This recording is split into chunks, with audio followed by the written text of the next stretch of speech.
Sexist Latinos. Why do you think that is? Probably because they were doing good with the economy, I'm assuming. But it was them sexist Latinos. Good one, Oscar. It was them sexist Latinos that put up the first female president. Man, y'all wilding out, boy. Thank you, Oscar, for that one. Okay, so that was the Native Land podcast. I'll chop it up to this. I'll say that podcast was that horrible because these people were emotional. They just lost, and it was the first show coming back. But my God, to me, that just crystallized why they lost so badly and why they were not able to really figure it out. None of the issues that they brought up in my mind were valid. I do think that they should have spent a lot of time on Biden because I don't know I can't think of anybody that would have won in that kind of a circumstance. We're literally, because here's the thing about what happened with her. One of the things that happened with Kamala was that she had to support her former boss and not look like she was disloyal, while at the same time convince the electorate that she was going to come up with some way to fix the economy. Mm-hmm. And I just think that, like... And he didn't give her that same respect either. I just think... Biden. What do you mean? The way he came hopping and skipping out after she lost and... Well, yeah, that was after the fact, though. Yeah, I mean, that type of disposition after tells me I don't think he was helping her along the way either. Oh, no. Like, they came out and said that he endorsed her because the Democrats had another plan. They were going to do some, like, mini primary or something like that. But a half an hour after he was forced to quit, he went out and endorsed her to basically give them the finger. Mm. So, but I mean, Biden's refusal to quit was obviously a very big problem for them. Mm-hmm. Very, very big problem for them. Now there's a part 2 to this video that we're going to be watching. We're gonna take a brief 5-minute hiatus, maybe a 3-minute hiatus. We're going to come right back and deal with the second level, the second thing that they did, a follow-up thing to this thing. So we're going to go check it out. Much love for all you beautiful people. Love your neighbor. Take care of each other. Middle America, we are the media. By the way, Elon, you need to give me my money, boy. Give credit where it's due. Give credit where it's due. First your horrible parents went in there and stole all the land from them Africans, stole all them emeralds from them African people, and then here you come. Now look at you. Stealing my phrase. It's in your DNA. Nothing you can do about it. Nothing you can do about it. But your bank account can even the score. Yeah, you can even the score. More white guilt. Middle America, we are the media. That was my line. And now Elon is using that line himself when it should be mine. 5 minutes, guys. 5 minutes. Here we go. Check out the wonderful weight screen. It's fun. Yeah. I'll just do this.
Can't hear anything.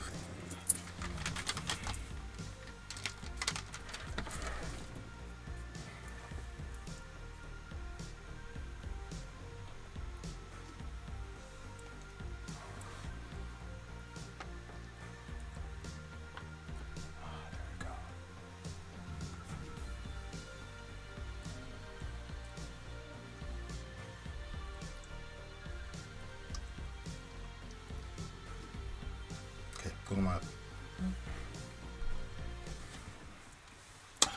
We're back! Part 2 of the Native Land podcast that discusses what went wrong in the election. Let's talk about it, y'all. Middle America! Let's do it.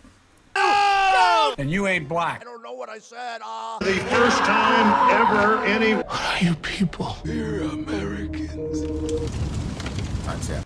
We all Americans indeed. My name is Vin, and this is Middle America with Vin and Sori, where we are not left wing, we are not right wing, we are just right. If you want to catch us on Facebook, it's facebook.com/America Middle. We are a free speech environment, dear listeners. So if you say something or somebody says something you don't like, we're going to let it fly. Please leave all the invective and the other stuff just for me. You can say whatever you want about me, but you can't say anything else about the people in this group, etc., etc. Now, you can disagree. You can say liberals are crazy, blah, blah, blah. You guys know what I'm talking about. We're all adults here, okay? So free speech doesn't mean you just be a moron. It just means that we have ideas that are conflicting, and we need to hear from everybody. And so we're not gonna tone police you and all the rest of that jazz. Facebook.com/America Middle. We have been doing a what do you call it? A review of the Native Land podcast and the reasons for why we have these problems relative to Kamala getting rocked in the last election. So let's check it out. Here's part 2. We already did part 1. Part 2 is coming up soon as I can end. We also have an Ask Me Anything. So I don't know. I'll start with part 2 first. After part 2, we will then go into the Ask Me Anything. This is I am going to be here for a very long time, dear listener. So just sit back and get comfortable. Here we go. Yeah. Native Land Podcast. Okay. Talk to the people.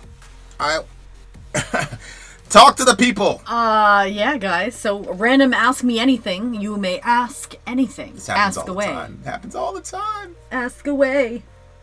Because we're here. I've got a chat up over here so I can see some of y'all's comments. Let's go to Rumble and see if Rumble's on yet.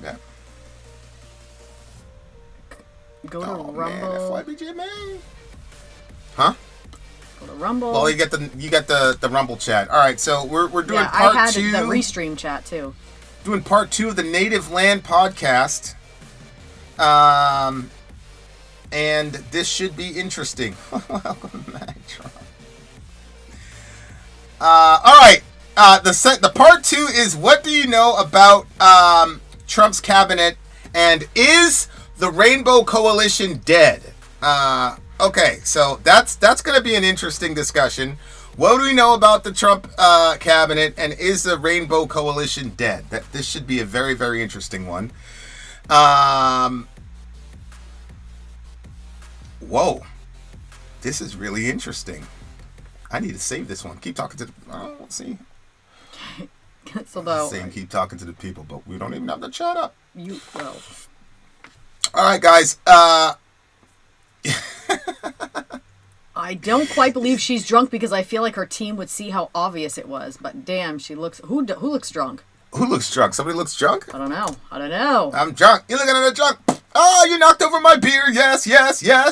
Did you put that thing up? Oh, it's a video. I don't know what you're talking about. Did you put the screen thingy up on the I Middle America can't do thing? anything until I get into that account. Okay, I'll take care of it. I'm trying, but I cannot get into it. I will take care of it. Don't worry about it. Applejack, can you send the video from Kamala from yesterday? I guess that's the one they're talking about, where she looks drunk on the official Dem account. There's a video of Kamala looking drunk? Oh no. Wait, is there a video of Kamala looking drunk? I have no idea. Applejack, I have a question. Sorry. I need to see that Native video. Specifically for Native Americans, or would birthright matter just as much? Are you asking me specifically? Yeah, he said I have a question for Sori. is native specifically for Native Americans, or would birthright matter as well? I would have said that if somebody is a Native American, that it should be for specifically the people who are here before we pulled up. Of course, I don't know what's in my roots, so I seriously doubt I was here before, though I'm sure my people came in here and crashed the place. Well, there was I don't know if it was Angela Rye, one of these people from the podcast, but apparently her no, it was a girl from The View, the one that hates Trump. Her ancestors were slave owners. So that was an interesting little situation. For show. Wow, this is a really interesting. How can they? That's crazy. It's that easy to find that out? Oh my God, I'm sure there's some when of you that do behind when you do the whole ancestry stuff. Yeah. I'm certain there's got to be something in my Question for bloodstream. Sori: did you notice that shirt matches your eyes? It's really, I think it must be a filter. Yes, it does. It does match your eyes. I don't think it's Absolutely. Absolutely does. I mean, the light and dark, I can see that. Yeah. It absolutely does. Yeah.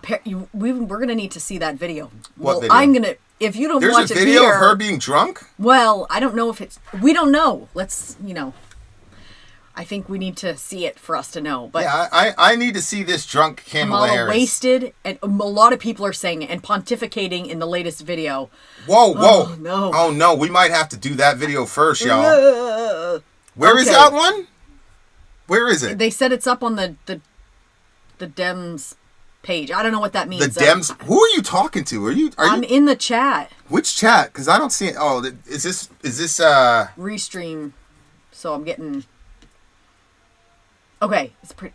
Where are they saying that it is? You guys, tell us where that is. Yeah, okay, I need Apple, to know. what did you say? The one that hates Trump doesn't really narrow anything. Where is this going?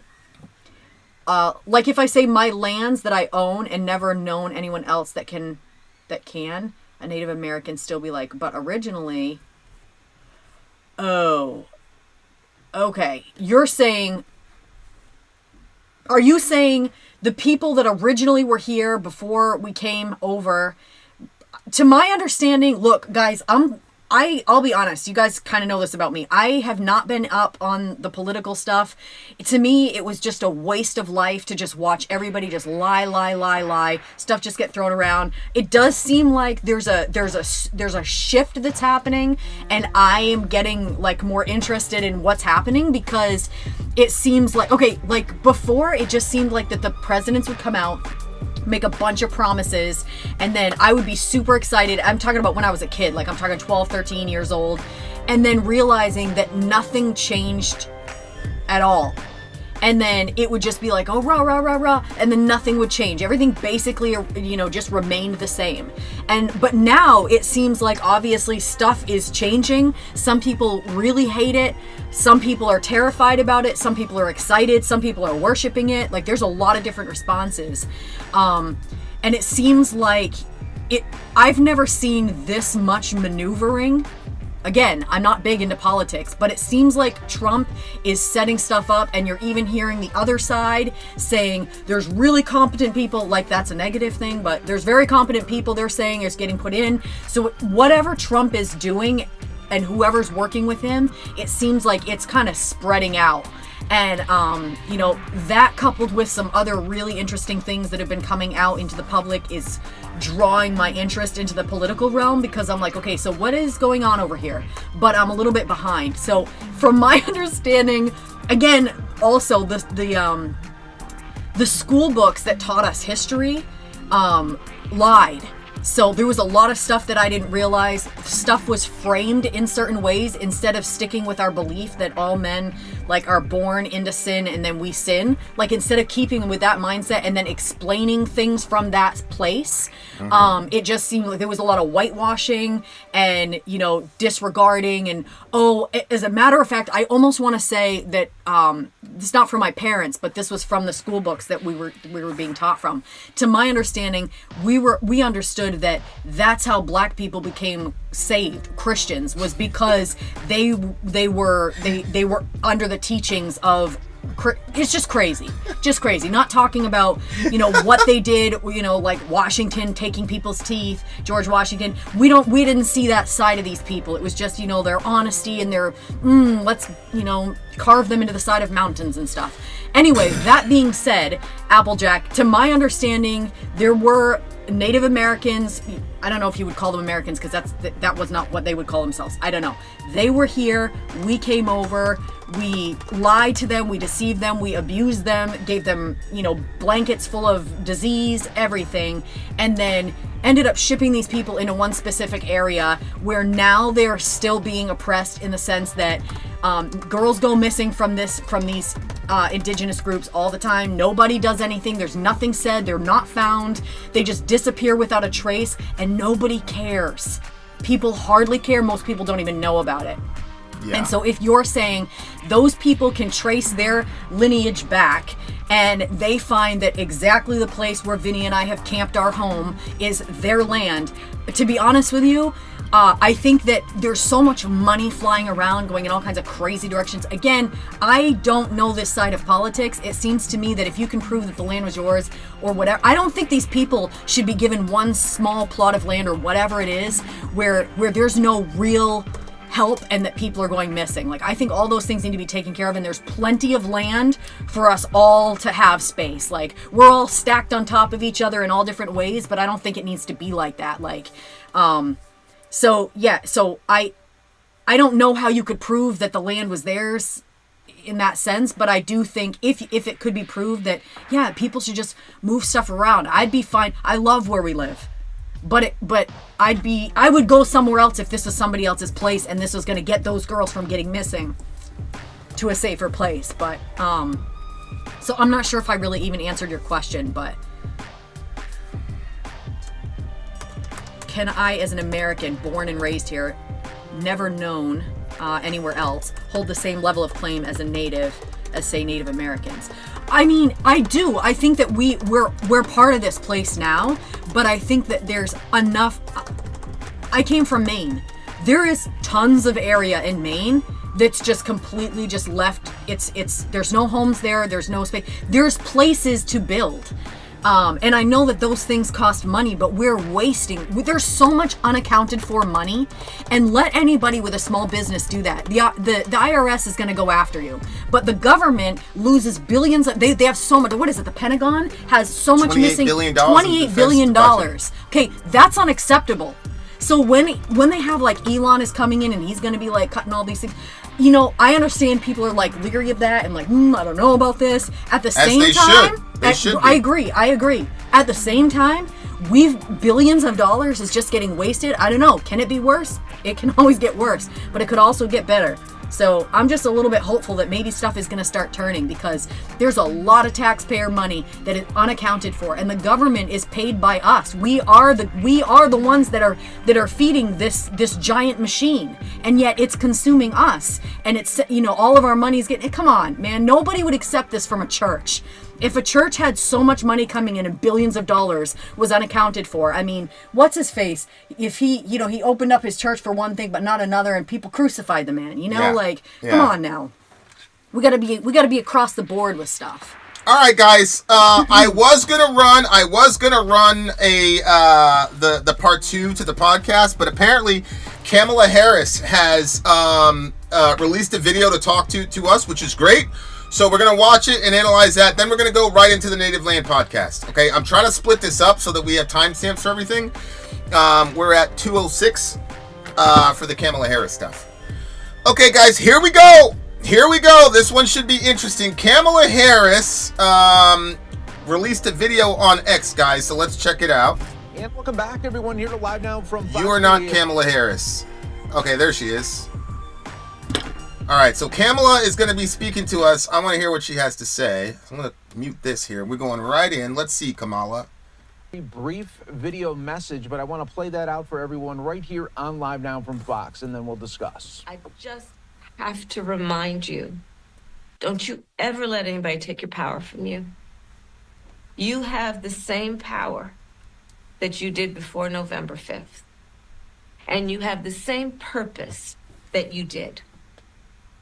And you have the same ability to engage and inspire. So don't ever let anybody or any circumstance take your power from you.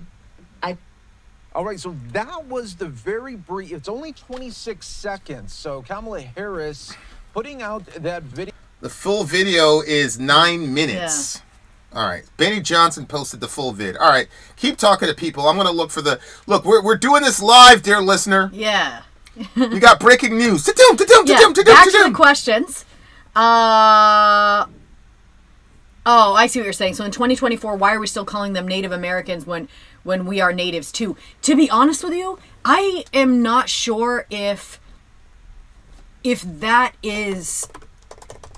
I truly do not know if that term is a way of othering them as well. Like, it's like, oh, well, they're Native Americans, they were native here, but you're not treating them like your guests in their home, or that you know what I'm saying? Like, I'm a little bit uncomfortable with it, and I'm not even sure if the indigenous communities even want to be called Native Americans, because like if another crew of people came over and took over us, and they like named this place, all I have is actual names in my head, Saudi Arabia, whatever. Let's say they named it Saudi Arabia, but then they were calling us native Saudi Arabians. Like, well, we're not. We were something else. You came in and, so I don't know. I don't know. It seems like it would be good to have people from that community and actually talk to them and see what they have to say, because I really truly don't know enough about them. I do know, like I watched some stuff on their girls going missing, and that was really terrible. Really, really terrible. Really heartbreaking. Doesn't seem like, there was much care about it. And it was at the same time that what was that blonde girl, Gabby, there was a blonde girl, Gabby. She went missing. She left with her boyfriend. They were in a bus. Not a bus, but like a traveling van type thing that they were in. And she ended up going missing. Was she like a YouTuber or something like that? She might have been. I know that like there was a lot of like footage there at the end. But there was a lot of people looking for her. And, like even though it was a tragic ending, there was an ending. There's a lot of people that are out still looking for their daughters, not knowing where they are, and they're hoping to find some stitch of clothing blowing by that will give them some sort of idea that, okay, she is in fact gone. Like you never rest. Like there's a girl that went missing in my my mother's hometown, and to this day, I mean, we're talking what is that, like 50 years ago she went missing. Her family is constantly posting, putting stuff on telephone poles, like trying everything, getting, friggin' ghost busters to come in and try to find her. Like, these people know that probably she's gone and been gone, but they want like that closure, that answer, like, where is she? Put her bones to rest, whatever, So, and these are regular white people from Maine. We're talking about Native Americans who are not treated like regular Americans, because regular Americans don't just lose their daughters and nobody does anything about it. And there's like this weird, I'm not the facts, might be a little bit fuzzy here, but there's like this weird jurisdiction thing where nobody's really like taking care of that area, so people can do stuff in certain areas and there's no crime committed. So it's pretty messed up. So we are not Native Americans. Our people are older than that concept. I'm sorry, Dwayne. So that's Dwayne. Okay, Dwayne. Sorry, we are not Native Americans. Our people are. Oh, yeah, exactly. And Dwayne is indigenous himself and has roots over there. So I agree. I didn't think that they would want to be called Native Americans. I could see how that would be almost insulting.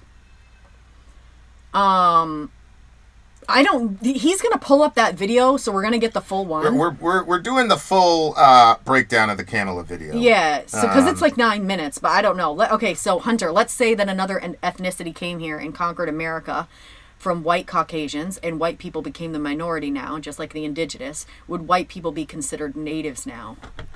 I mean, I don't know what they would consider us. I think...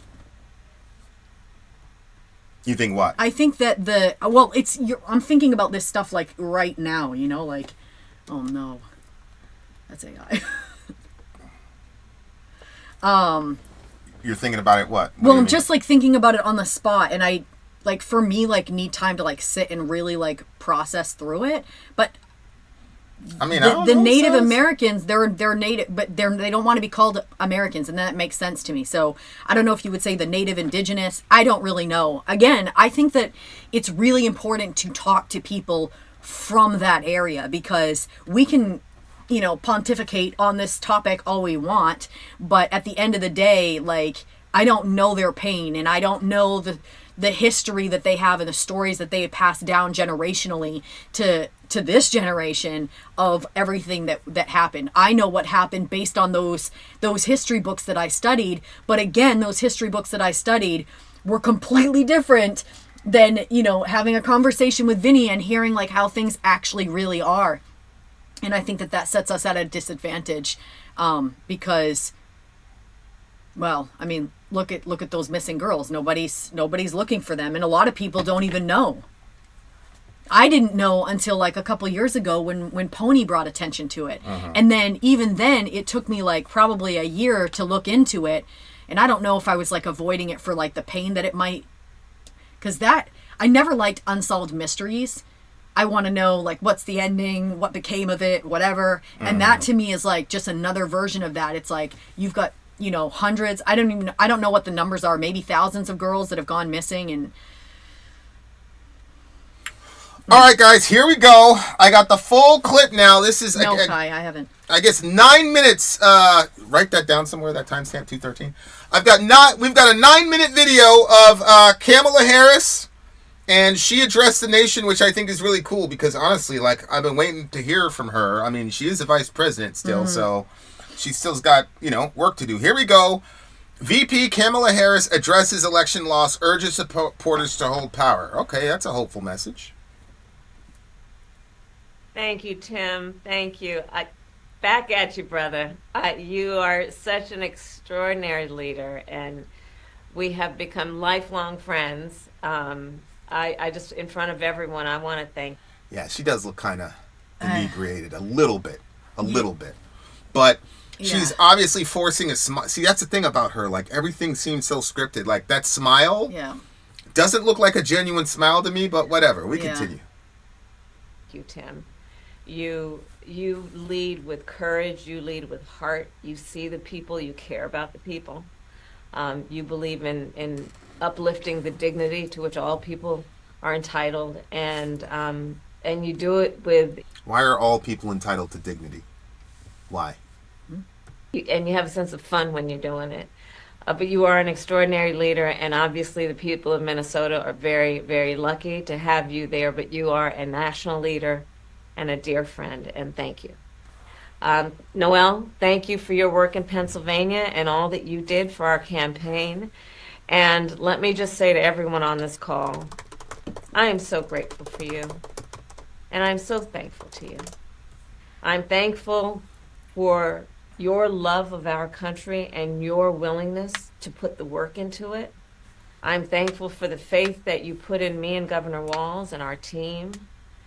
And I am thankful because I know your character is such that you're not going to get knocked down. And you're in this fight. And you're in it for all the right reasons. And I know that about you. It's why you're part of this call right now and all the work that you did over those 107 days and even before. That's your nature. And the outcome of this election obviously is not what we wanted. It is not what we worked so hard for. But I am proud of the race we ran. And your role in this was critical. What we did in 107 days was unprecedented. Think about the coalition that we built, and we were so intentional about that. You would hear me talk about it all the time. Being a daughter of parents who are active in the civil rights movement, I know and believe that the best movements that are about progress in our country mean that it's leaders that we are dedicated to the coalition, to bringing people together that seemingly have nothing in common, but have everything in common. A coalition where we bring people together based on a deep love of our country and our understanding that the strength of our country will be a function of our willingness to put in the work, and that we will do that work with a sense of joy, yes, with a sense of work ethic and understanding it's going to be hard, but it's good work. It's good work. To be engaged in a collective fight for America's future. And it means so much to me and to Governor Walz that you knocked on doors, you called friends, you called in favors. You said, hey, you know, I showed up at your softball game, now I need you to show up at the campaign office. You put in the time, it was personal for you. And you gave all that you could to support our campaign. Because of your efforts, get this, we raised an historic... Are you going to apologize for wasting their money on the Call Her Daddy set or whatever, and wasting their money on $2.5 million to... Like, I don't disagree. I think people exaggerate. She doesn't look completely drunk. Yeah, I mean, yeah. she looks like... She looks like, yeah. She looks a bit medicated. Yeah. Definitely looks medicated, but she doesn't look drunk. She looks like the same old Kamala that was doing the stumping speeches, but we continue. $1.4 billion, almost $1.5 billion from grassroots supporters alone. The most in presidential campaign history. Wait, what? Did she Nearly say? 8 million. Did she say she raised $1.5 billion just the grassroots alone? $1 billion from because of your efforts, get this, we raised an historic $1.4 billion, almost $1.5 billion from grassroots supporters alone. That is a crazy, crazy number to me. What? Why? Because first of all, everybody was saying she had $1 billion. Now she's saying she had $1.5 billion, and then she's saying she got that from grassroots. That means she didn't have any major, like Elon donated like 107 million to Trump. She's saying that they generated 1.5 billion dollars just on the backs of regular people and the grassroots level. Which then that makes it worse. So 100% of your campaign was raised by regular people who can't pay for eggs, and you blew it on the Call Her Daddy podcast and the thing over there in Nevada where you lost by 6 points. Like, you definitely need to apologize for misappropriation of funds. And on top of that, it was 1.5 billion. She's saying she's 20 million in debt. Like, why would you bring that up? The most in presidential campaign history. Nearly 8 million donors contributed an average donation of about $56 to fuel our people-powered campaign. And understand that the work that we did included the work that so many of you here did, which is to talk to first-time voters. Many of you are first-time voters. And to talk about how being involved can make a difference. And that remains true. And that's one of the pieces that I just want us to please take away, that our fight for freedom and for opportunity and for the promise of America, it included, for example, almost 4 million first-time contributors to our campaign because of the work you did of helping people know that they can be engaged and that they're not outside, that they're inside, that we're all in this together. And that work continues. We're not. The work must continue of reminding ourselves that we have an ability to stay engaged in a way that will make a difference. The work that you all did, it's going to have lasting effect. Again, I'll say, the election didn't turn out like we wanted it to. Certainly not as we planned for it to.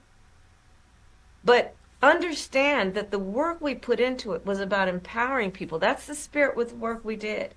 Our spirit and our work was about saying that it is a strength that we each have to lift people up, as opposed to beating people down. It is a strength we have that has lasting effect. So all that work that you did that was about engaging with other people, engaging with perfect strangers and in their face seeing a neighbor. I mean, I think this is a good talk. I don't see the drunk. I don't see the slurred speech. Well, I think if you just saw a clip of it, it sort of looked one way. I think she Yeah, I think people were ODing on that, but we continue. That has lasting effect. It reminds people that there are leaders like you who care and will bring us together. And sometimes in the darkest moments, people lose faith in that. Are there people out there that feel that way? And you reminded people that yes, there are. And there are a lot of us. And that strength cannot be taken from us. That is our strength. It cannot be taken from us. So listen, as I said the day after the election, I still strongly believe the light of America's promise will burn bright as long as we never give up and we keep fighting. And the fight that fueled our campaign, a fight for freedom and opportunity, that did not end on November 5th. A fight for the dignity of all people, that did not end. Yeah, see, I agree with Kyle here. Does this lady have the ability to be genuine I know. ever? Yeah. Ever. Yeah. Like, I don't, she doesn't come off as drunk, blah, blah, blah. This is good, Hillary didn't give us another pep talk after she lost. She did her little thing and then she, whatever. So I respect it. Nothing feels real with her. Yeah. Like, I don't. And on November 5th, a fight for the future, a future in which all people receive the promise of America? No. A fight that is about a fight for the ideals of our nation, the ideals that reflect the promise of America, that fight's not over. So look, we still have a lot to fight for, okay? A future where every American can pursue their dreams, ambitions, and aspirations, where the women of If they make it safely past the birth canal. America have the right to make decisions about their own body, There not it their is. government telling them what to do. Our fight for the rule of law, for freedom for all, for equal justice, Not freedom for the babies. for the sacred principle that everyone, no matter where they start out, has certain fundamental rights and freedoms that must be upheld. That's not over. That fight's still in us, and it burns strong. And I know this is an uncertain time. I'm clear-eyed about that. I know you're clear-eyed about it. And it feels heavy. And I just have to remind you, don't you ever let anybody take your power from you. You have the same power that you did before November 5th. And you have the same purpose that you did. And you have the same ability to engage and inspire. So don't ever let anybody or any circumstance take your power from you. Look, this mission that we have, it takes hard work. But as you've heard me say many times, we like hard work. Hard work is good work. Hard work can be joyful work. And in doing our work, we will remain committed and intentional about building community, building coalitions, reminding people that we all have so much more in common than what separates us. We will be armed with the faith and the fuel that tells us what is possible and then drives us to achieve it. So let's continue to organize and mobilize and stay engaged. And I thank you all. I thank you all. We are all in this together. All right? We are all in this together. And on this practical eve of Thanksgiving, I wish everyone a happy Thanksgiving with the ability and to find the ability at this moment to just remember there is so much to be thankful for. And so I wish for you that you are surrounded by the people you love and who love you. As you know, I encourage you to be around family in whatever way you compose that family, but to take a moment. That's significant. Hold on, I'll let her And finish. just reflect on all the good you have done and all the good you have yet to do. Okay, that was her speech. I didn't.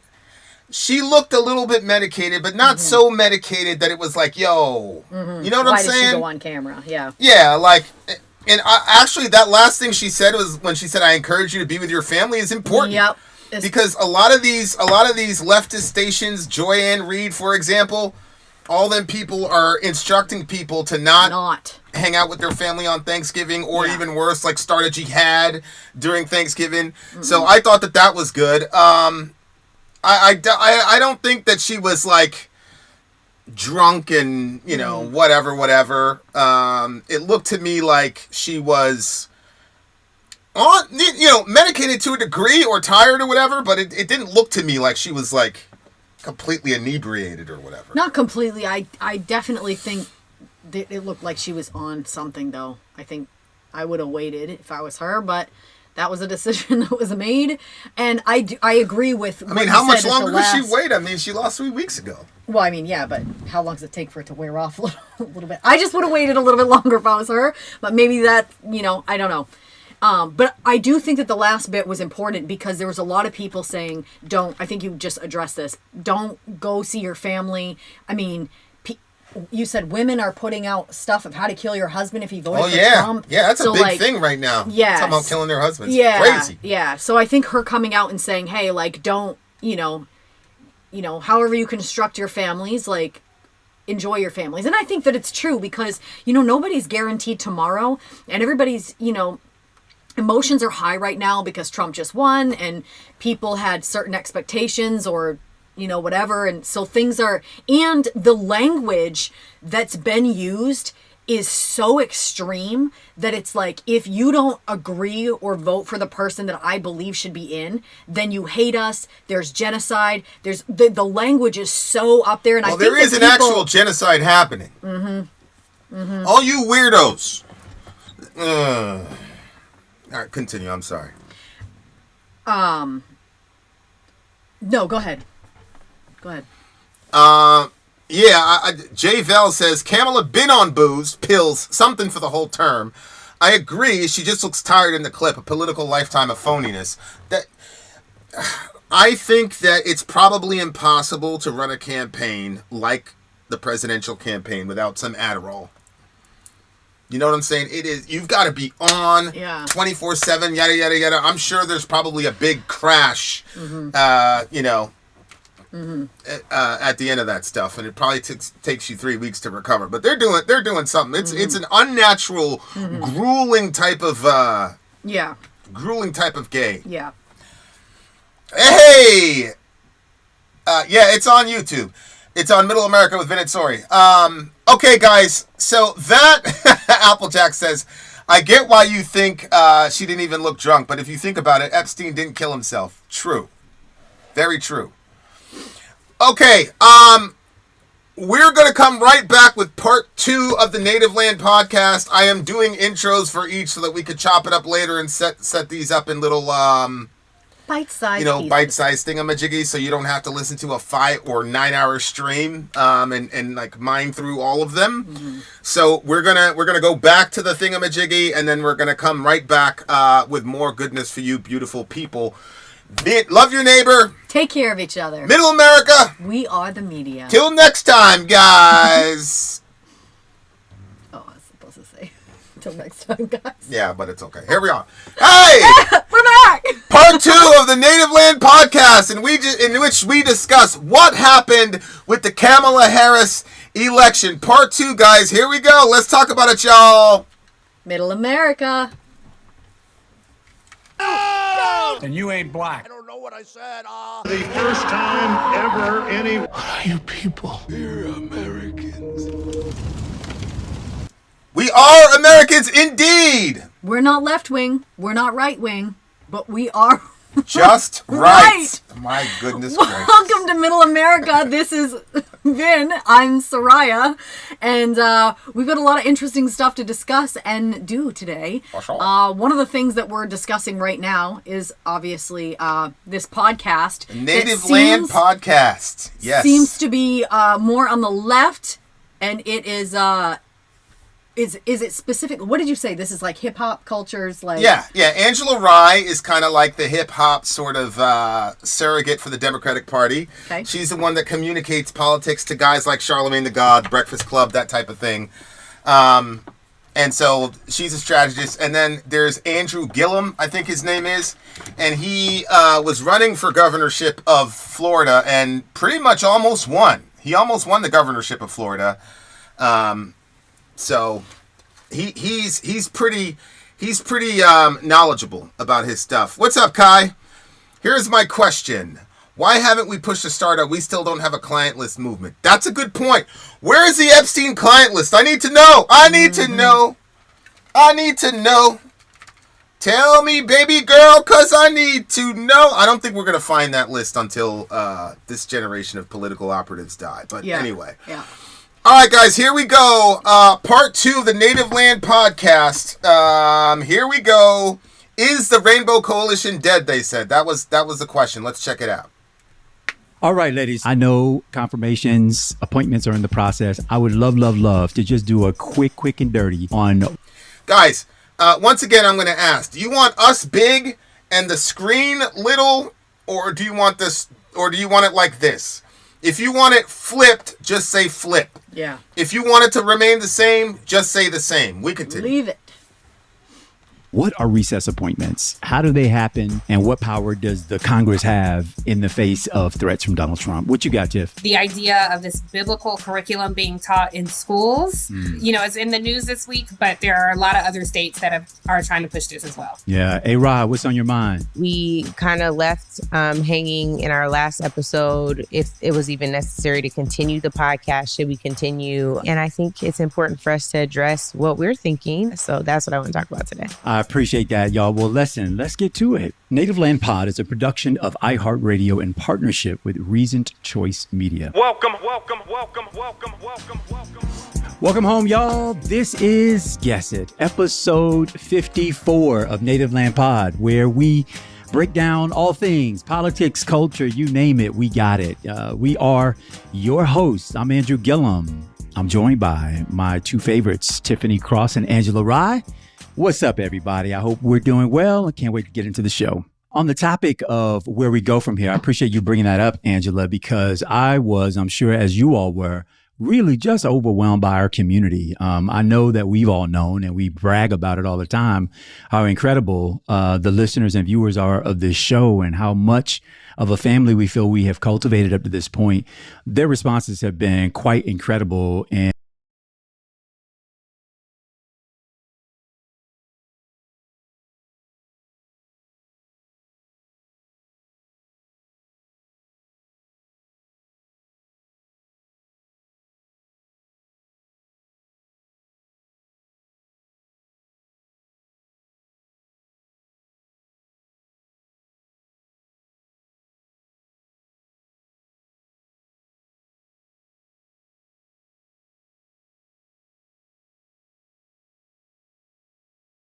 if you haven't been able to check them out, I'd love for us to just quickly maybe visit a few of them. Let's see what we got. What's good, Native Land Pod? Once again, I'm Lawrence and I'm in Dallas. I want to address the question posed at the end of today's episode. I just finished watching. I don't think you guys should stop. As a matter of fact, I think you have an obligation to continue. 3 of my friends, and this is very personal to me, 3 of my friends were not engaged in politics, didn't really care about politics. But, a couple of times we shared a blunt and listened to the Native Land Pod on my balcony. A blunt for all the uninitiated, the unmelanated. A blunt is it's just saying that they were smoking some THC. Not only did they get registered for this most recent election, but we had all kind of conversations about local politics, and they voted.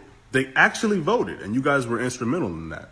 So not only do I believe that you should continue the podcast, but I believe it's going to be absolutely necessary, especially for the next 4 years, not only instructing people, but kind of delivering education. Okay, so they're asking, who is the Kevin Garnett looking Negro? It's the dude in the pink hoodie. That's Andrew Gillum. He almost won Florida in 2018 against Ron DeSanctimonious. So that's Andrew Gillum. As a matter of fact, he really looked like the no doubt winner, and then he just spun out after that. Anyway. Oh, this is interesting. Kai's from Finland. He says, fun fact, religion is studied here through the whole education path. Curriculum includes Christianity and its history, but other religions as well. I think that's great. Yeah, I think that's absolutely great. American secularists truly believe that the Establishment Clause is about taking religion out of the life of regular Americans, and that's not. All it says is Congress shall not establish a religion. That's why you have state constitutions like Virginia that talk about our Christian duty to our neighbors, et cetera, et cetera. I think it would be so cool if in school they had the leaders of different religions come in the religion class and teach from their religion. 100%. And then afterwards, after you hear from all the religions, then you bring up the leader of each of those again at the end of the semester, and they can answer questions from the students, and there's also like a sort of debate panel. So that way it can kind of give the kids like, okay, how do these things work themselves out? I think that, it should be really interactive, and the experts from each religion should be there to speak on the behalf of their own religion. Somebody teaching somebody else's religion is kind of it never worked from whatever I learned about any other religion. I really, from this channel, I learned a lot because there was a lot that was taught to me about different ceremonies from different religions that turned out not to be even true. So yeah. All right. So that's a good addition. Kai is from Finland, and it's always cool to see people in other worlds and see how they interact with these topics. Here we go. We continue.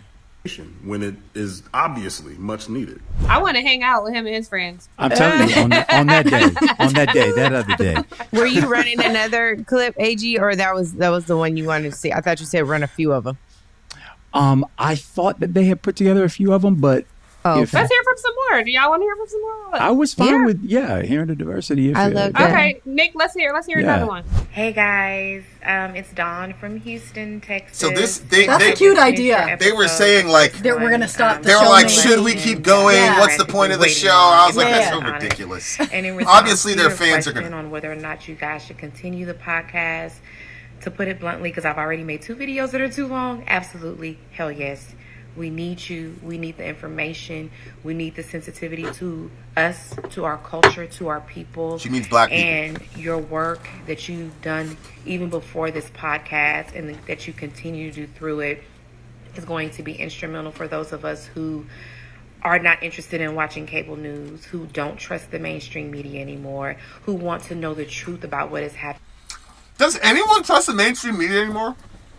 I mean, I heard that mainstream is still important because people be like, yeah, that's a legitimate story because it's there. Like, people use it to bounce back. But as far as solely using it, I mean, I don't know. Get me that link, Applejack. NATO's making requests to go to war. See, now that Trump's about to come in, now we're going to escalate all this stuff between Ukraine and Russia so that Trump can have a giant nuclear war in his hands when he shows up. These people are the worst people on the planet, bro. I swear to God. We continue. Around us and in our politics.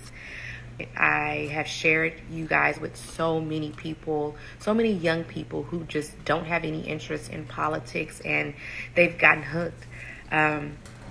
Regardless if you reach the quote-unquote masses, the community that is here needs you, and we are fairly or unfairly going to lean on you guys for that explanation, for that guide, for that conversation that is downright uncomfortable at times. Wow. Y'all, I think, as you know, that's a sampling of the many, not to mention the written form comments that have come in. And what resonates with... Yeah, I mean, every appointment. I don't... Hey, guys. I don't think that's bad, that once in a while as a leader, you need a pep talk from your constituency. So, this little thing, that's fine. Mm-hmm. We're unfairly going to lean on you guys for that explanation, for that guide, for that conversation that is downright uncomfortable at times. Wow. Y'all, I think, as you know, that's a sampling of the many, not to mention the written form comments that have come in. And what resonates with me, and I'm going to toss it over to you, Angela, was the obligation part of it. I actually you know how they say in church, you can say amen or ouch. I had both an amen and an ouch in response to that. But I received that appointment, which is you can't bring folks to a certain place and then all of a sudden, you know, like, oh, okay, you got this because, you know, I can't take this kind of stuff right now. That there's an obligatory, you know, component to this. But I'd love to hear what's been moving through your mind, A-Rai. I'm very emotional. I think that I feel the obligation. I feel frustrated, honestly, with myself, because I spent so much time over the last couple of weeks just focusing on the half that I hate right now, like the half of the country that I despise. Whoa! How you gonna you despise half the country?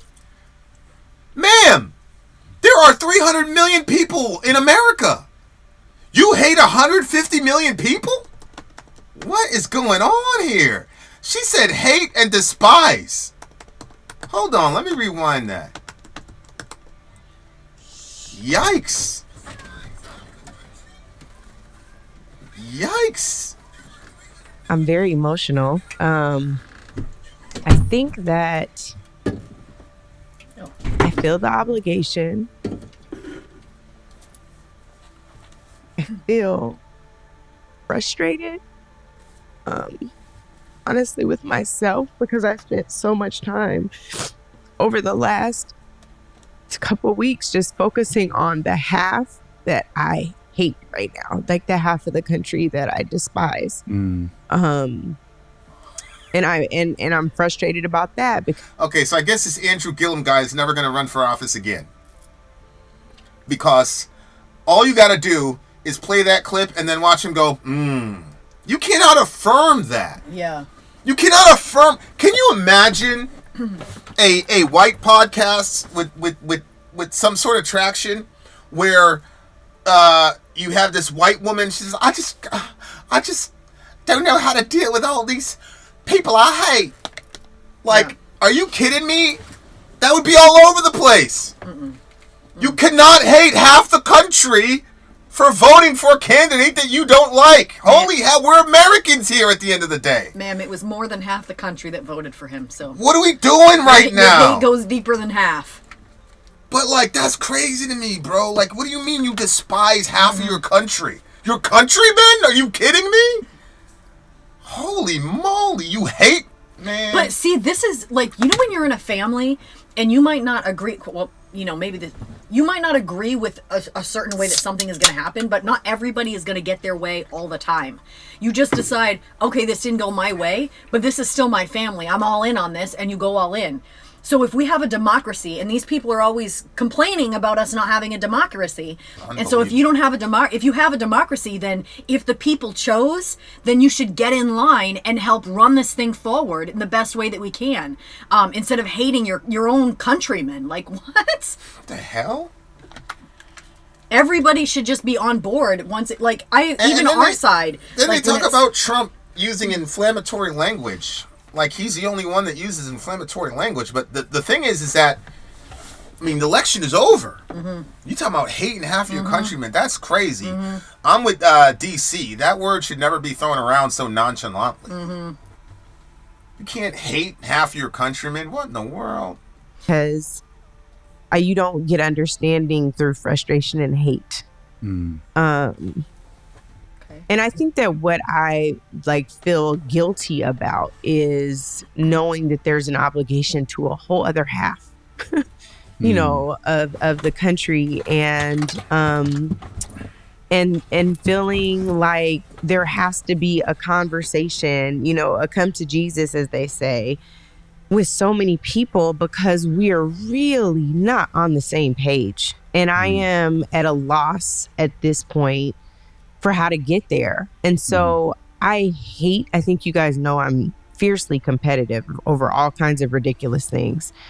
But what I really don't like to do is I don't mind saying I don't know. I don't mind admitting I don't know. I hate not knowing for an extended period of time and feeling like the overwhelm of I don't know where to turn to find the answer, right? Like, I don't even know if at this point people will be honest about their reasons for voting for the other side, if they'll be honest about who they really voted for, because they probably know us or have seen us and wouldn't feel comfortable telling us the truth. So where do you go to solve?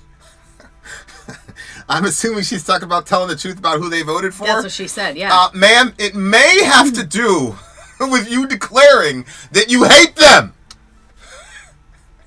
That might cause people to be hesitant to share with you who they voted with, considering you just said you hate over 100 million people. How is this possible? But at the same time, she's now talking like, I don't know where to get the answers and if they'll be honest. Well, what does that mean if they'll be honest? Does that mean that you only are going to accept one kind of answer, which is I'm a racist misogynist? That you're not going to look at any of the other factors that people have been telling everybody as to why they voted for Trump over her? Thea Ramsey says, I love Kamala. Trump is crazy and so is his cabinet. Well, come and welcome. We appreciate you coming through. Please stay and share your thoughts and opinions. We continue. And I don't know when you're not even confident that people will be honest with you.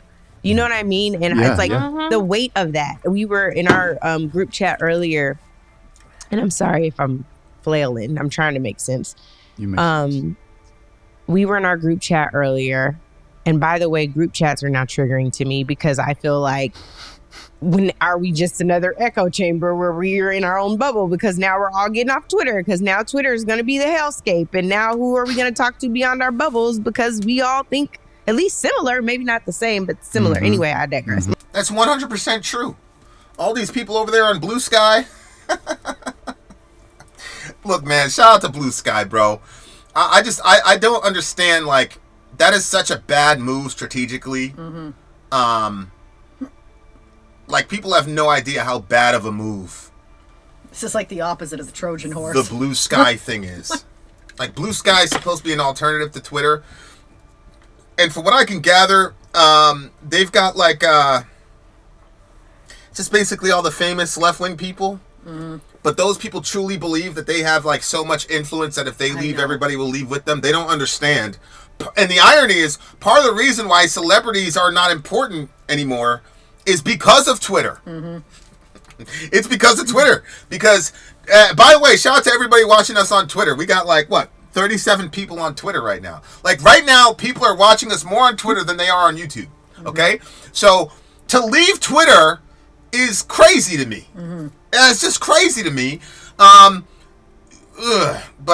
that's a different subject. We continue. The point is, we were in a group chat earlier, and there's this conversation about if the Rainbow Coalition essentially is a thing. Like, are we going to all be able to come together as people of color and do the damn thing? And the conversation was like, no, I don't think it's a thing. And I can't lose that hope. Like, if we lose that hope, we don't have a path, y'all. Like, we really don't. If we cannot figure out how to be in coalition, in solidarity on multiple challenges, on multiple fronts, for multiple policy issues, we are f***ed. We are. Like, there's not a nice way for me to say, Dad, sorry, I had to cuss it. There's no other way for me to explain it.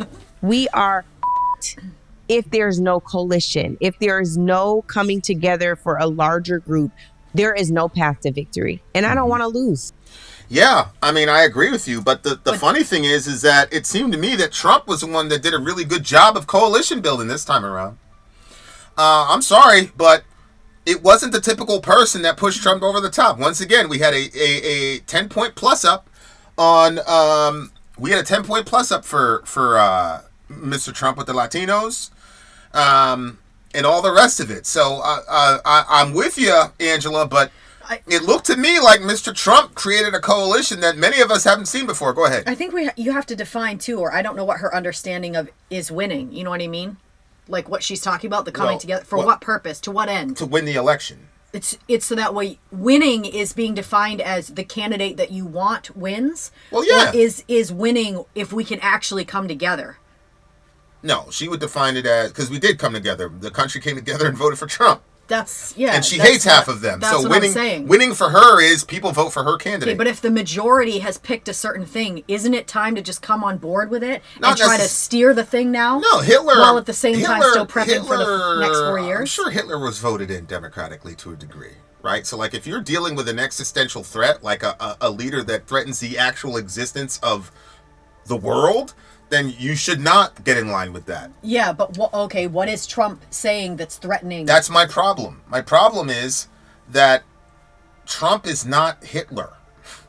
That's the thing. So, like, my only point in saying that is, no, just because everybody voted for Trump doesn't mean that they necessarily need to go on and follow everything he says. No, I'm not saying follow everything he says. I'm saying this is the path. These people sound honestly hopeless in some of the things that they're saying. The scripture says hope deferred makes the heart sick. Yeah. And they're seeming like they're in that situation. So if a decision has been made, you cannot change that. You can't go in there and take Trump out and throw Kamala in there. It's not going to happen. Well, like, this is where we're at. You can change it in 4 years, though. Right? So that's one thing. One step forward is to start planning for the next 4 years and getting somebody in that's not being thrown in the last 90 days. That's what she's doing. That's what she's saying. Oh, okay. Okay. It just so far it just seemed like it's just in her being view. hopeless and hating. Well, so. they are being hopeless, and they are. She is kind of hopeless, and she is full of hate. And I've only heard excuses, so maybe I haven't heard enough. Well, that's one of the reasons when people used to work for me, I used to say, never come to me with a problem without a solution. Yeah. Because if you come to me with a problem without a solution, I'm going to call that an excuse. Mm-hmm. They say, well, what if there's a real situation where there's no solution? I used to say, well, come to me with your solution, tell me why it didn't work, and then I'll give you another solution. Mm. And they didn't understand that at first. Good, actually, yeah. They didn't understand that at first, but I said, if everything is your fault, that means that you had the power and influence to change it. And if you had to do it over again, if you did this thing differently, you can succeed.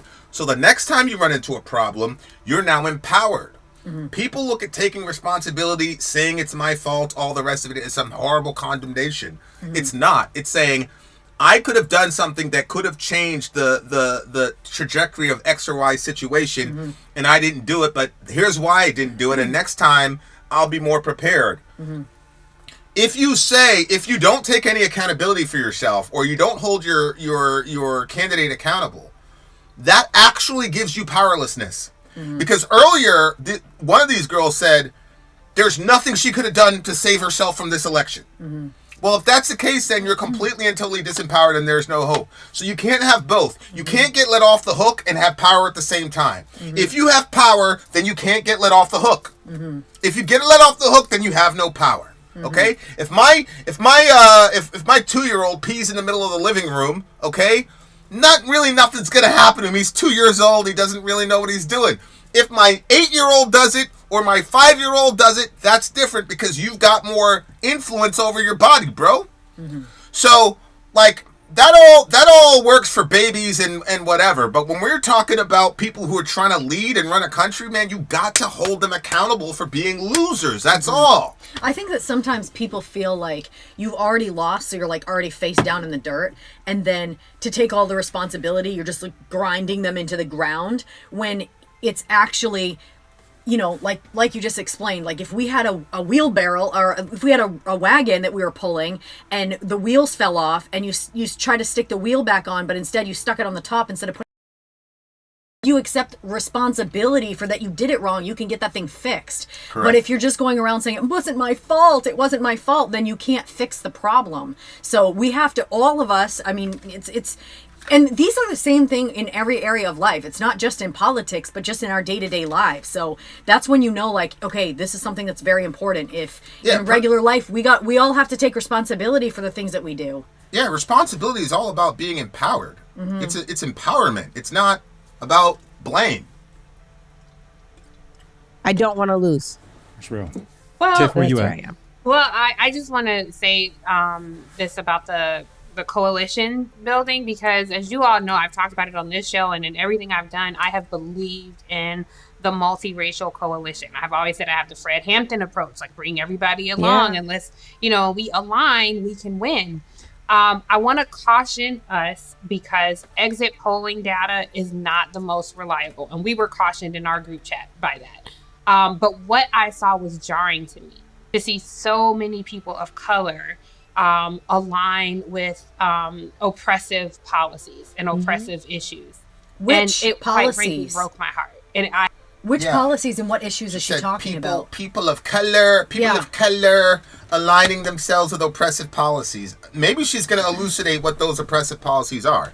See what I'm saying? Yeah, but I just keep hearing, again, I'm new to the politics here, but anytime I'm hearing a person from the left talk, they'll say, if they're talking about Kamala, about her policies, it seems like they're like, oh, she has the best policies, and then when they're pushed a little further to say, okay, what policies are they don't have an answer. So in this situation too, I'm a little bit like, okay, what exactly, I need you to break that down and say what exactly you're talking about. Or just name them quick or something. Yeah. Maybe she will, we interrupted her. Yeah. Yeah, the show that's coming up after this is going to be a breakdown of the Pod Save America broadcast where Kamala's team jumped on with the Pod Save guys to talk about, their post-mortem. So that's coming up after this one. Good call, Applejack. Appreciate you, my boy. We continue. That's a good point. I want to see what she's going to say out here. Have been in the throes of re-examining my entire worldview around it, and I haven't landed in a place. Good! Yes! Re-examine your worldview. That's so important. That's very, very important. I think everybody on this side needs to ask that question. Is there something mortally flawed with my current worldview, or if not worldview, at least country view? Mm-hmm. Very important. So I would love to thumbtack that, because I think that's something that when we have some actual data, I would love to discuss. Right now, I'm like, don't So how can you be doing how can this be altering data? But how can this be altering her worldview if she has no freaking data? What are you talking about? This is what I'm saying. This is not good. This is not good. Maybe we should say something else. Right now, I am not building coalitions right now. Right now, I need to be in the safety and comfort of my community. And I hope, to Angela's point, that we can get to a place, give me a few months, I hope we can get to a place where we can lock arms and build. I want to say, too, though, about hating or despising. Okay, so she's saying that she needs a couple months to really digest and break down what happened in the election, and she needs some time to build coalitions because right now she needs literally a safe space with her people. Okay. Yeah, but didn't she say that she's upset with people for voting for people that were... Yeah, for oppressive policies and things like that. Okay. But she didn't tell us what those policies were. Okay. So I don't know what... I mean, we don't know. We don't know what she's talking about, so what can we do? Carl says, I'm pretty sure Carl's a leftist. Let me know, Carl, if you're an actual leftist. Seems like not ever accepting the loss and never re-examining the loss is a...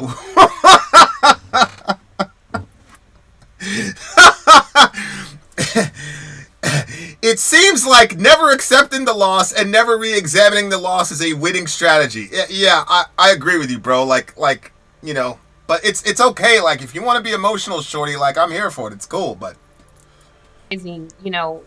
one half of the country. I don't believe it's one half of the country. I think we have to consider how many people actually participate in the voting process. And so of that small group of people. Okay, so she's saying you can't hate half the country because 100% of the country didn't vote. Yeah. So what's the implication? Just hate the 74 million Americans that voted for Trump. Don't hate 150 million Americans. Hate 70 million of them. Well, sadly, it's a small percentage of Americans who actually vote. Half of that chose to vote for Donald Trump for president, and I'm okay despising them. I think, Angela, you have to give yourself some great... I was right. She said, I'm okay despite... Oh, my God. I have never Somebody direct me. I'm dead ass. Somebody direct me to a video in 2020. Charlie Kirk, any of those guys said that they hate and despise the country. The country. I'm sorry, not the hate and despise everybody who voted for Joe Biden, which was 81 million. Okay, 81 million people voted for Joe Biden. I gotta tell you guys, after this election, I'm really starting to question a lot of things about 2020. I'm not gonna lie to you. I don't know if we've ever experienced a 15 million voter delta election over election ever in American history. That's very strange. But I'm gonna rewind. Actually, I'm gonna ask how many people voted for Trump in 2024. All right, so 312 Trump. Where's the popular vote, though? Where's the popular vote? Somebody give me. There it is, right there. 76,883,334 people voted for Donald Trump. Okay.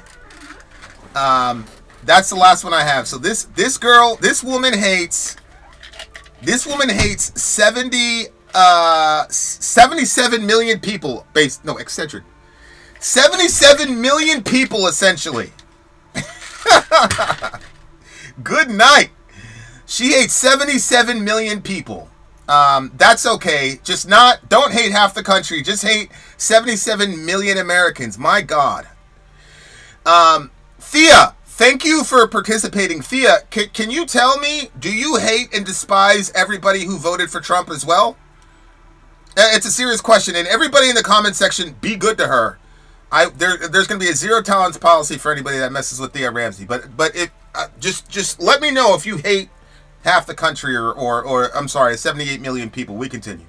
And that too, you go through your despising, All right, so I want to just play that part again. This is crazy. Because as you all know, I've talked about it on this show and in everything I've done, I have believed in the multiracial coalition. I've always said I have the Fred Hampton approach, like bring everybody along and let's, we align, we can win. I want to caution us because exit polling data is not the most reliable. And we were cautioned in our group chat by that. But what I saw was jarring to me to see so many people of color align with oppressive policies and oppressive issues. And it quite frankly broke my heart. And I have been in the throes of re-examining my entire worldview around it, and I haven't landed in a place. So I would love to thumbtack that because I think that's something that when we have some actual data, I would love to discuss. Right now, I'm like, don't talk to me right now. Like wait until I see the data. But right now, I am not building coalitions right now. Right now, I need to be in the safety and comfort of my community. And I hope, to Angela's point, that we can get to a place, give me a few months, I hope we can get to a place where we can lock arms and build. I want to say, too, though, about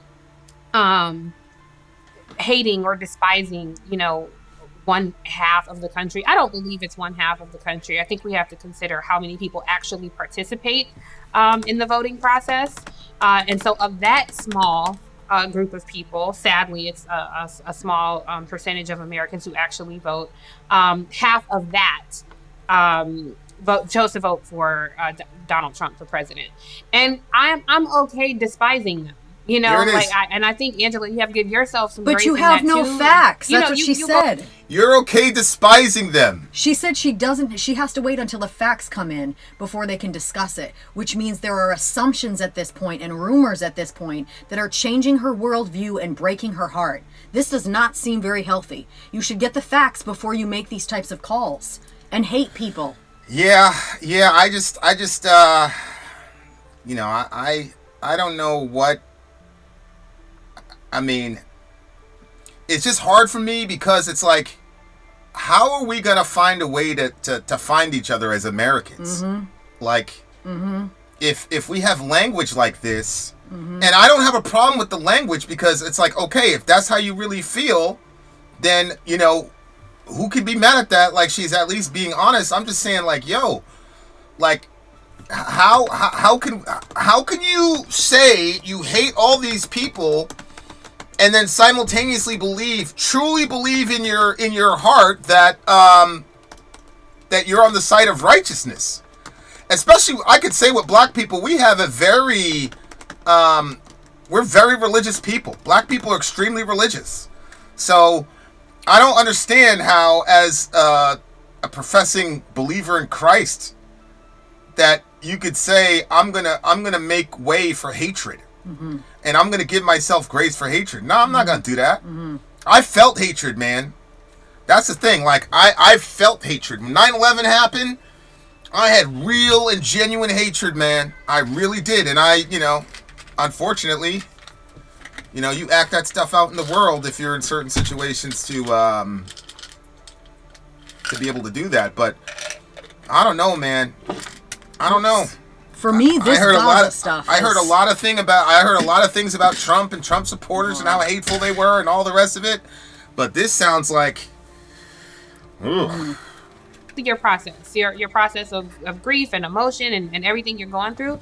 But we cannot always extend an olive branch to bigots. We cannot always come to an understanding with people who either adopt racist beliefs or are okay with racist beliefs. I don't know how the two are different. So I just don't have this desire to understand that half. I don't think I'm in a bubble. I try to consume a lot of information from right-wing outlets as well, not regularly, but I think I dealt with white folks long enough and know enough white folks that I'm pretty clear on how people feel.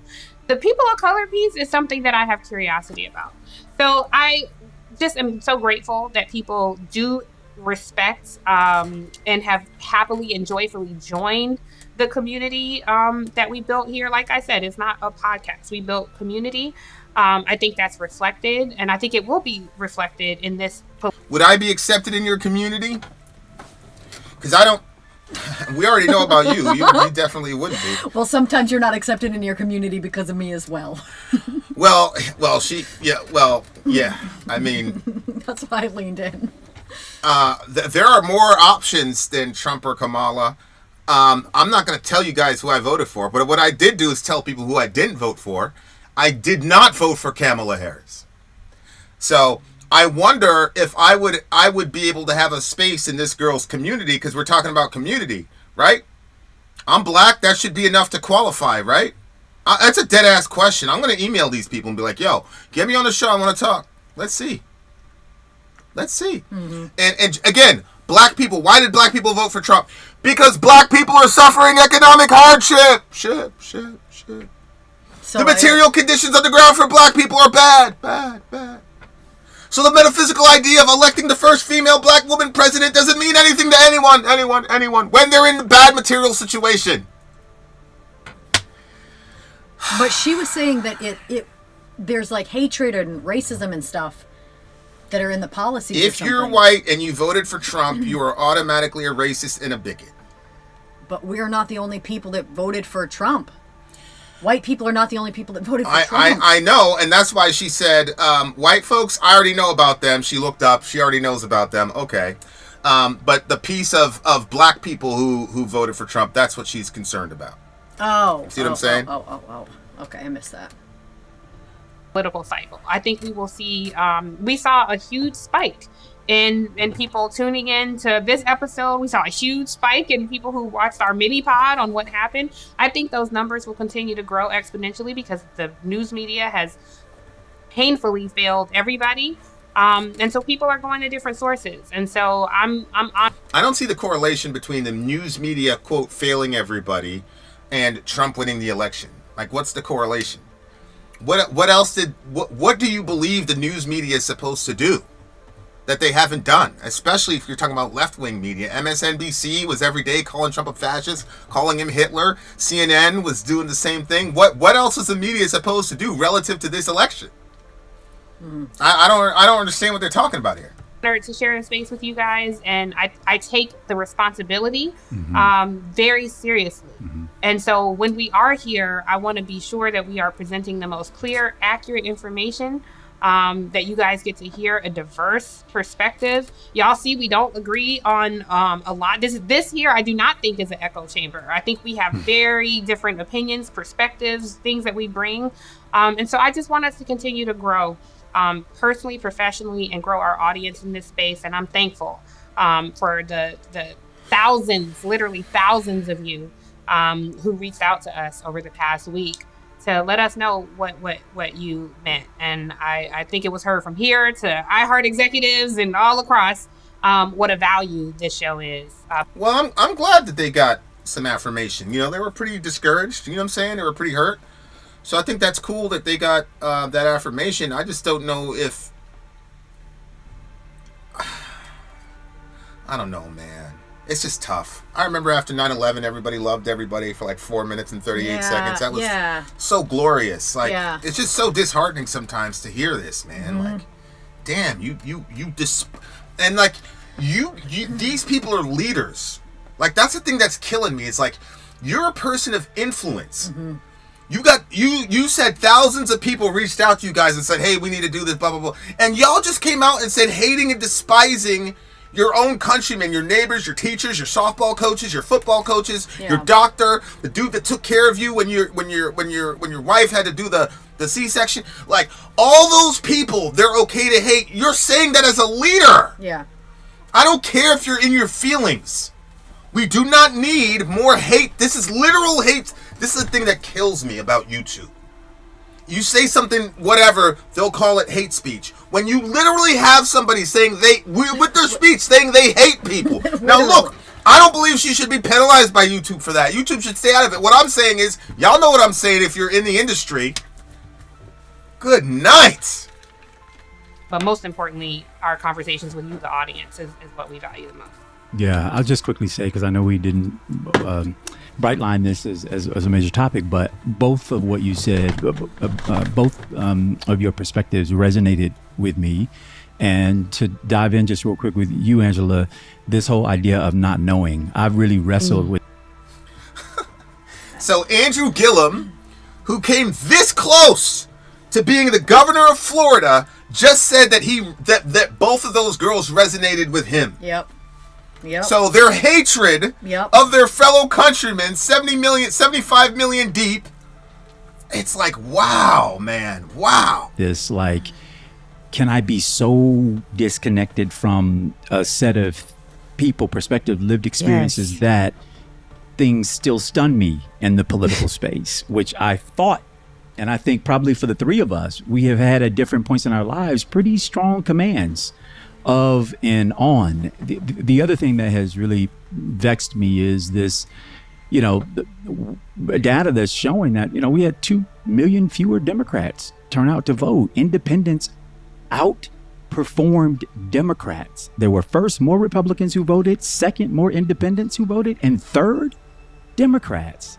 That's unforeseen in the history of this country. And So how could you then possibly say that these people are racist and bigots? You had independents who were voting for Trump. You couldn't win them either. And why wasn't the Democratic base so energized not to vote for this woman? Like, I don't think you guys need to talk about the people that voted for Trump. Y'all need to look at the people who didn't vote. Because supposedly there's a 15 million there's a 15 million delta, dear listener. 15 million people did not vote this time that voted last time. I'm sorry, man. Call me a conspiracy theorist all you want, but I am reopening certain ideas. You can feel how you want to feel, but this election is really strange. The results of this election are really strange, considering all the things that were at play and were at stake. Very, very interesting results indeed, dear listener. We continue. Part of what I hope, and I take as part of our responsibility, is to deepen into what's going on within our own house. Thank you. What is happening within this space where a lot of us share ideological family perspective, that 2 million of us felt like we had no motivation between 2020 and 2024. The threats weren't clear enough. The reality wasn't, bright enough for us to even bother to engage. The threats weren't clear enough. Well, maybe if you stopped running on fear-mongering and started worrying about the actual material situation on the ground for your constituency, instead of, look, a threat is not a realized problem. A threat is a potential problem. Okay? These people were not dealing with the threat of a bad economy. They were in the throes of a bad economy. Their material conditions were horrible. Not theoretically, not metaphysically, but actually in the real world. Again, I'm going to keep saying this. This is Marx. Marx said that there's physics and then there's metaphysics. Physics are what happens in the actual earth, the hunger pains, your housing, you got snow coming down, you can't breathe. These are all physical ramifications. These are material ramifications. And then you have metaphysical ideas like love, justice, harmony, equality, patriotism, blah, blah, blah, blah, blah, blah, blah, blah, blah. Okay? And what Marx says is when people are in a bad material condition, all the metaphysical shit goes out the window. Okay? These three people are in a comfortable material environment. And so because they're comfortable in their material environment, they now can worry about metaphysical issues like racism, bigotry, blah, blah, blah, blah, blah. But the guy at Walmart who's been working for 12 hours, who's going to go home, say hi to his kids, and then go to 7-Eleven and work his other shift because he can't make ends meet, he's not worrying about all this other metaphysical stuff, man. He hasn't seen his wife and kids in 4 days. The thing that I did or not seen enough, you know. I was just saying, or not seen enough, you know. Not like, seen it. Correct. So that's the other way. That's the other way to look at house, it. Though? When he's talking about Democrats, you know, that's true blue over there. Meaning where ideologically there's greater alignment with this group of people. I think it speaks to this whole, not rainbow coalition, but sort of people of color coalition, which, as you all know, I have been very suspect of, given my experience in Florida, of whether or not that's ever really been a real thing. And moreover, my true belief being that power is. Okay, if the Rainbow Coalition was never a real thing, how in the world did Barack Hussein Obama win the presidency? Right? Because it was all the nasty, white, racist bigots who voted for a guy named Barack Hussein Obama. In 2008, that means in the same decade as 9/11, America, white Americans, overwhelmingly voted for a guy named Barack Hussein. You guys know that we also invaded Iraq around 2004, 2005. What was the name of the guy? Who was running the country that we invaded in Iraq? What was his name again? It was Hussein. Saddam Hussein. Okay, cool. So Barack Hussein, and then the guy's last name was Obama. What was the last name of the guy what was the first name of the guy that perpetrated 9/11? Obama. Osama. You're killing me, man. I'm sorry. It's not a very good homeschool commercial. I told you, I haven't been following that. Okay, so in an America where we were fighting Saddam Hussein and Osama bin Laden, white America voted for Barack Hussein Obama. Twice. Overwhelmingly. And those same group of people then voted for Trump, and now all of a sudden, all white folks are crazy and they're racist and all the rest of it. Man, we continue. But turns people on people. Once you get access to it, your proximity to it makes you begin to otherize. It makes you, I mean, we had Latinos being interviewed. You know, I saw this example of this. Okay, once you have power, then you begin to otherize. You guys have been otherizing everybody for 14 minutes and 47 seconds. And this is the thing that kills me about, like, this perspective. It's like, all the bad stuff is on the other side. They're othering people, blah, blah, blah, blah, blah. You literally just said that you hate 78 million people. And then you, instead of being the man you're supposed to be and correcting these women in their emotions, yeah, I said it, you went along with them. And now you're talking about otherizing people, man, if you don't stop. If you don't stop. Latino family where the kids were playing with the neighbors. Both of them had Trump signs. One family were, you know, of Mexican orient. The other was a white family. And the kid from the white family told the Mexican child to go back to his country. And then the neighbors got into a fight. And he thought they were in shared community. But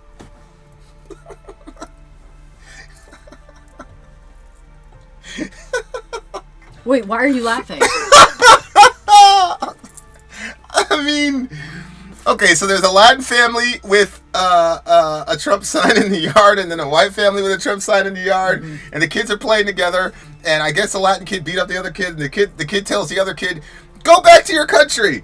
And, like, that's supposed to be some indicator that the Latin family shouldn't have voted for Trump? Oh. What? Okay, so the majority of black people in New York voted for Trump, right? I'm from the Bronx. If I walk through Eden Wall Projects right now, if I get recognized, them dudes are going to shoot at me.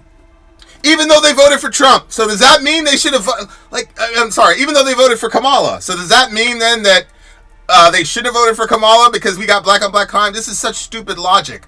What does two kids fighting in a playground have to do with who their parents are going to vote for? That makes no sense whatsoever. We continue. Reality, they were not in shared community. All that being said is there's so much to explore. Voting is not about being part of a shared community. This is one of the things that I always criticize. Black people are too emotional. The president is not there to build a community for you. That's not the point of the president, okay? The pastor's job is to build a community. Maybe the community organizer's job is to build a community. But the president's job is not to build community. It's to execute the will of the people within the bounds of the Constitution. Full stop. That's all the president's there for. That's it. And to be the commander-in-chief. Inshallah, to keep us out of war. That's it. It's not about building a community. It's not about loving. It's none of that. It's a very transactional operation. I'm putting you in power to execute this agenda, okay?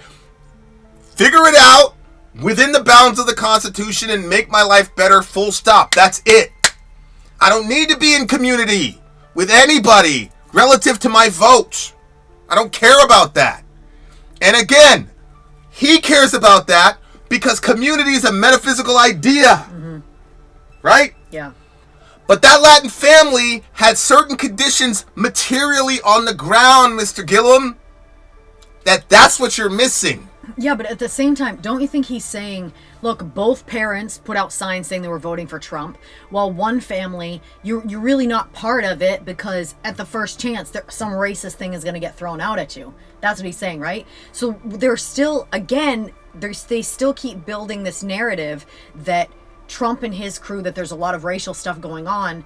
I want to know the policies. I'm still waiting for those answers. I'm just bringing that back up again, that this is a lot of emotional rhetoric, but we haven't talked about any of the policies. You, ma'am, said that there was policies that are ruining you for days and causing you to hate people, but you haven't told us what these policies are. Me as a white person, you're saying that you know all about us, but I don't understand what you're talking about, and I would actually like to know what she means. So hopefully she'll get into it, because there's been no facts so far. It's just been emotional language here, and I think we've got to, in this moment, be more curious rather than judging. Because again, the things that I know, and it's about this high how much I know about politics. I know that Kamala perp walked a mother whose kid didn't go to school, and I think that a lot of parents can understand teenagers hitting a certain point where they don't want to participate in the schooling, and they may or may not go. Especially if you're in the ghetto. Exactly. And the way that bullying is and all these other things. There was no question to the mom, what's going on? How can we work with you? How can we work with your kid? Nope.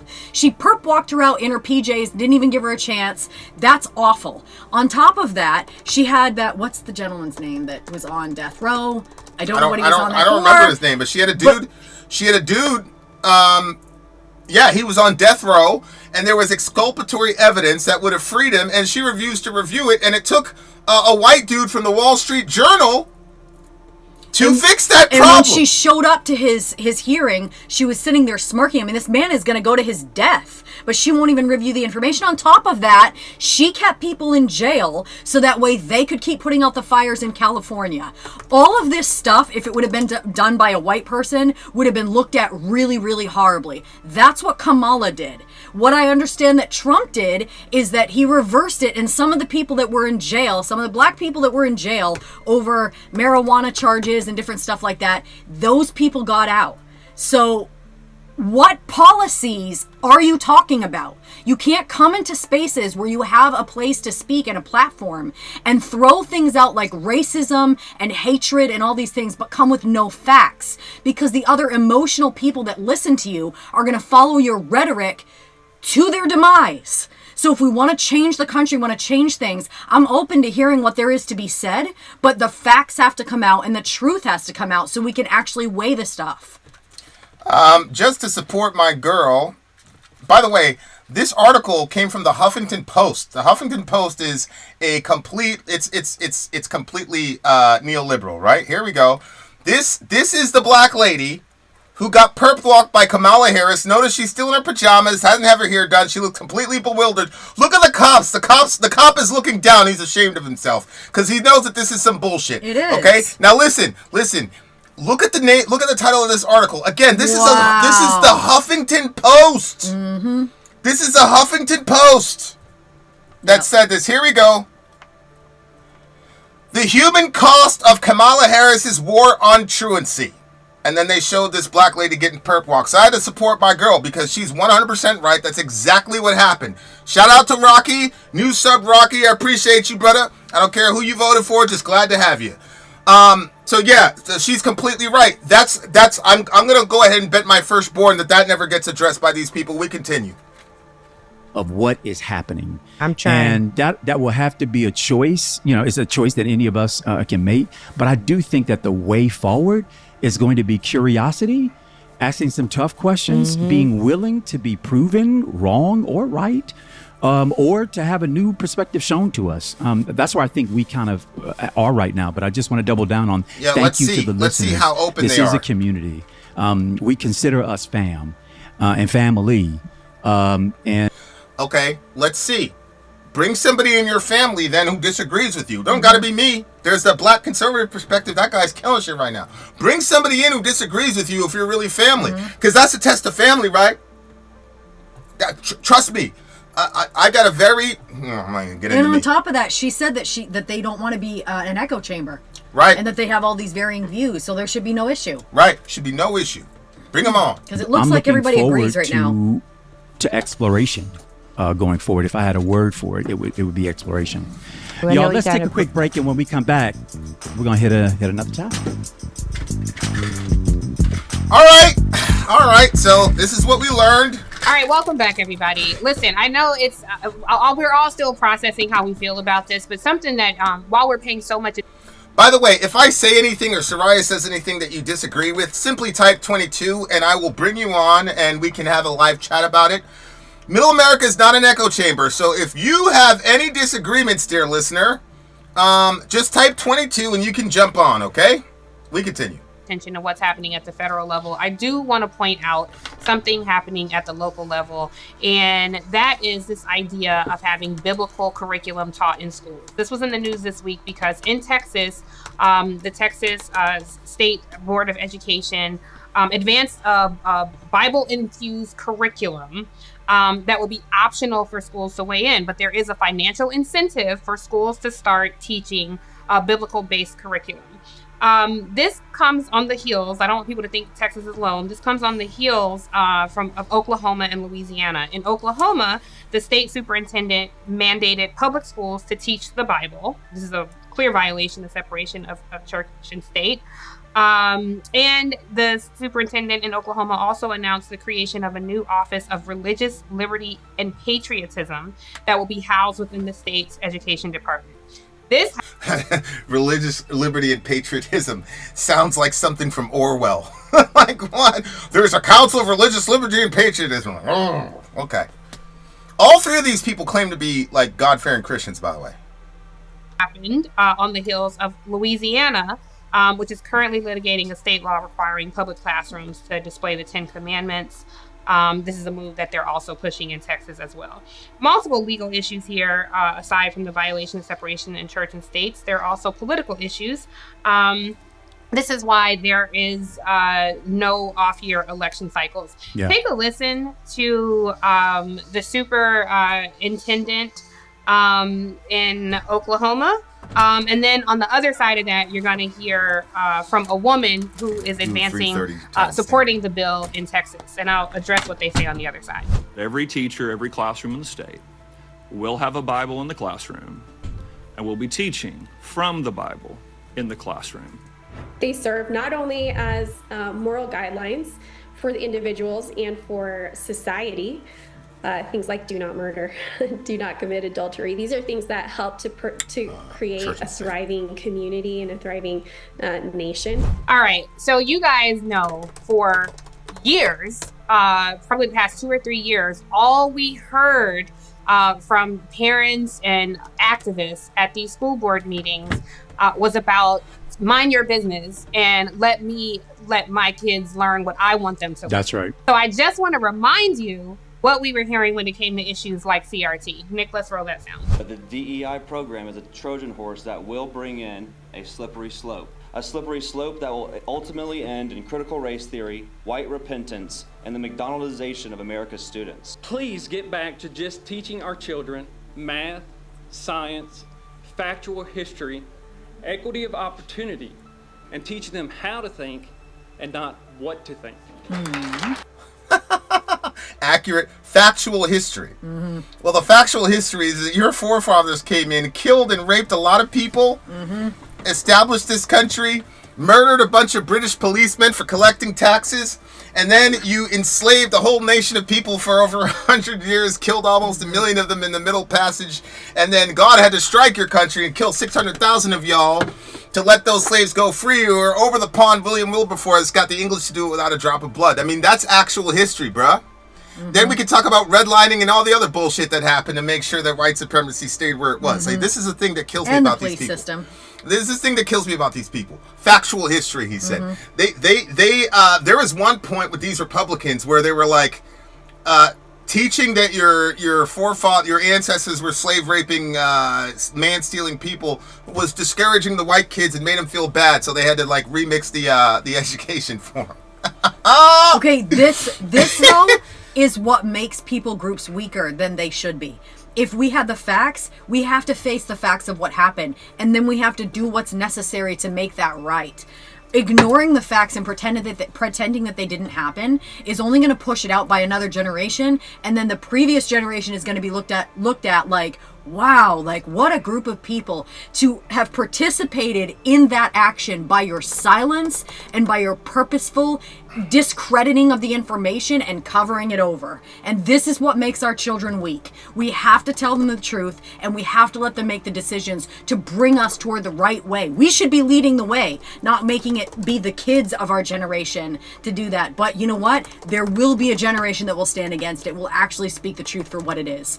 And then the weak ones will be gone. Simple. All right. That's seriously, that's one of the reasons why Jesus said in Revelation that cowards won't inherit the kingdom of God. Like, being a coward is not a good thing in the Bible. And there's a lot of people walking around with cowardice behavior because they don't want to face it. Look, that was what my people did, then we better face it. And then we can realize what is still happening today. But if we're going to ignore it and pretend it didn't happen and talk about real history when that actually means whitewashed history, then we have a problem. Talk that shit. But say it to my wife, you're playing with your life.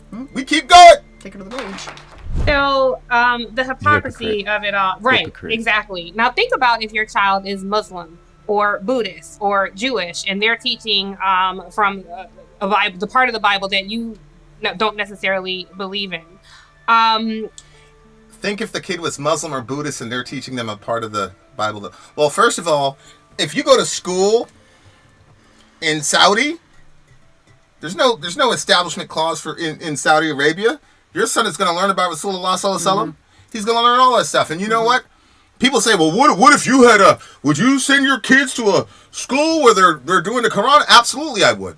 If I would ever send my kids to public school, which I don't, but if I did, I wouldn't care if the teacher was Muslim and pushing Islam and all the rest of it. I'd be happy because my kids would get busy.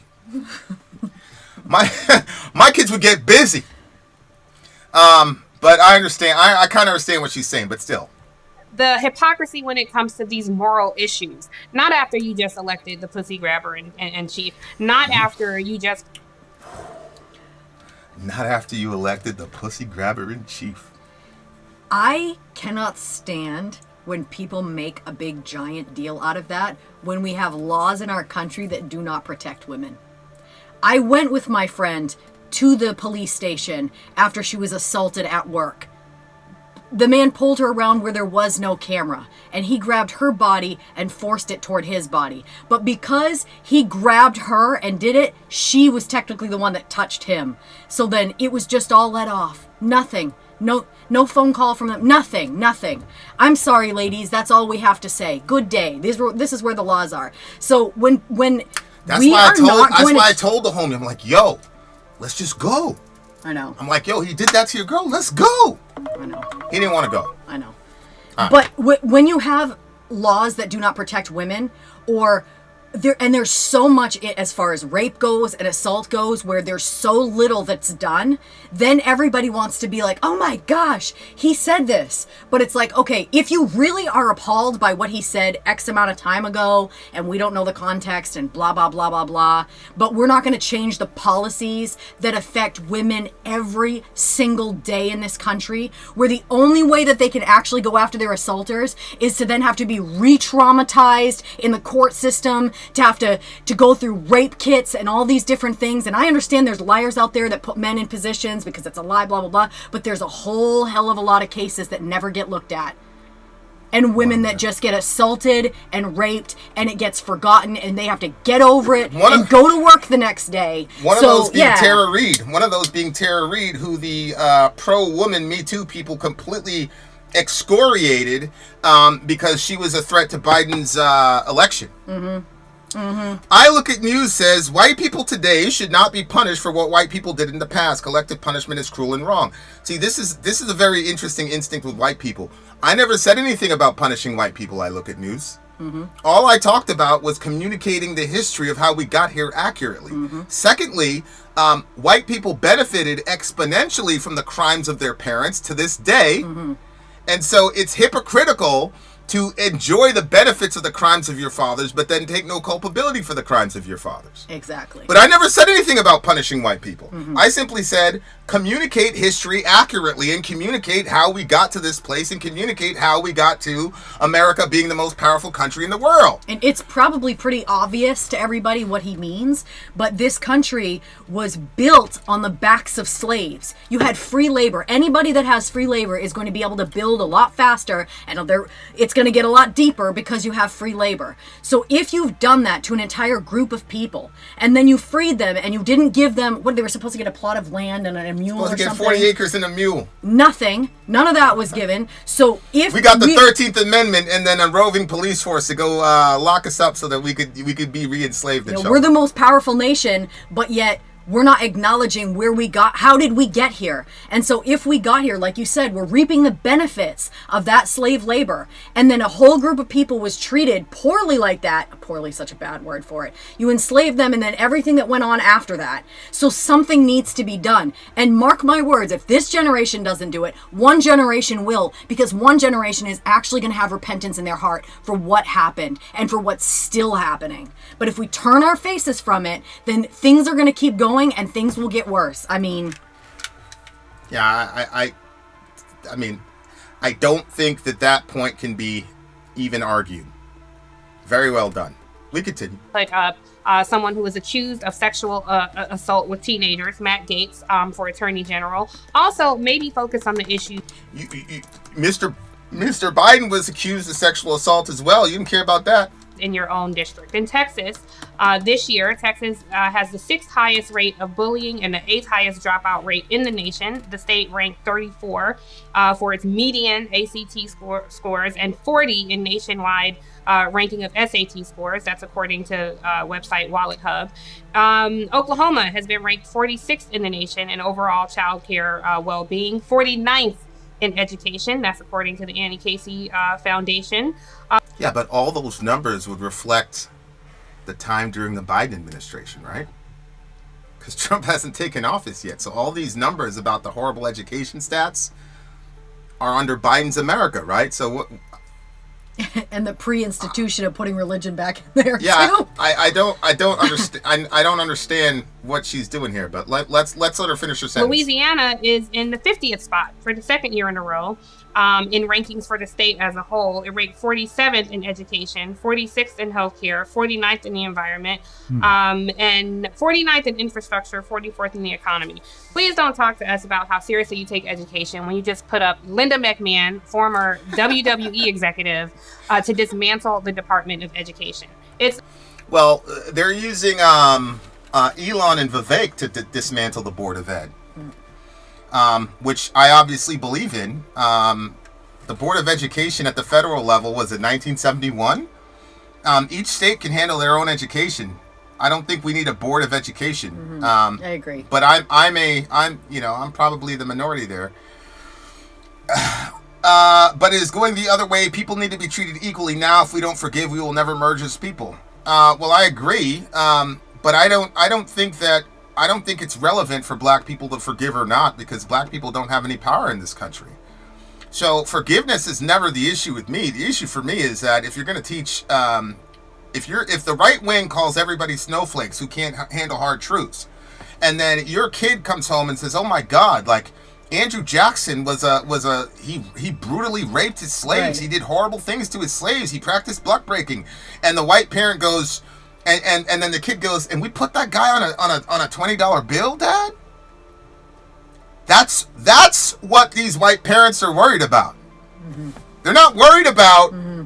You think I look at news? Do you think that there's any white parent in the United States of America that believes that they're going to be treated like black people? We continue.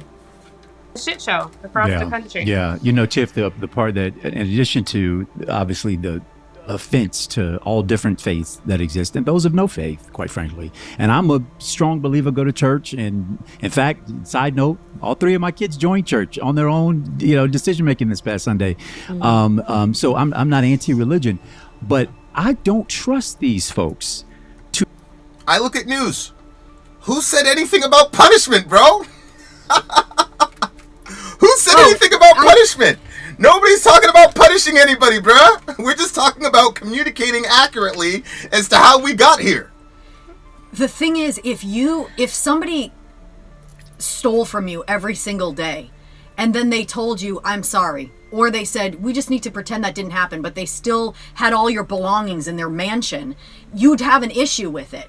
Because we participated in slavery, and there's been no recompense for that, and there's been no repentance for it. Because remember, repentance is not just stopping; it's turning the other way. And the way biblically that you show that you've turned the other way is you make right what you did wrong. And so when white people are still benefiting off of the slavery and the backs of those people that were brutally killed under that system, then you cannot say that the country has repented of that action. They were forced by violence to stop. But in the hearts of the people, they are still slave-owning people. And that's why the people are being treated the way that they're being treated. Now, I do think that, that's why I'm saying I'd like to hear what this lady has to say, because maybe she knows something that I don't know. But it's not getting addressed here. So, but yeah, I think that there should be, yeah, reparations should be paid. Look, the Japanese folks who we interned during World War II, they got reparations. Mm-hmm. The Jews got reparations from the English from World War II. Mm-hmm. I mean, shout out, and they got it. The Jews got an entire, forget 40 acres, they got the land of Israel. Mm-hmm. Like literally, like that. And then we're sending billions overseas, but we're not taking care of the people that we've harmed in our own country, like just our own people. Just the money they sent to the Nazis in Ukraine would have covered it, as far as reparations go. But anyway, we continue. Teach my children about values. Not, right. I mean, what you just listed is exactly case in point why we wouldn't want to. But these are also the same people who use the good book to justify enslaving another people. So that is true. That is true. Religious people did use the Bible to justify slavery. That is true. Mm-hmm. So you can take this thing, you can twist it, you can use it so that it beguides people toward your dominance in society, but you are extracting from public education legitimate histories of our people, of this country, of this nation. And you expect that I'm supposed to now hand deliver over my children for you to now subjugate them again to second class status? No, thank you. Wait, you're saying that them teaching the Bible in school in 2024 is going to subjugate your children to second class status? Like, what part of the Bible? Oh, well, no. He's saying they use the Bible to justify slavery. So how am I going to trust these people to teach my kids from the Bible? Because that happened hundreds of years ago. And if anybody did that, any kid right now that's 16 years old is going to pull out his phone, and it's going to be a national catastrophe for that teacher. Yeah. Stop it. Yeah. Stop acting. See, this is the thing that kills me, and this is why I don't have a home anywhere. Because 5 minutes ago, I just talked about white people and redlining and slavery and how you're still benefiting from the horrible actions of your forefathers, blah, blah, blah, blah. But then I run into a situation like this, and I go, what the hell are you talking about? You're going to act like we didn't progress at all in this country? We're back in the 1800s. We're back in the 1700s. We haven't progressed at all. So if they open the Bible now, everybody's going to go back to slavery. As if the institution wasn't started by secularists and then justified by the Bible. So you got the order wrong. It was the secularists that were going around and getting slaves, my brother. And then what started happening was people started saying, oh, conscience-wise, I can't deal with this. The Bible says from one man, God made all nations of men. What are we doing? And that is when you had the aristocracy over there in the theological world, Prince and all those guys, coming up with ways of justifying slavery to their constituents. That's what they never talk about. They always say, oh, they use the Bible to justify slavery. True. Why did they need to use the Bible, and why did they need to justify slavery? Because their white constituents were saying, how can we do this? They never talk about that when they talk about using the Bible to justify slavery. Hey, newsflash. Has anybody ever used the Bible to justify taking a drink of water in the morning? No, because there are no moral ramifications to that, dear listener. The reason that pastors had to do that was because their constituency was saying this is wrong. Because the vast majority of their constituency couldn't afford a slave, but the pastors could. Yeah. And that's why Jonathan Edwards, the guy that wrote Sinners in the Hands of an Angry God, he had 2 slaves, one of which was named Venus, who he bought for $13. His congregation went up to him and said, how could you do that? And his response was, man, get out of here. You're just mad because y'all too poor to afford a slave yourself. But that guy's in heaven, though. But your LGBT friend, who is suicidal every day because he can't change his desires, that kid's going straight to hell. But Jonathan Edwards, he's up there. We continue. No, thank you. And Tiffany, you're right to point out that this is the type of stuff that's creeping in our states that, quite frankly, end up being the exact kinds of legislation that are rolled out at the federal level with members of Congress because it's already been planted in the states. They're just 2.0, version 2.0 to infect the entire country. So if you're in a place around the nation. He said infect the entire country. So people that hold a Christian worldview, we're a virus. Why is he using that language? He just said he was like a fake. Man, he's all happy these people. So are you celebrating your kids joining something that's going to give them that virus? He said it himself. He's full of hate. Yeah. They all said they're full of hate. So, and the scripture says, nobody who hates has eternal life in him. That's in 1 John. Where you think you're not impacted by this stuff, you just wait and see. They may be coming for Texas, Oklahoma, Louisiana, and states like mine, Florida, even Georgia and other places. But they may be up your street later. I just think it's... Now, keep in mind, this is all about religion here. So they are coming to get your kids. They're coming for your kids. And if the Bible's in school, they're automatically going to become slaves by the end of it. Crazy, but I'm really glad that we are putting a spotlight on it. But also that's why there's no off election year. Like these things are happening at school boards. So that's why it's important to have, for parents especially, have a presence at these school board meetings. And this is how local politics impact our federal politics, because a lot of these shitty policies start at the local, state and local level. That's exactly right. Maya Angelou in Florida being banned all across the state by school boards. Right? Yeah. They're banning Ibram Kendi. Whoa, Maya Angelou got banned? That's crazy. That's what I was wondering. She was the. That's crazy. She was the lady in that movie we just watched. Hold on. Yeah. Maya Angelou got banned? How did she get banned? Yeah. No, hold on. Go ahead. Go ahead, Brother Minister. Let me see. I Know Why the Cage Bird Sings by Maya Angelou has been banned and challenged in schools for many reasons, including sexually explicit scenes, offensive language, LGBTQIA content, being anti-white, and encouraging homosexuality. Oh my God! I don't know anything about it, so we went over that school. We went over that book in that was a class where the dude opened the door, said we're gonna kill me after school, whatever. Yeah. And the teacher was like, oh, and then it just kept going like nothing happened. We were doing I Know Why the Cage Bird Sings by Maya Angelou. No kidding, really. Yeah, there was a sexually explicit scene when she was describing how she got assaulted by somebody in her family, and that dude ended up dead. What are these in the next chapter talking about? Offensive language, LGBT content, and being anti-white and encouraging homosexuality. Babe, you saw that explicit content that they were passing to the kids. Why is this getting banned? But all of that sexual content, you saw that stuff. Oh, I know all the questions that they were asking 5-year-olds. Yeah, what is happening? They'll teach you how to masturbate and all that stuff. Asking the kids all these sexually explicit questions.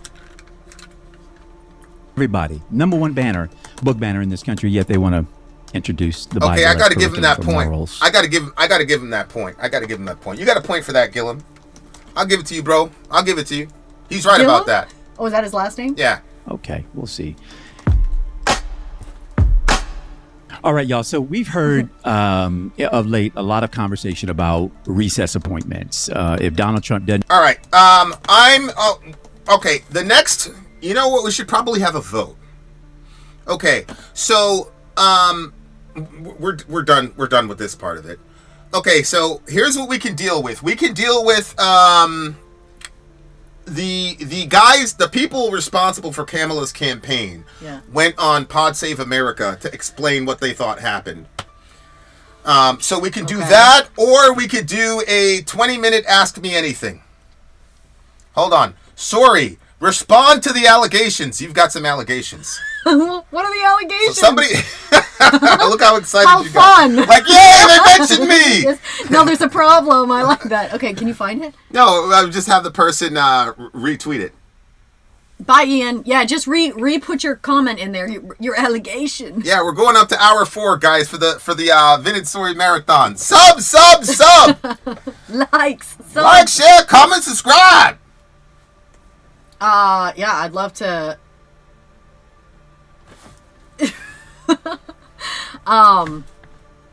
Okay, so yeah, just throw that question back up there because I actually do not see it at the moment.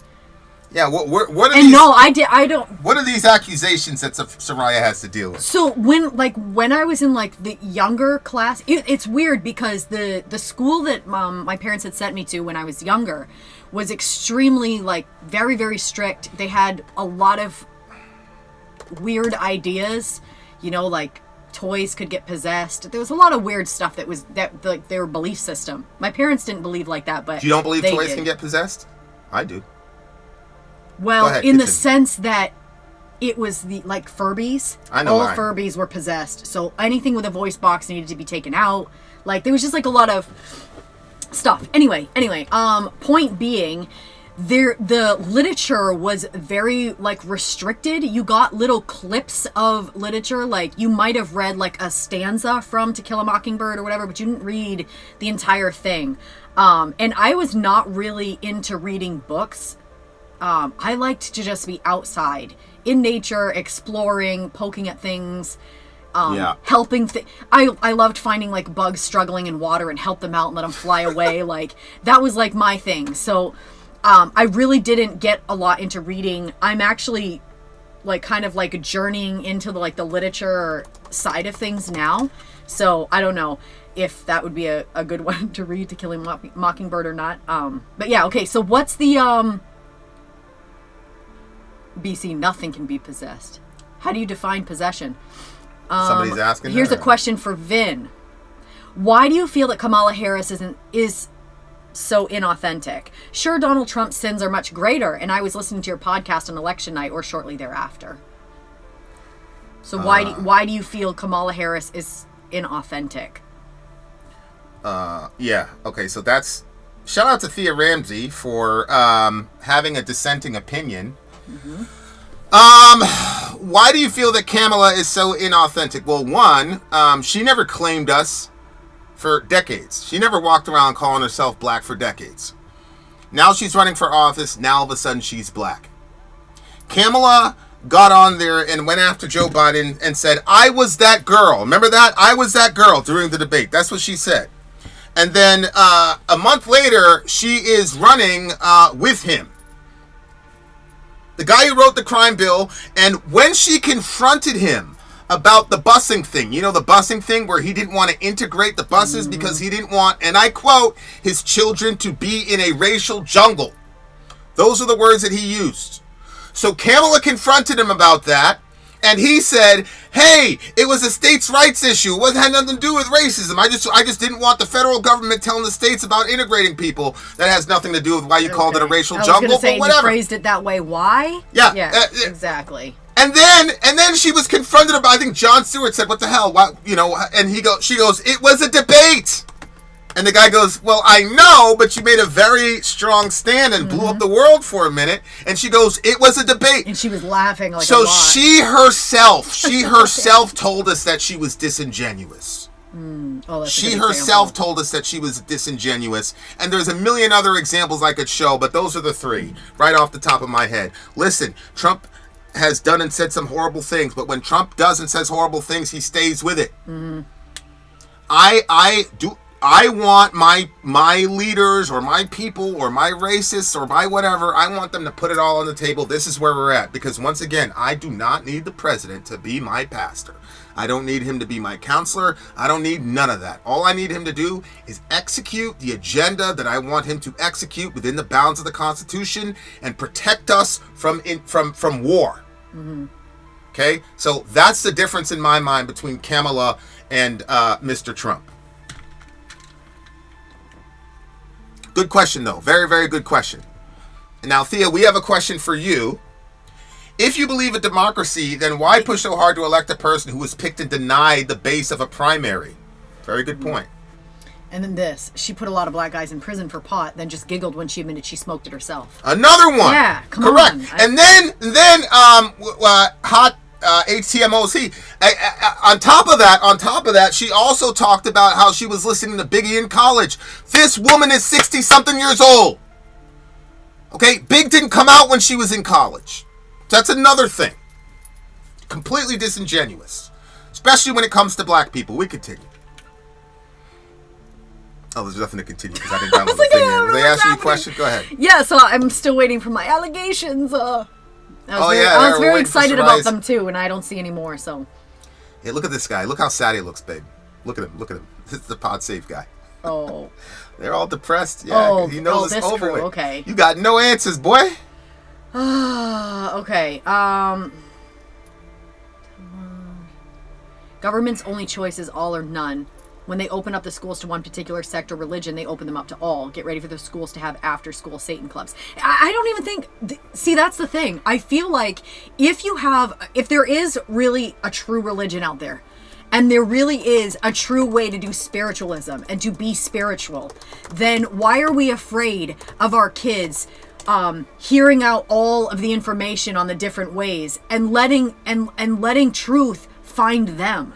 Because we believe that truth is a person. So I'm completely good with, let the Satanist come in and say his thing. Let the Buddhist come in and say theirs. Let the Muslim come in and say, let all of them come in. Let there be a class. Let them all talk about it. Let the Christians come in and speak as well. And let the chips fall where they may. Let the chips fall where they may. But a lot of people don't understand this. There's already an after-school Satan program. What? The After School Satan Club is an after-school program that promotes self-directed education by supporting the intellectual and creative interests of its students. There's an after-school Satan Club, there's an after-school gay club, there's an after-school Christian club, there's an after-school fill in the blank. Okay?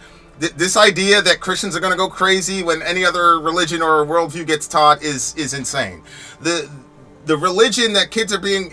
You don't believe that there's no religion being taught to kids in public school. I think secular humanism is a religion. 100%. Okay? Yes. So I don't... So is postmodernism. Yeah. Yeah. I mean, you can say, oh, it's a philosophy. Well, okay, what's the difference between a religion and a philosophy? Okay, a religion is a philosophy with some cultic elements, right? Like baptism, Lord's Supper, those are what you would call cultic elements. But how you live in the world, philosophically, there's no difference between a religion and a philosophy at that level. Any more questions? Any more? Oh, here I said the allegation story. I asked how you couldn't have read To Kill a Mockingbird. Yeah, how could you have not read that? How could I not? That's a classic book. Maybe that'll be the next thing I listen to. Well, I've just started listening to audiobooks. It's actually going pretty good for me. I already finished one book. I haven't finished a book in years. I don't know if maybe I finished one when I was 8, like in 8th grade or something. Yeah. All right, guys, we're gonna go back to the weight screen again, and we're gonna do another one. The next one we're gonna be doing is the Pod Save guys. The Pod Save America boys brought on Kamala's team, and they're gonna give us a breakdown of what happened wrong, what went wrong. Shout out to Moose Knuckle Trump. A religion is made up. Holy shit. Okay? Do you think philosophies are made up by human beings or no? Do you think philosophies just kind of like got downloaded from the noosphere into the minds of people, or did people make up philosophies too? What's your perspective on that, Moose? The difference between a religion and a philosophy is belief in a supernatural being. Well, that's not true. Secondly, what is a supernatural being? Give me the definition of what supernatural means, BC. What does supernatural mean? All right, Soraya's going off to take a break, so you guys we're going to do a little bit of an Ask Me Anything. If you guys have an idea or a question to ask me, I'll be more than happy to oblige. If not, in about 2 minutes, we're going to go back to the weight screen and hang out for a little bit because we got to shoot our next Middle America video. The next Middle America video, once again, it's the Pod Save America boys, and they're going to work with somebody else to explain to us what happened with the current election that just happened relative to our friend Kamala Harris and why she lost. BC, do you want to call to talk? You want to talk now, BC, or do you want to talk about how Kamala lost? What do you want to do? What subject do you want to talk about, BC? Because you guys, this is not an echo chamber, so if you disagree, you have the right to call in and call BS on anything that we say. So what is the subject matter that we're going to be dealing with, my brother? Let me know. I need to know. Tell me, BC, because I need to know. BC, I've been talking to you, bro. Tell me what you want to talk about, bruh. So I can figure out where in the show to put it. Okay, philosophy, got you. Okay, so let me see here. We go here. Conversations with Vin and Sori. Bada bing, bada boom. Copy link. Bada boom. Send a message. Bang. Oh, I figured out what I got to do. All right. Okay, philosophy v religion. All right, let's do it. Okay, just give me a second. Blah, blah, blah, blah, blah, blah, blah, blah, blah, blah. Okay, there's a chat. Restream chat. Blah, blah, boom. Okay, so BC and I are going to have a discussion about the difference between philosophy and religion. So let's do that. This should be very, very entertaining. Not entertaining, but I think informative. I think informative is a better word than entertaining. Or infotaining is what they call it. Yeah, I asked you what a supernatural being was. Dave. Okay, what's up? Seneca wants to see you. I don't know if you want to... All right, bring him in. He's saying he wants to see me. What's up, buddy? I got him. Hey! What you doing? You happy? Or did you just wake up? Give me a kiss. He was chilling out on the couch. Say hi to the people. Say hi. Say hi, people. Look. Say it. Oh, who's that? Oh, there you are. Who's that? Say miscegenation is awesome. Say yay. Say miscegenation is awesome. Yay, miscegenation. All right, God bless you. Get out. I'll be right back. Yep. All right, BC, let me put you in there. You already saw me, bro. All right. So BC, click that link right there, bro. See where it says guest, Ecamm Live, blah blah blah. Click that link. Click that link, and then Applejack, you can talk about why TYT is harmful. Sure, we will do that. No problem. No problem. It's debate time, dear listener. You know what it is. You know what it is. It's debate time. Oh boy, that was fun. That's such a beautiful child. Okay, I put the link in there, so go for it. All you got to do is click it, and you'll jump on, and then we'll be able to rock and roll. Is he up already? Are you on already? Hey, can you hear me? Is that you? I'm waiting for him. Is that him crying? He was not happy about leaving you. Oh, really? Yeah. He wanted to hang out? Daddy! He wanted to hang out with the homie? That's nice. Good for him. Non-white people can't click the link. Yeah, you guys need to shore up on your zinc, guys.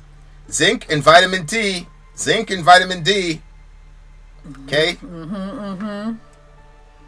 All right, I got two. Okay, I'm gonna put a 2-minute timer on this thing. If BC doesn't jump on, then we're gonna skip BC and go to Applejack. Has BC ever come on before? I think he came on one time. I'm not sure. I'm not sure. But if Thank you. But this should be interesting. Yes, non-white people can click the link if you want.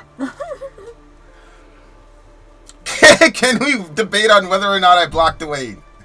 No, it's non-debatable. Dwayne needs to be blocked forever. All right, you know what, Applejack? Just hit the link. Hit the link, Applejack. Hey, hit me this timestamp, okay? 4:08:20. Applejack, hit the link. BC, if you're trying, that's okay. Applejack, click the link, and then we'll do Applejack first, then we'll do BC again. No problem. So Applejack, jump on, sir. Let's see it. Let's see what you have to say to the people. Let's see what you have to say to the people, Applejack. Yes, Big debate coming up. We want to know what you have to say. Did you hit that timestamp? I wrote it down. What'd you do? What'd you say it was? What was the time? 4:08:20. Okay, perfect. Where are we? Okay, good. All right, debate time is. Yeah, BC said he's trying. Okay. Add left. Should I just put my phone number in the chat? No, absolutely not. I'm just kidding. Phone number in the chat. I'm just kidding. Welcome for that. Oh. Okay, we have the great Applejack the smoker. Boom, boom, bang, bang. He's my rap partner. He's my rap partner. Marcus got the weapon near me. Spark it loud. They better hear we live and die as free men by any means necessary. Hey. I wanted to continue this, but I just realized that my charger's not working too well, and I'm at 1%. My phone's probably gonna die. Oh no! Oh nigga, you knew you was gonna lose, nigga. That's why. On its set. Yo, we coming back for this. It's about to be some black on black crime. Yo, Vin, I'm gonna get you to stop watching TYT. I'm telling you. He's poisoning your mind, Vin. He's poisoning your mind. Oh no! Alright guys. I'm gonna see you back in the chat as soon as I can figure out this freaking charger situation. Yeah, no doubt. It's 2024 and our brother doesn't know how to work a phone. Okay. All right. Okay. All right, get out of here. How do I get rid of this dude? Oh, that's right. You just do that. Boop. He's gone. I can't. Oh, no, he's still there. Get out of here. All right, we're back. All right. So we're gonna go to our break. We're gonna go to our break until BC figures it out, because BC can't get on, Applejack can't get on. You know, a lot of people don't. A lot of people feel real brave about the debate thing until it's time to actually get up on there. Vin, I don't think she really means half 1 million people. She just is upset about Trump winning the election. Thea Ramsey, 78 million people voted for Mr. Trump. And they both said that they despise and hate those people. Mm-hmm. And I just want to ask you, Thea, if you saw Charlie Kirk after 2020 say he hates and despises 81 million Americans, and then another person, and then Tucker Carlson's there and says, yeah, and then Trump is on there and says, yeah, that resonates with me, I don't believe that you would say, oh, they're just mad. You see what I'm saying? Mm-hmm. BC in the house! BC in the house! Hey, brother. Hey, BC! Hi. Hold on, let me turn him up all the way. Yeah, no way. For a long time. Oh my God, we finally got BC. This is a guy that says, what's up, children? Mm-hmm. Hello, children. Oh man, it's so good to see you. Okay. Okay. All right, BC, let's do it. Talk to me, baby. Oh, you're just saying what a supernatural being is something you don't have physical proof of. Okay, a supernatural being is something you don't have physical proof of. Well, like God or ghost. I mean, it's pretty basic. I mean, elves would be supernatural, or fairies. But okay, so we just about politics. We're talking about philosophy versus what again? I forget. I lost the check. What's the functional difference between philosophy and religion in school? Is my question. Oh, in school. Okay, well, if religion and philosophy in school, you can have different philosophies, both be positive and negative. You can have a philosophy to enlighten yourself, and you can have a philosophy to read and teach yourself.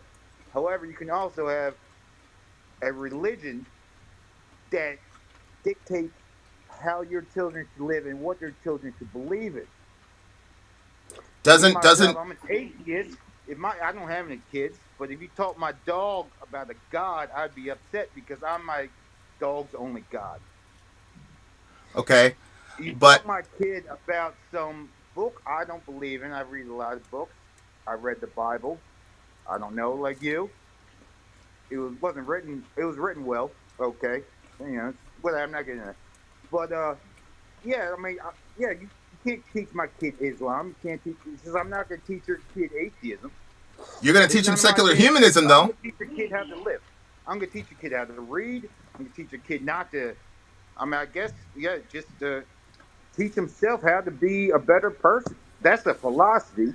A religion is something that tells you how to live, and if you don't live this way, something bad can happen to you. A philosophy, you look at Nietzsche, Nietzsche? Or look at any religious person. It doesn't, God is dead. It doesn't matter. You look at any of the great religions, especially the ones that are, well, postmodern, they really don't believe in a God. They just say, this is what we believe. I don't know.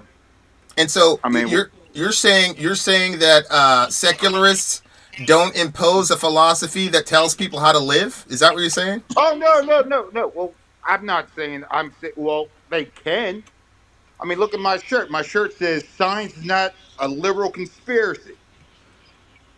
Yes, there are facts, and there are ways that, I know you're going to disagree with this, but there are ways that people can live without a supreme being and without fear of an afterlife or something. That's the religion. I don't think that is good for people, especially if they don't believe in it, especially kids.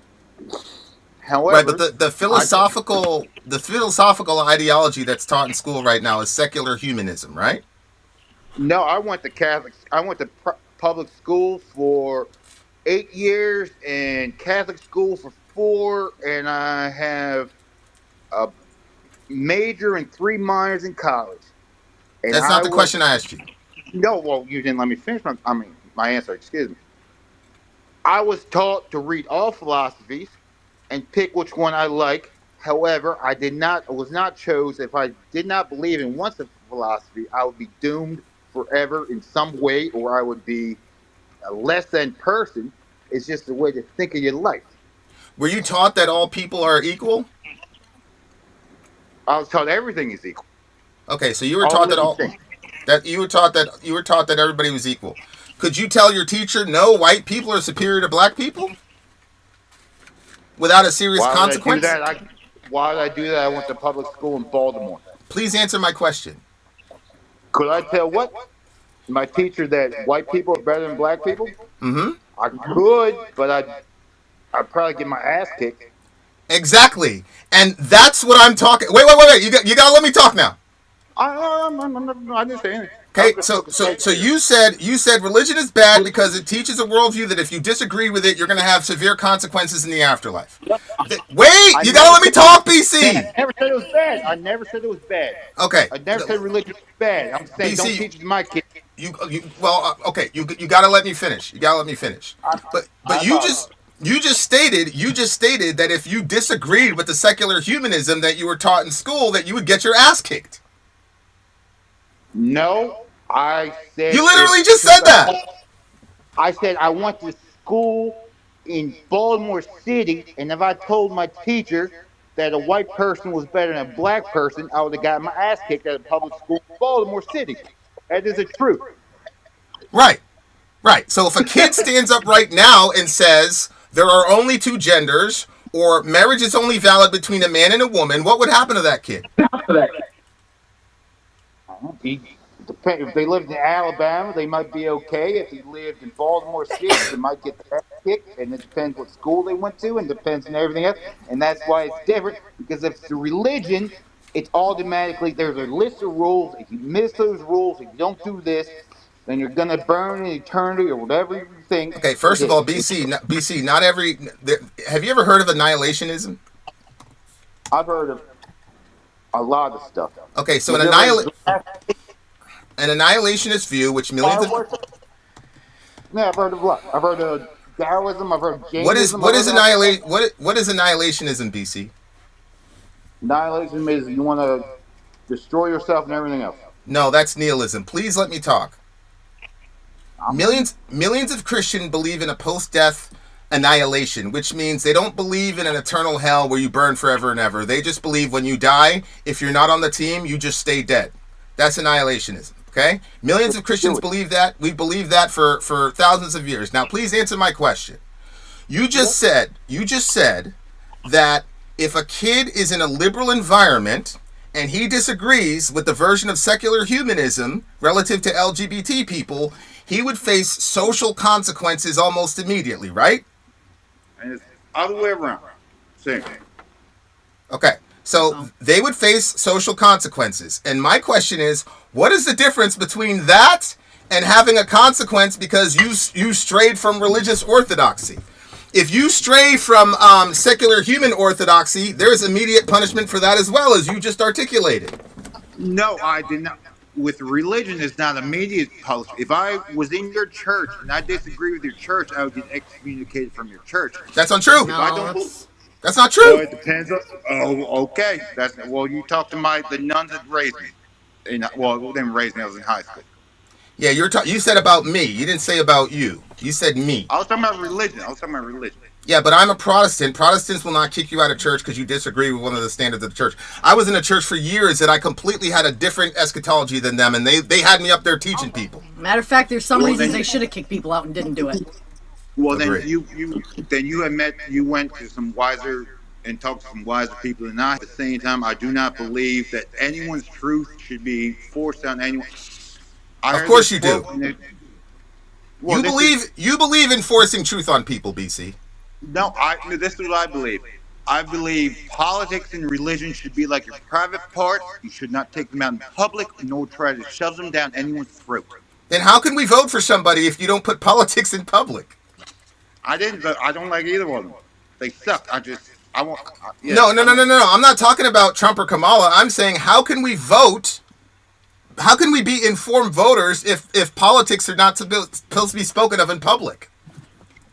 No, yeah, well, the politicians speak of it, but if I'm in an Uber and some guy starts talking to me about Hamas, Israel, or they start talking about Ukraine, Russia, I don't want to hear that crap.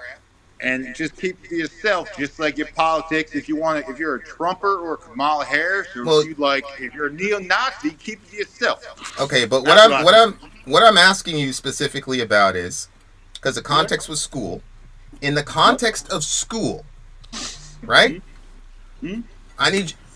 Are you saying that the philosophy of secular humanism doesn't carry with it certain assumptions that will also punish you if you deviate from that kind of orthodoxy?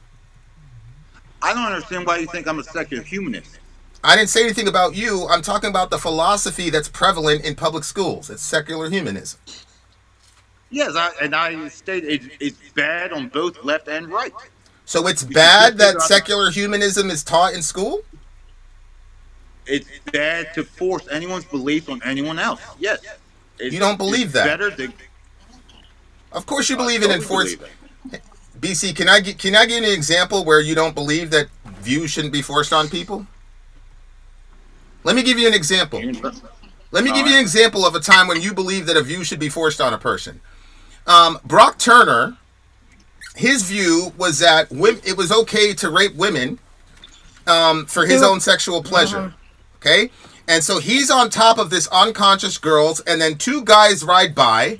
They jump off of their bike and hem him up and get the girl away, right? Swedish men, I think. Okay? Do you agree with what they did or no?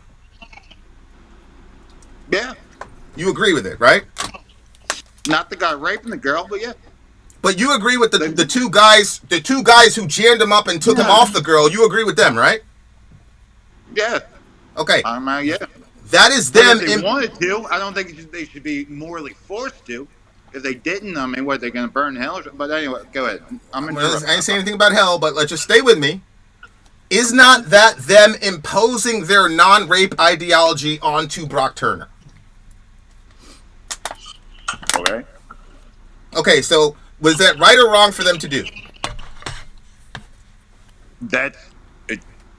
It depends on the era of the year. I mean, if I'm asking you, for me, was it right or wrong for them? I've been celibate for 12 years, so I don't know. So I could wait, hold on, because I don't want you on video. You said for me. Wait. I don't want you on video and people start saying crazy things about you. Let me reiterate the question. This guy was on top of. Give me a second. This guy was on top of a girl who was unconscious and was about to rape her. Yeah. Two guys see this happening. They jump off their bikes and jam this dude up and get the girl out of the way. My question is, did they do the right or wrong thing in your mind? Would I do it? Yes. Okay. But then that means that you do believe in imposing your morality on the unwilling. Yes, but I am not a... Yeah, but if you talk to, quote, certain religious people, certain religions think that's perfectly fine, or at least it seems that it is more acceptable in their culture. Yeah, it has nothing to do with what I'm saying, though. Well, then, because you said you're trying to put me in a moral. You're trying to put me in a moral trap. I know I've been watching you for probably 10 years. I'm not putting you in a moral trap. Yes, you are. I know, which I've seen you do it every time. What I'm indicating is that you're being inconsistent, because on the one hand you say that we shouldn't force our morality onto people, but on the other hand you say we should. That's not a moral trap. That's just showing you that you're being inconsistent in your philosophy. No, I'm not. I'm inconsistent in where you get your morals from, because you get your morals from a book. I get my morals from all the books. No, I get my morals from 66 books. 66 books. I get my morals from every book ever written, and I get to pick and choose which one I like. That's nonsense. That's the difference between religion and philosophy. That's the dumbest thing I've ever heard in my life. Well, then you need to read more books. No, BC, you have not read every book in existence. Ridiculous. I haven't, but I can, and I can read them all I want. And no, you cannot. Like it, I can pick it up. This is ridiculous. You can't even read. Listen. You can't even read the entire Augustinian corpus. Much less all the... You know why? Because 30% of his corpus has not even been translated from Greek to English. Okay. So what are you talking about? What are you talking about? What do you mean? Okay. I don't know the ancient Greek. Right. Right. So for you to claim that you've read every book in existence is ridiculous. I never said I read every book in existence. I said I could. And if I felt something that really... I'm reading this book now called The Wisdom of All Ages, and it's a Manly P. Hall book, and it's all about Rosicrucianism, Masonry, Kabbalah, and all this stuff, and it's a cipher of all religions, and it takes them down. Have you ever read Joseph Campbell? You know, I just hope you know who Joseph Campbell is. We all know Joseph Campbell, but what does Joseph Campbell's philosophy have to do with the original conversation that you and I were supposed to have, which is what is the functional difference between teaching philosophy and religion in public school? Joseph Campbell takes knowledge from all the books, from all the religions, and takes one. He talks about the rope. Right, he tries to synthesize the major religions, not every religion, first of all. There's nothing about Jainism. There's nothing about Jainism in the Campbell corpus. Yes, sir. There's a big corpus. You watch. He did 60 hours with Bill Moore. It's watching my grandmother growing up. With Bill Moore, it was on PBS. She had all the tapes. I watched it since I was growing up. All right. I'm just saying, I don't want religion taught in schools. You don't want secularism taught, or secular humanism taught in schools. I just want, and you said earlier in the podcast, or I don't know, is that what you call this? Whatever. You said, shit. Sorry, I had a beer. No, it's okay. You're doing great. You said, I forgot my point. What you said. I said there's no functional difference between teaching a secular philosophy or religious philosophy. Oh yeah, just the way. I'm sorry, I got my train of thought. You said reading, writing, arithmetic, right? And that's not the only four things. I agree with that. But there's philosophy, and there's you can learn Mideastern philosophy, you can learn Oriental philosophy, Asian philosophy, you can learn alien philosophy, you can learn Taylor Swift philosophy, you can learn philosophy, but it's just shit, and if you like it, you take it. My sister has a degree. She doesn't believe in evolution. She says, I didn't come from a damn monkey. That's not my argument, though. She has every right to say what she is. Wasn't taught that for secular humanists. You're not understanding my argument. I am not saying that in every public school class there is a primer on secular humanism. What I'm saying is secular humanism is assumed as a fact, and it's the prism by which you educate people. That's what I'm saying. No, okay. Well, I believe it's science, and the one good thing about science is that it changes, and then people can prove science wrong. What does science have to do with teaching a history class, BC? Because you can look, and if someone says, "Oh, the Nazis had intercontinental ballistic nuclear missiles," you'd be fucking wrong. And if you taught that in school, it'd be wrong. Yeah, I don't think you're understanding my question, right? If you're looking at you're teaching the kids about the civil rights movement, for example, and you have characters like Martin Luther King Jr., and then you have characters like President Johnson. President Johnson was a racist. Martin Luther King was out there fighting for civil rights. That teacher, in a secular humanist context, is going to present Martin Luther King as the good guy and the racist president as the bad guy, because secular humanism is assumed in that teaching. That's my argument. I think that's wrong. I think you should learn both sides. They do that in Germany about the Holocaust. No, they do not. Yes, they do. You can't even question. You cannot even question the 6 million number in Germany without going to prison. No, that's a bad example. Choose another one. That, but how's this? Go with somebody else. They talk about their past, but they still talk about the future. You have to recognize the past, but you can't hold on to it. But BC, when they talk about their past, they cast the Nazis as bad guys. And the reason Some of they them. cast all of them. No, the reason, some of the Germans. There's still Nazi Germans. We're talking about school, right? We're talking about public school, okay? In public school, when Nazism is taught about, it's always they're the bad guys. Because we're assuming secular humanism into the historical narrative of what happened. That's what I'm explaining to you. So, I understand what you're saying. I agree with you then. Yeah. I don't see how that's a bad thing then. I'm not in that particular instance. They are the bad guys because I'm a Christian, and so people are creating the image of God, and so I have a logical basis for saying they were bad.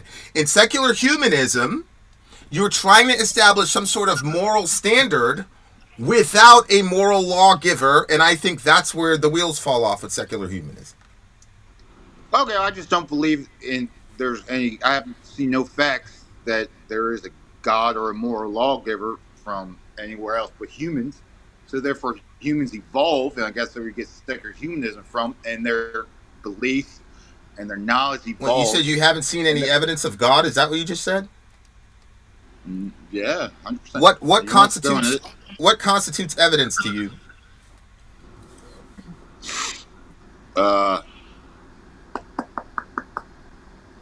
That's my head. I just hit it. I've never seen any physical energy, any spiritual, any voice, anything. What physical? So are you saying if you heard a voice that said "BC, I am God," that would be evidence that God exists? No, I would just have to go back to the hospital. Probably get put on some lithium again. Okay, so just stop for a second. I asked you what would constitute evidence of God. You said a voice. I said, if you hear a voice that says, BC, I'm God, would you believe? Your response was, no, I have to get more lithium. So you just created a heuristic in which you'll never be convinced. You realize that? Yeah, because logically in my head, it doesn't make any damn sense at all. And I don't doubt you for you believe that all you want. And I think I love you because you let me believe what I want. But I don't think religion should be taught in public schools. You can have private schools that teach all of it. You can home. But you believe philosophy. You believe philosophy should be taught, just not religion. Yeah. Okay. So what if the basis of my philosophy is religious? Mm-hmm. Well, Jesus is a great philosopher. I just don't believe in no resurrection thing. So you have no problem. Bible. Teach the Jeffersonian Bible. He cut out all the things about God and just has what Jesus said.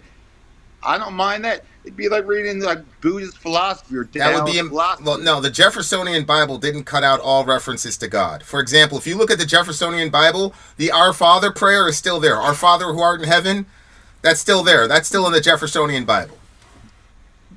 All right. Okay. I don't. That's not what I heard. That's one of the many books I have to put on my list. That's why it's important. I read parts of it. All right. Yeah. BC, thank you so much, man. I'll let you have the last word. But I actually do have one more. Can't wait for Elon and Trump to bring the what? Okay, go ahead, Stor. I have one question. So, in your way of looking at it, when you said religion, not as great. It's a great beard, but not as great as Vince. Everybody's a little beard. Okay, so from the point of view that you have, when you're talking about religion shouldn't be taught in school, what is it about the religion that you're saying would be detrimental to the development of these kids in a school system? Because like Florida, for example, they banned Maya Angelou. Why'd they do that?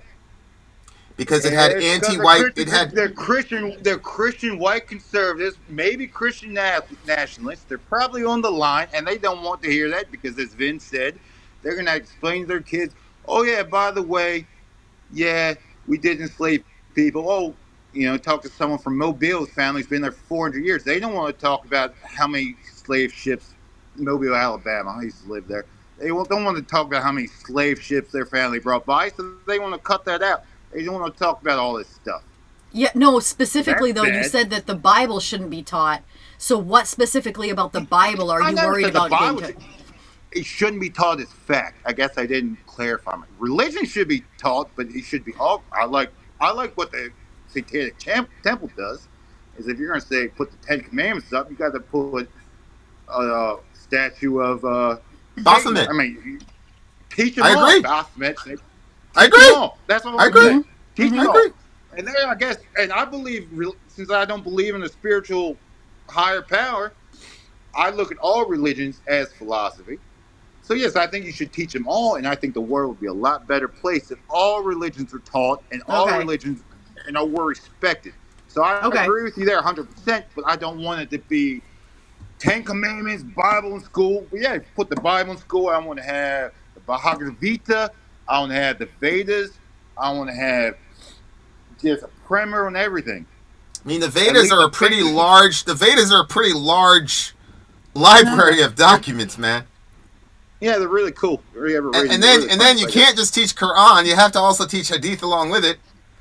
I mean, I see what I see what you're saying. More school. Maybe we need more school. Maybe people need to be smarter, and that's why we had to choose between Kamala Harris and Donald Trump, because people are dumb as shit and they don't know how to think for them fucking selves.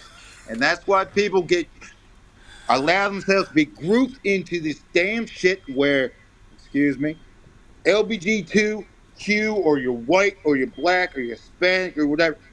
We all have the same damn problems at the end of the day. We all want to food on the table. We want to be safe. We want to walk down the street and not have someone hit her over the head. It doesn't matter if you're a white supremacist, a redneck at a trailer park. I guess most of them are probably the same.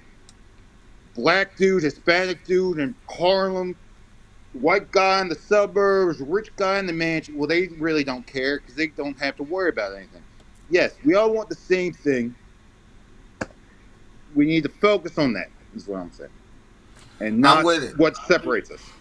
I'm with it. Shout out to the big homie BC. Love you, baby. Thank you for coming through. Yeah, bring logic back in schools. What do you say? What was that last thing? Hello, children. Hello, children. Now I'm going to have that in my head every time I hear that. I love that Chef intro. From South Park. It's Chef from South Park. No, it's BC. It's BC from Ben and Sorry. Yeah, it's BC from Ben and Sorry. That's right. Isaac Hayes from South Park. Hello, children. Just watch. It's a great show. Love you guys. I love you too. Bye-bye. Love you. That's BC in the house. That's right. You know who it is. He's famous, dear listener. Yep. He's one of the greatest of all time. We're going to take a 2-minute break, and then we're going to go into the Pod Save America boys. They're going to explain to us what happened with Kamala Harris. Inshallah, it's bigger and more imaginative than people are racist and misogynists. Okay, so we will see you guys in about 2 minutes. We'll be right back. 2 minutes. We shall return. Did you take that? Yeah, no, we're right in the middle here. I know. Look at that. Is that in your grok thing? Yeah. Yeah. I don't think yeah.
Kamala Harris has lost.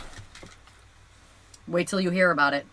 She goes on Pod Save America. Well, she doesn't go on Pod Save America, but a lot of her campaign managers did, and they're going to explain to us why she lost. Let's talk about it, y'all. Middle America. And you ain't black. The first time ever any. What are you people? We're Americans. We are Americans indeed. My name is Vincent, and this is Middle America with Vin and Sorry. 445. With Vin and Sorry, we are not left wing, we are not right wing, we are just right. If you want to continue the conversation, you can mosey on over to facebook.com/America Middle. We have been covering the Kamala Harris loss. We've been covering a lot of things.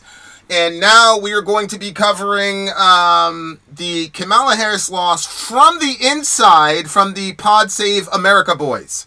Pod Save America are essentially, they're kind of the premier Democratic podcast in the world, I would say. TYT is a progressive podcast. Breaking Points is kind of a both-and podcast. The Pod Save America boys are mainstream Democratic neoliberalism, and that makes up the majority of the Democratic Party in America. Well, I think a lot of people would probably take issue with that, considering what just happened in the election. That's an interesting point. Maybe that'll get dealt with in this discussion, but we are hanging out with the Pod Save America boys. Middle America is a free speech environment. It takes a lot for you to get booted, kicked out, whatever. The rules are pretty simple. To me, you can say anything you want. You can use any type of phrase you want. If you mess with my wife, obviously, I'm not going to tolerate it. And if you say anything bad about anybody in the audience, I'm going to try to give you a warning. Let's just get back on track, okay? But we're not going to tone police. We're not going to pronoun police. We're not going to do any of that. But if you're just a jerk or being dumb or whatever it is, then you're going to go out. But I think all of us have demonstrated that all of us are pretty mature enough to disagree agreeably. You don't necessarily have to disagree agreeably. You just can't make things harder for people who are already having a hard time, if that makes any sense. Okay? Good. Having said that, okay, so Jay Vell believes that the Pod Save America boys are the 2024 version of the Country Club white boys. I kind of get the... Yes, you can cuss at Vin if you want. I kind of get the same vibe from the Pod Save America boys. What I will say about Pod Save America is that, to me, it seems that they're really emotionally invested in what they're doing, and I respect that. A lot of people won't respect it. I understand why people wouldn't respect it, but anybody that has a real sort of commitment to what they're doing and completely sells out for what they're doing, you got to give them that respect. So I think that they are, I think they're genuine in their perspectives. I think that they're genuinely wrong in a lot of their perspectives, but you got to respect it. You got to respect anybody that is willing to speak about the courage of their convictions, especially after such a horrible loss that the Democratic Party suffered.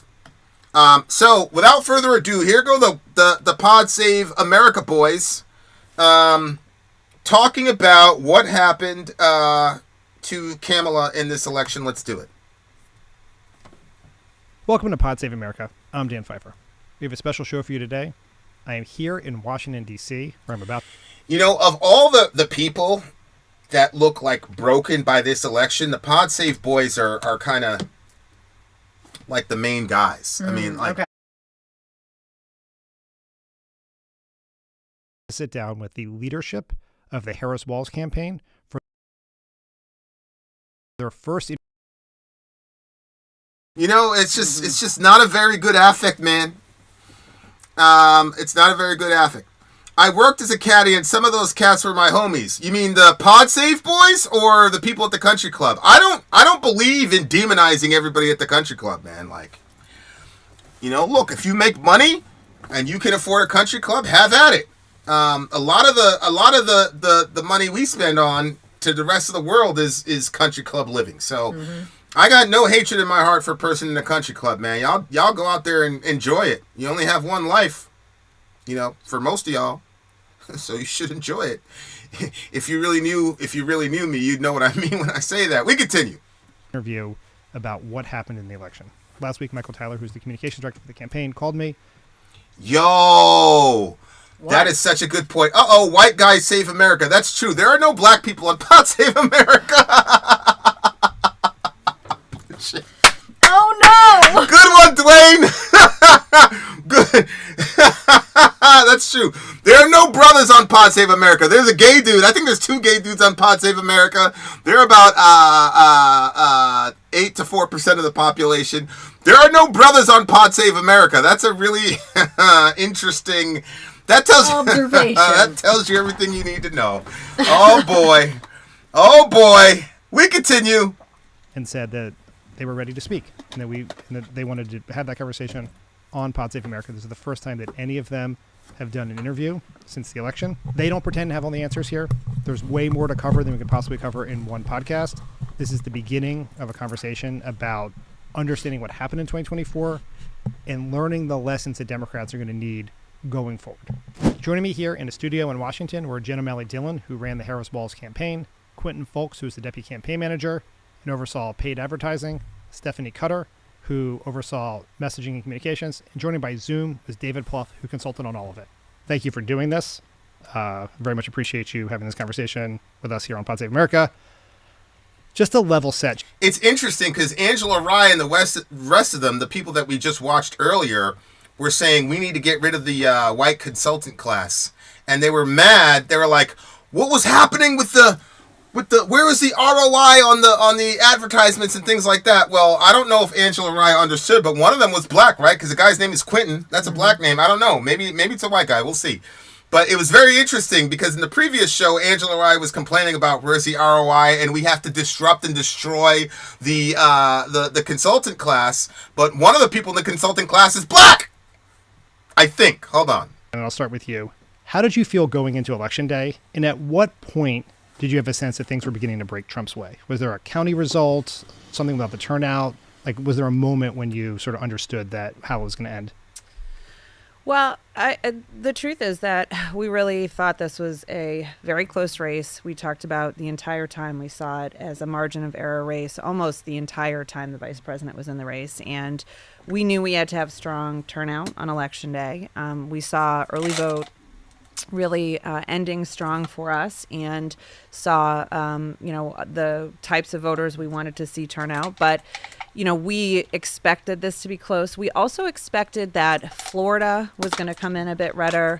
Virginia, we knew was tracking to being, that we were going to be ahead, but that we would be ahead by less than we were in 2020. So we were expecting to see that when we saw that. We also did anticipate that the night would go relatively long because some of these states would take longer to come in. But I think it would. I've got a family member that works, for the government. And he said, it's going to be a long couple of days, man. They at the governmental level, they really assumed that this was going to be a long, weeks long type thing.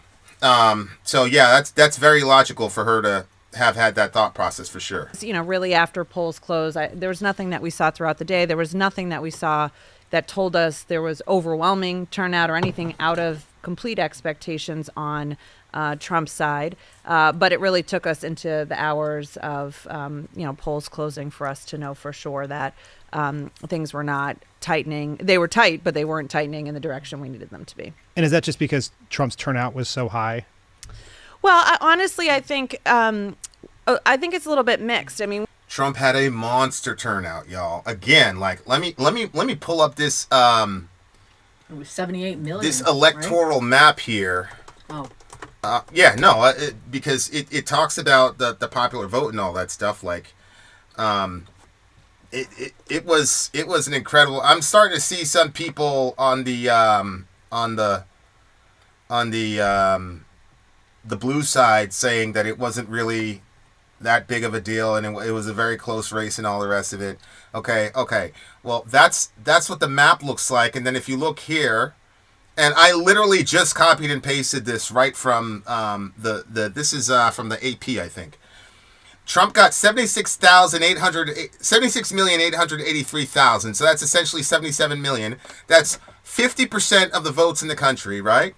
And then right under that is Miss Harris at 74,406. So she's at 74 million. 74,406,000, right? Yeah. Whereas Trump is 76,883. So that 76 is really 77. This 74 is still 74 because it's at 4. Yeah. So there's Trump like a 3 million Sadocked. vote difference. Yeah. Trump had a 1.6%, and that's about 3 million votes. In my view, that's significant. People want to say it's not significant. They can say whatever they want. I think that's pretty significant. But we continue. We saw certainly Trump turnout high in early vote. Stoudman saying that's cope. Yeah. Yeah, I think. Yeah, I agree. I agree with that. Yeah. I agree with that. I do think that's some cope. By the way, guys, Middle America is not an echo chamber. We really believe it. If you disagree with us, please call in. All you got to do is type 22 and say, "Let me in, coach," and we'll let you in. And we just had one of those calls earlier. We've demonstrated that we can do that. We're on a Middle America marathon, dear listener. Okay, I've been at this for about 5 hours. We're gonna continue. Keep it going. Hit play. Let's go. Well, not yet, because my computer's like, "Yo, chill out. We gotta tell the girls to put on the AC." We really believe that to be mode shifting, and that's what I think it was. I think we also saw turnout was as expected in rural areas. Like, we didn't see anything that said, like maybe we saw in 16 or even in 20 that he had more turnout than we had anticipated, and our analytics really was quite close, much closer than it had been in 20 and in 16. But I do think we saw some lighter turnout in some of the areas we had hoped, but difference of a point here or there, which obviously in a close race makes a huge difference. And then I think we saw a little bit of a drop in support in a few areas for us. So that ultimately, I think, is why we weren't able to close the gap. It wasn't so much that what we were seeing in the battlegrounds was out of expectation or that he had some hidden turnout we hadn't picked up on. David, when you say it was a margin of error race, you needed high turnout, what did your polls tell you where the race was heading into Election Day? Well, Dan, you and I talked prior to the election, and just to rewind, I think when Kamala Harris became the nominee, this guy looks beat to hell. She was behind. We kind of, climbed back. And even post-debate, we still had ourselves down, in the battleground states, but very close. And so I think by the end, it was a jump ball race, and I think we needed some things to break our way. Maybe Trump's election day turnout would underperform. Our election day turnout would, either be at level or overperform. And, we'd win more of the people who decided in the last 3 or 4 days. I think our data and the New York Times data and other public data suggested we did have some progress with undecideds at late October. So it was a dead heat race. But, at the end of the day, the political atmosphere was pretty brutal. And that's not an excuse. You had right track, wrong track, I think 28-72. I mean, the political atmosphere was brutal. When I don't know, guys, have you guys ever seen a political atmosphere that wasn't brutal? Did you tell the girls about the AC? Mm-hmm. But they're both sick right now, so. Have we ever seen a political atmosphere that isn't brutal? Seriously, look at this. Oh my God, this is terrible. Jeez. If you're a praying person, pray for that man. Look at him, bags under his eyes, all type of shit. Damn. Okay, wait. You've seen this guy before, and he never looks like that. No, I've never seen this guy before in my life, but I mean, he looks terrible. Yeah, but maybe that's just the way that man is aging. You would not hire a person that looks like that to be your campaign consultant. Okay. You just, no. What? Stoudman is right. Like, has this guy slept since election night? He looks terrible. About 70% of the country saying they were angry and dissatisfied. You had Trump's approval rating on his first term, frustratingly high, 48-51, depending on the state. Obviously, the incumbent president's approval rating around 38-41, depending on the state. And, I think the economy and inflation still driving a lot of votes. So I think given that we had a challenging political environment, the fact that we got the race to dead heat was positive, but boy, it was slow moving. And there's once again this, hey, she should have done worse. So we lost better. Like, that just tells you, like, she had the wrong people on her team. Yeah. And I think we were focused on 7 states. That's our windshield into the world, the battleground states. But, what we saw on election day was, New Jersey and California and Connecticut and New York, massive shifts. So I think where Kamala Harris campaigned, we were able to keep the tide down a little bit, but it ended up being a pretty strong, tailwind for Donald Trump. And I mean, there it is. It's the same thing that the Native Land podcast people said, which is, hey, she did better than she was supposed to. We lost less worse than we were supposed to. This just tells you why they lost, man. They were already starting from with a losing mindset. But that's easy for me to say, right? Because I haven't been, whatever. I think it's worth reminding everybody. We saw in 22, even though that was a pretty decent Democratic year, we saw these shifts. We saw them in 20. We saw them in 16. Trump specifically, but Republicans generally, improving their vote share amongst non-college voters, particularly non-college voters of color. And this was a surprising race because Kamala Harris actually did. Non-college voters of color. What happened? Stout says, I blame ignorance but not stupidity. Hey, Mech in this bitch! I've been waiting for you. Hey, Mech, we're on hour 5 right now. Where you been? Better with senior voters than I think a lot of people would have thought. So margin of error race where we inherited a deficit, we got it to even, but the thing never moved. So to Jen's point, I think we were hopeful. I don't know how optimistic we were, but we thought, okay, this is tied, and if a couple things break our way, and listen, I'm naive in this way. I just thought at the end of the day, particularly because Trump did not close well, I thought Kamala Harris closed well. Trump was reminding people some of the things they don't like about him, that might give us what we needed. But at the end of the day, I think the political atmosphere, the desire for change, all those fundamentals that you've spent a lot of time talking about really presented huge challenges for us. So, we got there, but we didn't get the breaks we needed on election day. How deep was the hole that she had to climb out of? Well, Jen, I think, listen, there was the Biden-Trump 1.0, which is obviously pretty catastrophic in terms of where the race stood.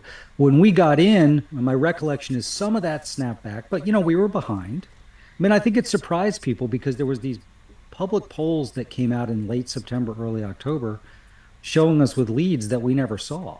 It was just basically a race that in the battlegrounds was 46-47. Whoa, that's crazy. They had leads. He was saying that the media was putting out polls that they never saw. Oh my God. That were more positive than what they were looking at. Do you think that? I got to rewind that part. That is very important. Hold on. When we got in, my recollection is some of that snapped back, but we were behind. I think it surprised people because there was these public polls that came out in late September, early October, showing us with leads that we never saw. There were public polls that came out late September, October that showed them in leads that they never saw. But when I was watching Rachel Maddow at MSNBC, she went with those polls. She didn't go with what y'all were saying. When I was watching CNN, they went with those polls. They didn't go with what y'all were saying. Why didn't you get on those shows and say, whoa? Yeah. Our numbers, it's not reflecting. Our numbers aren't reflecting that. It's the reason why there's all these conspiracy theories about Iowa. Because Miss Seltzer, who's like Nostradamus, she had Harris +3 in Iowa, which never happens. And these guys obviously must have seen numbers that said this girl is crazy. But they didn't go on the show and refute it. You know why? Because the polling itself was another strategy used by the Democrats and their surrogates in the media to get people to say, come on, everybody's voting for her. Come be part of it. But now after they lost, he's saying, well, the polls weren't really like that. Therefore, I should still get a job in 4 years. He's stumping for his job right now in 4 years. Oh, I was like, why would he tell us this? That's why. Yeah. But you didn't come on TV and tell us that, bro. Nope. This should also tell you about how untrustworthy our media is and why people don't believe in this nonsense anymore. The Kamala camp just admitted they were never ahead in their internal polls. That makes a lot of sense, given that they were trying to say Iowa plus 13, days before the election, but they lost it. Correct. They had Iowa plus 3. Trump won by plus 13, so she had like a 16-point delta in how off she was. A lot of people believe, and I believe too, that they were just paid off by the Harris. She was paid off by the Harris campaign to say that nonsense. That's what I believe. We'll never get to the bottom of it, but whatever. Just like they were lying about the size of her rallies in comparison to Trump's rallies. Yeah. And tricking people. That's why I wanted Mech here. They brought Beyonce out there, Mech. They brought Beyonce out there and phrased it that they were getting a free Beyonce performance. Yep. And then all those people showed up to see Beyonce, so they did a panoramic. I said, holy shit. Yeah. I was like, wait a minute. Because I got a family member who's in Project 2025 HQ. No bullshit. So I was like, yo, you seeing this? He's like, man, they ain't nothing. And then he showed me. I was like, oh, wow. So they thought they were coming out for Beyonce. That's terrible. It was just basically a race that in the battlegrounds was 46-47, 47-48. So that's not where we started. We started behind. She was able to climb out. I think even after the debate, we might have gained, 0.51. It wasn't a race that moved a lot. And so I think when you think about it... If you watched MSNBC at all during this period, you would have thought that Kamala was going to win running away. Mm-hmm. How comes nobody projected this landslide except for me? How comes nobody else in the media projected this landslide? It's because everybody was looking at the polls. Yep. So I think Angel Sin, this is one of the things that I really learned from this election.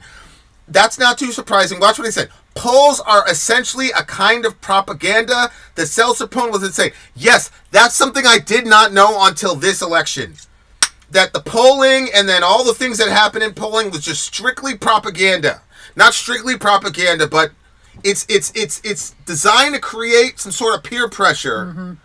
And it's with the idea that people are sheep, which is generally true, and they're going to follow the crowd. Yeah.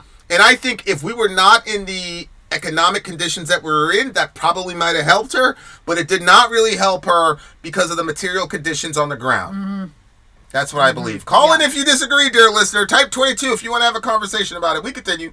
Our own internal analytics, if you have Wisconsin at 47-47, or Pennsylvania 48-47 Trump, let's say, which I think is where we had it at the end, you've got to have undecided break your way more than your opponents, and you've got to get a little benefit from turnout, which we weren't able to do. Obviously, the defining event of this race was the candidate switch and everything. See, I disagree with that. I don't think the candidate switch was the defining event of the election. I think the assassination attempt was the defining event of the election. Because that's when a lot of these big-name neutrals became out-and-out Trump supporters. Elon became a Trump supporter that night. When Trump did this whole thing right here, he became a Trump supporter that night.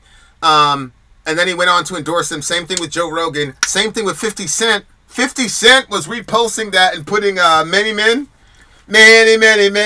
wish death upon me. I don't even cry no more. Don't look to the sky no more. Have mercy on me. Have mercy on my soul.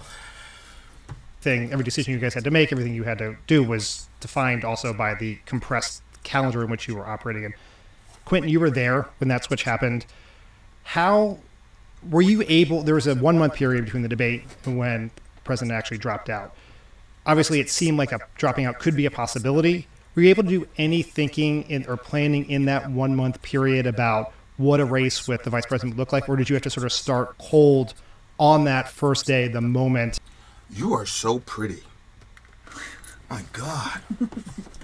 You got the call or the statement went out. I mean, we started cold. There he goes. There was no. Look, Quentin. I told you. Quentin's a black man. There it is. It's a Nubian now. I told you. All right, so now Angela Rye, you gotta apologize to the big homie Quentin, because Quentin was part of the team, y'all. Here's Quentin right here. So you can't just be mad at the quote white consultant class You know, they kept trying to blame white folks over there on the, what was it, the Native Land Podcast? Shout out to the Native Land Podcast. But y'all were blaming them white folks. But Quentin was out here doing his thing. He was the campaign manager. He was the campaign manager, y'all. We continue. Planning involved in any other candidates. I mean, we were honestly in crisis management mode of keeping President Biden in the race, convincing, Democratic allies that he could still do this. And one of the things was trying to keep the president out on the road as much. We were still doing everything we could from a campaign, and he made the decision that he went out. I mean, we started cold. Whoa. Okay. Behind. We gotta. I think it surprised. We gotta people hear to that. 47. I gotta hear that period again. between the debate and when the president actually dropped out. Obviously, it seemed like dropping out could be a possibility. Were you able to do any thinking or planning in that 1 month period about what a race with the vice president would look like, or did you have to sort of start cold on that first day, the moment you got the call or the statement went out? All right, listen to what he says about when Biden was running. Can you try to reach up and get that adhesive onto that wall? See what I'm saying? Instead of having those lights point down. Okay. All right. So they're talking about what happened with the Biden situation. Were you planning on Kamala beforehand? Listen to what he says. This is crazy to me. I mean, we started cold. There was no planning involved in any other candidates. I mean, we were honestly in crisis management mode of keeping President Biden in the race, convincing, Democratic allies that he could still do this. When you knew good and well that he could not still do this. You're literally admitting that as a campaign manager, you're out there lying, not even to the country, but to your own allies. Why would you need to convince your allies that Biden was fit for the job? Have you ever heard about that? Did anybody have to say that about Bush? Did anybody say that about Trump? Did anybody say that about any other candidate except for Biden? Where you have to convince your own party insiders that the guy that's currently the president is fit for the job?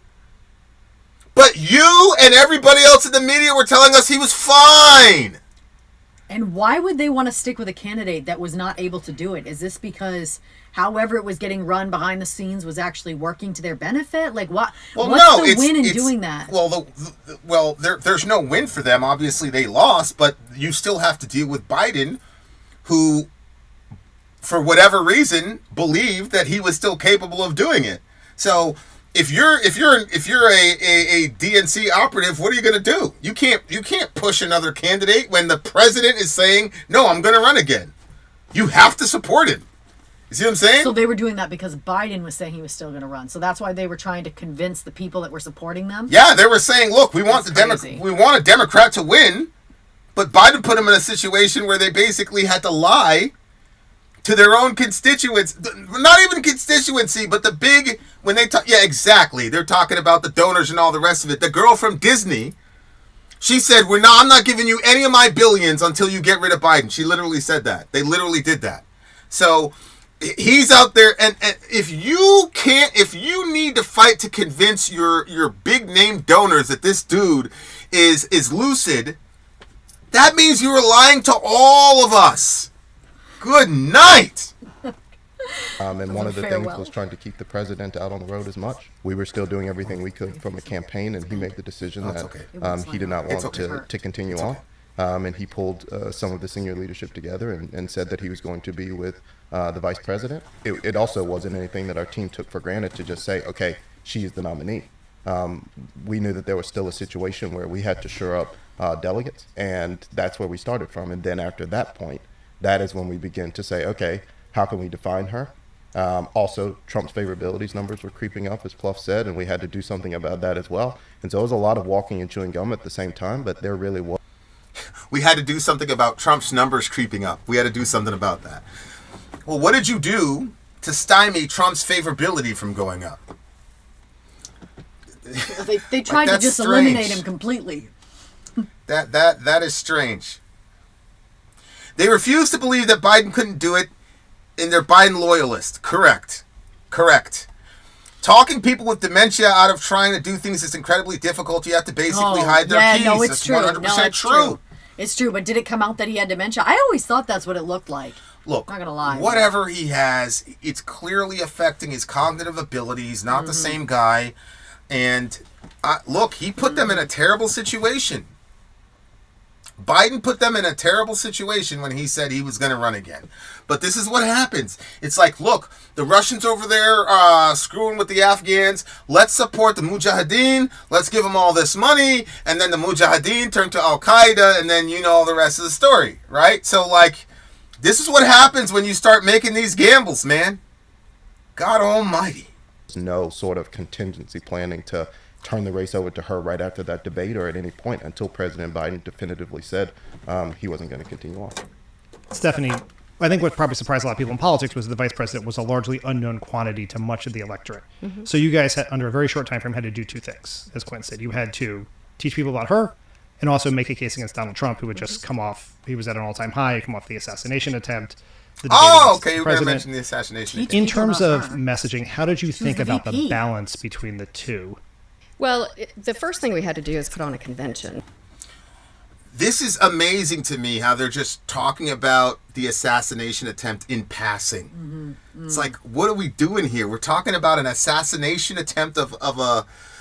I mean, and they just looked at it like, oh, that's another factor that helped his favorability. Like, these guys have completely lost their humanity. It's crazy.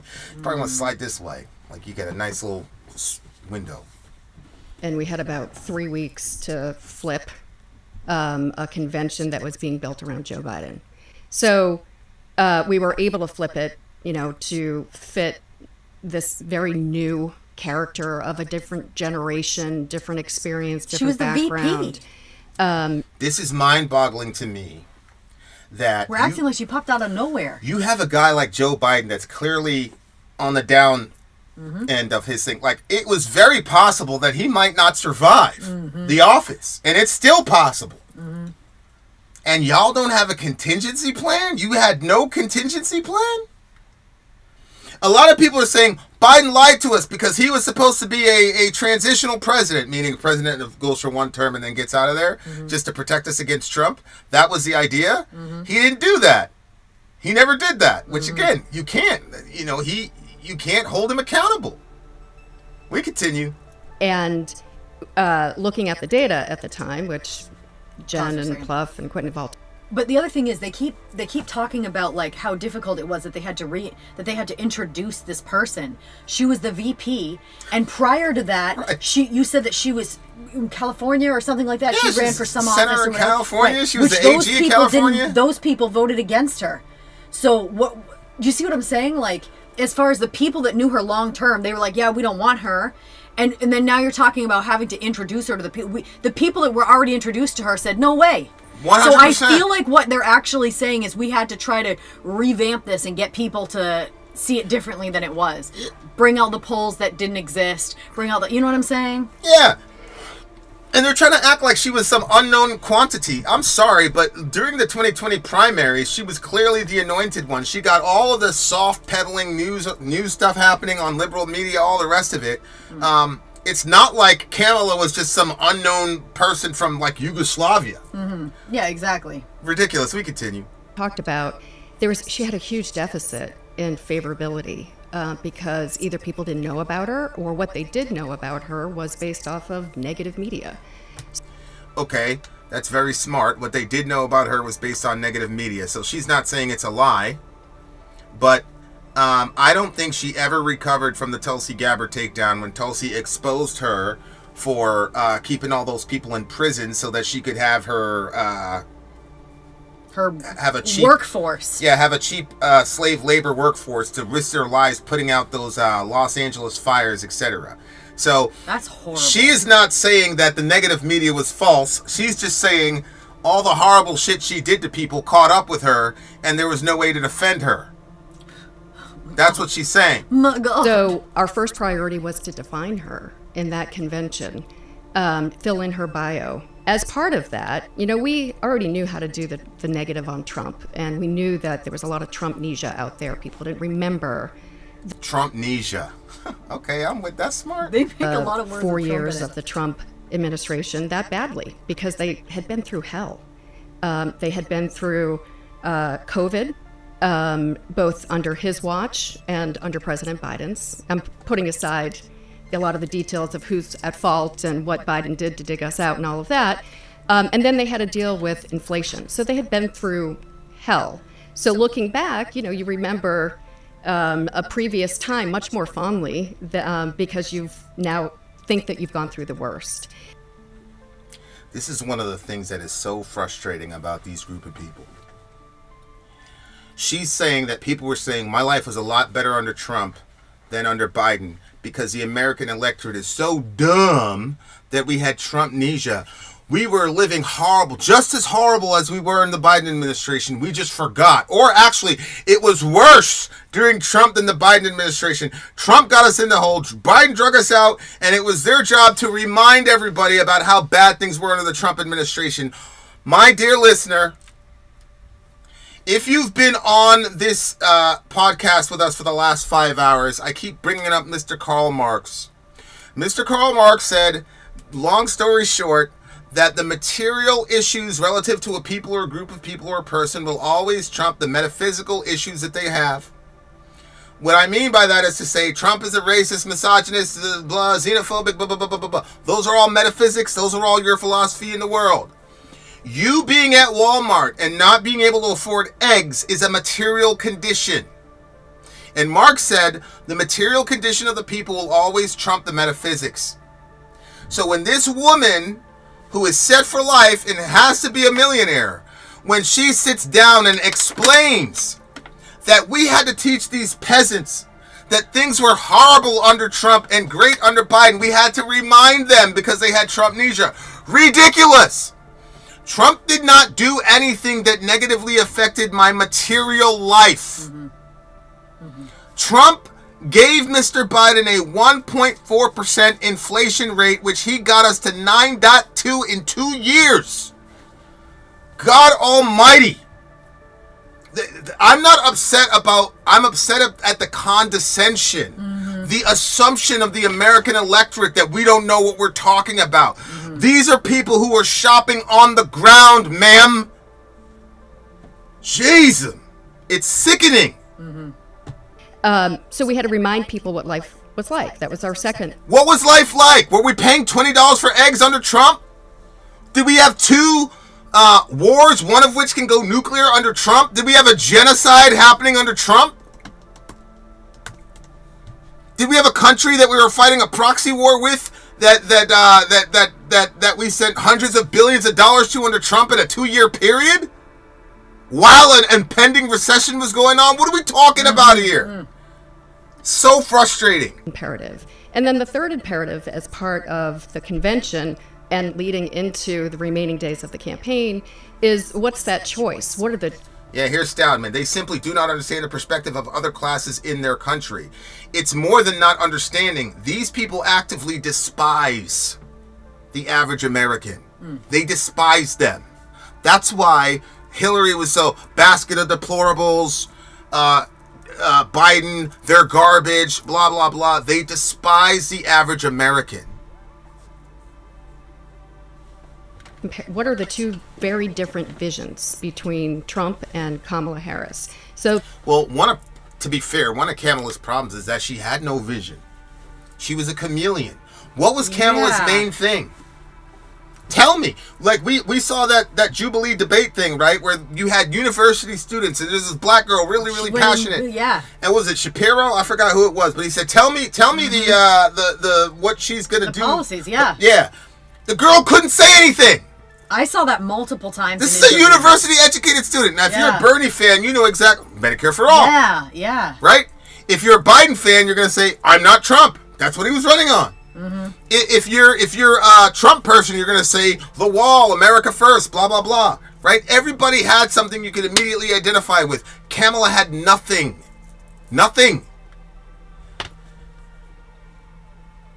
The convention, it demonstrated a lot of enthusiasm for Kamala Harris, a lot of freshness, future-oriented, bringing a variety of coalitions together. We had independents, Republicans, Democrats, business leaders, sports figures, everybody coming together around. All these famous people.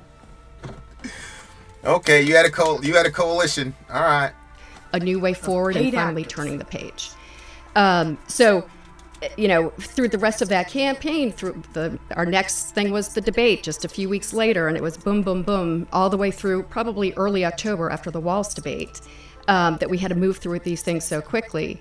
Once we got through all of that, then the race started to gel. And, to the extent people were open to remembering what life was like under Trump, we were trying to fill that in. To the extent people had questions about Kamala Harris, we were still trying to fill that in. So that's so crazy. I don't know what she's talking about, though. You were in a better economic situation under Trump, and you're trying to convince these people that they weren't. That's called gaslighting and lying. What in the world? That was literally your campaign. Was facts I didn't that know. Was your campaign strategy? God. In 107 days, what typically takes us a year and a half, 2 years in a presidential campaign, JLB, my brother, I love you to death. Hopefully Americans know that inflation's grew because of COVID, not only in the USA. My brother, Trump experienced all that inflation, but he still got us a 1.4% rate.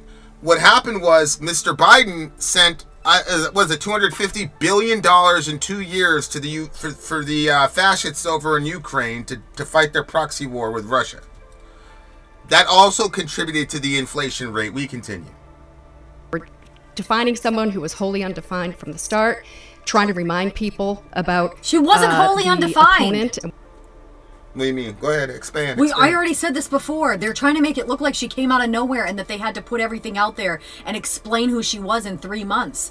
It wasn't like that. She'd already been on the platform for a very long time. Yeah. In fact, so long that her own state rejected her. They didn't want anything to do with Kamala. She lost in that state. So this is a lot that they're doing where you're right. One, the gaslighting. And then this is also another, what are you talking about? She'd been on there. This is one of the reasons why it's really good to have opposing views on the same show, because then somebody else can call it and be like, what are you talking about, lady? Right. Stop lying to us. Right. Life was like underneath him, and also take into account what the political environment was. And whose presidency was it where we couldn't find formula? Wasn't that Biden? The big formula shortage. Yeah. I mean, I think a lot of I was seeing moms on forums panicking. There's still a formula shortage. I hesitate to blame Biden for that, because things like that just don't happen overnight. So there is some carryover I agree with, but what's not a carryover is Ukraine, Russia, or sending billions to Israel as they genocide these Palestinians, etc., etc. We continue. That we had to deal with, which, she was the incumbent, but she really wasn't the incumbent. People didn't know that much about her. The economy was still slightly getting better, but we couldn't really take credit for it. So we were in a bit of a crossroads trying to figure out what that October. The economy was was getting better, but we couldn't take credit. So you got. Okay, so we're at 9.4 inflation, right, at the highest point of the Biden administration. So if you subtract 3 percentage points, that's a significant amount, right? So you go from 9 to 6. Could you say that's an improvement? Absolutely. But when you compare it to 1.4, it's not an improvement. That's why she said we couldn't take credit for it. Sadak, right, because Trump would have ate you alive for saying that nonsense. Messaging and closing messaging would look like. Pluff, there was a sort of a debate outside of your campaign that the primary and most important thing to do was to educate voters about Kamala Harris, and that voters sort of knew all they needed to know about Trump. I take it you guys disagreed with that analysis and you felt a need to at least knock his numbers down a little bit. Is that right? Of course. I mean, that is nonsense. So first of all, back to where the question you were talking to Stephanie about. Kamala Harris started this race, if I recall, with favorable 33 to 35. She ended it at 48. She actually ended the election with a higher approval rating than Donald Trump. I'm not sure someone's won the presidency with a lower approval rating, so I think as people got to know her, they liked her. I think her approval rating now post-election is north of 50. That was really hard work, and I will say that, think about if Kamala Harris had come out of a process that was traditional, running in and winning a primary, so maybe become the nominee in March or April. You spend a month, 6 weeks on your biography. You keep coming back to it. You define the Trump first term. You raise the stakes of what a Trump second term would be like. You have like a month just to run paid advertising on things like housing and your tax cut. So this is where there was a price to be paid for the short campaign. And you can't even say 107 days, because to Quentin's point, some of that was spent shoring up the Democratic nomination. Then you really have to have said everything you want to say by the time people start voting early. So we had a little more than 2 months to do bio, contrast on the economy, on healthcare, raising the stakes of Trump. So yes. I think this is one of the main, if I was to do a post-mortem, this would be one of the main reasons why. I do not agree with the whole biography thing. I think that's ridiculous. You know what?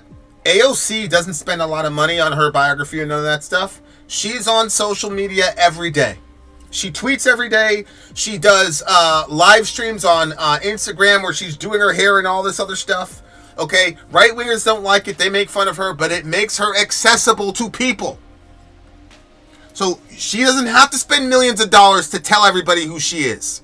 Because there are so many channels now where you can interact with human beings in the United States of America. And she never took advantage of that. And that's because Kamala Harris does not know how to engage people unless she's in a power position or in a scripted environment.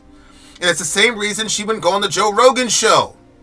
AOC could hang out for 3 hours in a Joe Rogan show, no problem. Kamala couldn't, because she's not used to. It's not very difficult. You put your little thingy up there, boom, boom. You say, hey, this is what's going on, yada, yada, yada.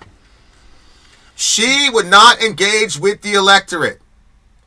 Now, on the other side, you really have to say, okay, that Joe Biden put her in an impossible situation to win.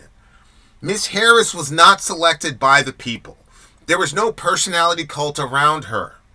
Now listen, there wasn't a personality cult around Biden either in 2020, but at some level, with Obama's help, you can say all the Democrats coalesced around him in 2020, because that's literally what happened, okay? But to say that we only had 3 months to introduce Kamala to the public, when she's been the vice president, when she's been a senator, when she's been an AG of one of the biggest, most populous, I think what, California has like 40 electoral votes, and New York, I think, has like 19. Wow. Okay? So that just shows you like how populous a state that California is. She's in one of the most populous states in the union, and they've known her for literal decades. What are we talking about here? What are we talking about? We have to introduce this person. We already knew who she was. Furthermore, we got Kamala's bio. She was raised in a middle-class family and went to an HBCU, and in her imagination, she went to civil rights rallies as a toddler when she wanted freedom. Freedom. Yeah. Which was a damn lie. We continue. When you have a race where you've got the current incumbent president with approval ratings of, let's say, 38 to 40, never in history have we had this before, at least since, I guess, Grover Cleveland. So once you have a former president running where 48 to 51% of the people approve of his first term, and people are dissatisfied with the direction of the country, you have to raise the stakes of what a second term would be like. So I think for us, we spent much more time trying to raise the stakes of a second term than re-arbitrating the first, because voters just weren't open to that. So that's why pointing out, his tariff and what that would mean in terms of a huge sales tax for the American people, the fact that he's more unhinged, he wants unchecked power. Project 2025 ended up being about as popular as the Ebola virus. So we did a lot of good work there. And now, of course. Yeah, so these are the negative ads that they try to run around Trump. They try to gin up a lot of fear in Project 2025. And, I'm close to an operative. I'm close to a Project 2025 operative. So when Trump said, I don't even know what Project 2025 is, I called the homie. I was like, yo, he's like, he basically, because he knows we do a show. So he basically said, no, I mean, it's just a guidebook. It's not, Trump. And I was like, I think they're really trying to implement this Project 2025 shit. Yeah, I'm pretty sure Trump lied about that, but it was so believable. He's like, I never even looked at it. I don't even know what they're talking about. Never heard of it. Never heard of Project 2025. I have nothing to do with it. Clearly that didn't work. Trump is a fascist was obviously a losing angle. Correct, because Trump's fascism is a metaphysical issue. It has nothing to do with the material conditions with people on the ground. I'm a student of Marx, dear listener. We continue. Son of a bitch lied about it, and he's hiring everybody who authored it. Project 2025 is going to be the Trump administration. He is not hiring everybody who authored it. He hired like 3 or 4 people who wrote the actual document. The document that he said he never knew about? Yeah. But again, Trump, he hired Kavanaugh, which was a Heritage Foundation guy, which are the people that started Project 2025. Yeah. Okay. He hired what's the white lady? The other white lady. Anyway, the other white lady in Supreme Court was also a Heritage. Amy Coney Barrett.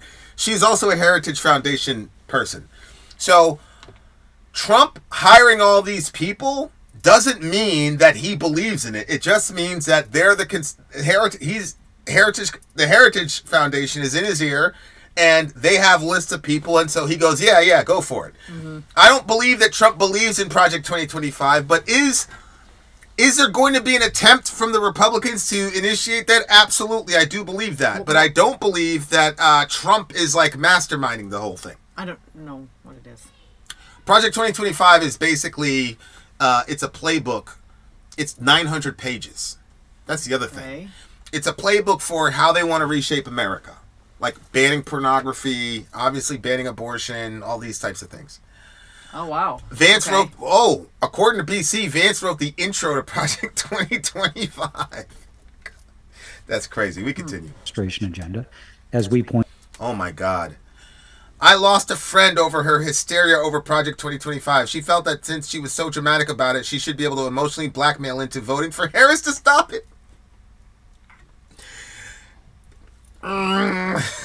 We continue. I'm not going to comment on that. So we had to do that. So if we had just run a race solely on Kamala Harris positives, though we did a lot of that, on what Kamala Harris wants to do on the economy, we did a lot of that. It's worth reminding your listeners who live in California, New York, or Alabama or Florida, you're not experiencing the presidential race as it's experienced in Pennsylvania, Michigan, North Carolina. We spent a lot of time, she spent a lot of time driving a core economic message. But in our view, that was not enough. When you've got someone whose first term was judged favorably enough by enough people to give him the election, and people are dissatisfied about where you are now, and you're part of that administration, you have to basically raise the stakes. And for us, it was on the economy. It was on the fact that all the people who stood in his way last time were warning us about him. It was about Project 2025. It was about abortion. And, I think we did a good job of that. Abortion was important to 13% of the electorate. And your negative polling about Trump was not about how he handled the economy in his first term, because he beat you guys at the economy. The negative ads about Trump were about Project 2025, which fell flat because he just denied it. And I think he was mostly telling the truth when he denied it. And the other part of that was Trump is a fascist.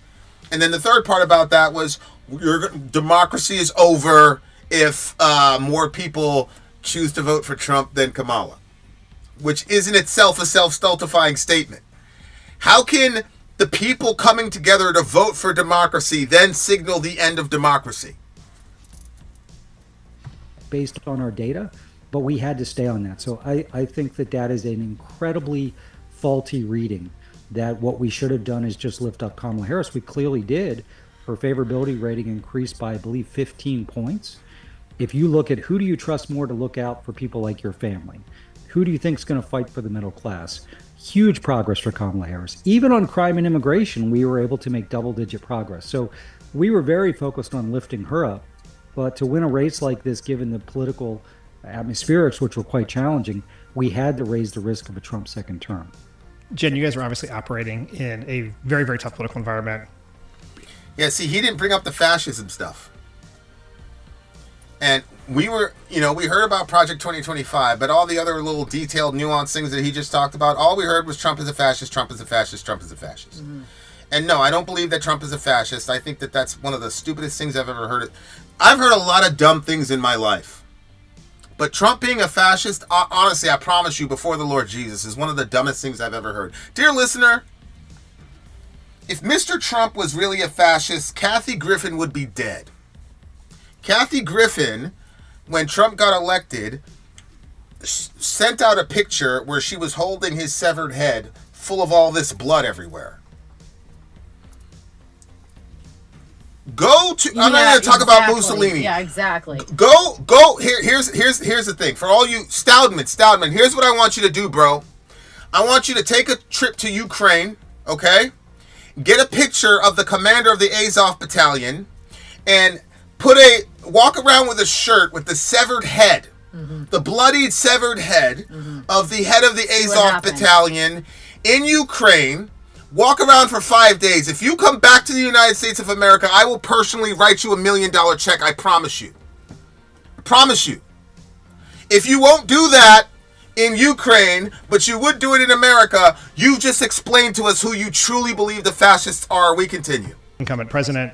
So ridiculous. Approval ratings, as Pluff mentioned, wrong track, right track, approval of the economy, all very challenging. Also, in at least the public polling, huge desire for change. Right, frustration with the status quo. Not just that's here in the United States, but we've seen that across the world since COVID. Challenging place to be if you were the vice president to the unpopular incumbent president. Felt like much of the convention, as Stephanie mentioned, was trying to make her a change candidate, talk about turning the page. You got to admit that these guys were put in a horrible situation, man. You know, unless you get a transformational character like a Barack Obama, if the girls are sick, tell Johan to get off that kayak and help out.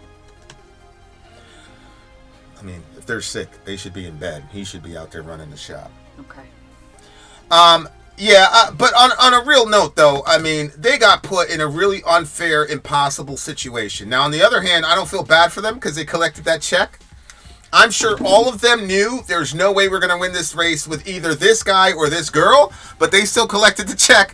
So I'm not sitting here feeling sorry for them. But what I will say is, at a professional level, you got to have some sort of empathy because there's just no way that they could have won, especially with the candidate that they were handed. Like, there's no way. We continue. So can you talk a little bit about how you tried to do that and whether you think she could or should have done more to distance herself from President Biden? Something that I think, as evidenced by the answer on The View, she was at least personally uncomfortable with. Well, yeah, I mean, look, first of all, I just don't understand how you can do that. What is she supposed to do? Slam Biden? Is she supposed to say, yeah, man, he doesn't know what he's talking about? I mean, look at him. He's disabled. And, like, what is she supposed to do? Like I said, she just got put in a crazy situation. How is she supposed to distance herself from the man that made her the first black female vice president? And make no mistake about it, dear listener, if she would have done that, there are a bunch of old guard white Democrats that would have made her pay for that. Don't get it twisted. When people talk about racism and all that, you don't think there's racism in the Democratic Party? If this black woman would have got on stage and say, yeah, man, that Biden, he doesn't know what the hell he's doing. I was struggling so much having to be his vice president, but now that he stepped down, I'm going to take the country in a better direction. There is no way that would not have created a complete blowout for Trump. Because there'd be a lot of old guard white dudes like the Bill Clinton, like the Bill Clinton type of Democrats that when they talked, when he started talking about Obama, he's like, that guy would have been carrying our bags back in the day. Y'all don't remember that? That was Bill Clinton. There's a whole bunch of them boomer white folks that would have resented the hell out of Kamala Harris for distancing herself from Mr. Biden. That way, they would have said she was ungrateful and all the other shit that non-racist white people say to black people when they're upset at them. There's no way she could have done that. I think people, when they vote for president, want to vote about the future. And they saw in the vice president someone they didn't know a lot about. You're wrong. I think that was the problem. I think if she was a mystery candidate, she would have been in a better situation. We did know about her. She was all over TV from 2020. And if you were in California, you knew a lot about her. And what's crazy to me is that Mr. Trump won, what is it? Here we go again with the mispronouncing of the name. I promise you before the Lord Jesus, Mr. Stoudman, I thought her name was Kamala. Then I heard it was Kamala. I've been calling her Kamala since then. I don't care about her name or the pronunciation of her name. I really don't. That has nothing to do with anything to me. We continue. A background, so who she was, what she stood for, what she did as vice president. So in every step of Yeah, but the people that knew her didn't like her. Please remember, dear listener, Ms. Harris dropped out of the Democratic primaries. Do you know what state she was in when she dropped out? California. She dropped out before the California primary. Why? Because California was her home state and she was about to lose to Bernard Sanders, Andrew Yang, and Mr. Joe Biden. She was about to come in 4th place in her own state and she didn't want to deal with that embarrassment, so she dropped out of the race before California. And then California, in this recent election, gave 40% of their votes to Mr. Trump. Good night. what we were trying to do, we had to tell a pretty robust story in one ad or one policy rollout or one event that you don't often have to do because of the time we were in. But I do think that we really focused from the get-go on how she was different than everyone else, different than Joe Biden, different than Donald Trump. And at the end of the day, the choice was her versus Donald Trump. And at the Okay, somebody tell me if you got any messaging from this party that Kamala Harris was substantively different than Trump. What was the line that got us there that showed that Kamala was substantially different than Donald Trump, than not Trump, than Biden? same time, you know, she was very clear that she was a new generation of leadership, but it wasn't just like a statement. It was, here's what I need to focus on. Okay, somebody, I swear to God, I'm being serious here. Somebody tell me where we can find this messaging where she dichotomized herself from Joe Biden. All I heard her say in the debate was, I'm not Joe Biden, I'm Kamala Harris or whatever. But there was no substantive, here's what I'm going to do different than Joe Biden that's going to fix the economy. Seriously, if somebody can get me a blurb or something like that, let me know. We continue. Her first policy announcements were economic, talking about housing, talking about lowering costs, understanding that people really didn't feel like things were progressing in the way that they... Okay, so Mech says, what she means by that is they differentiated her with her background as a woman with immigrant parents. That's a difference.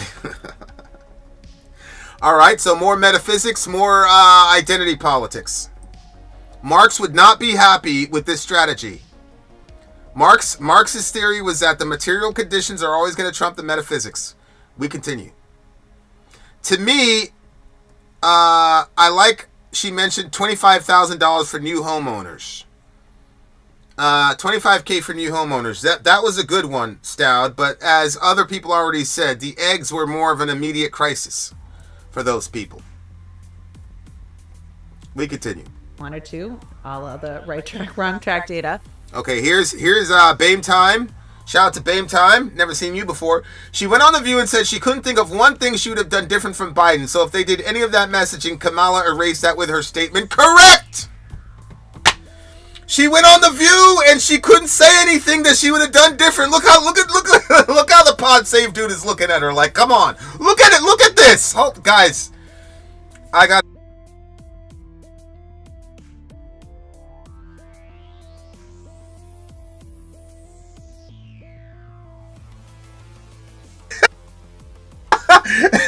as she's out there, she's not even looking at him. She's just looking.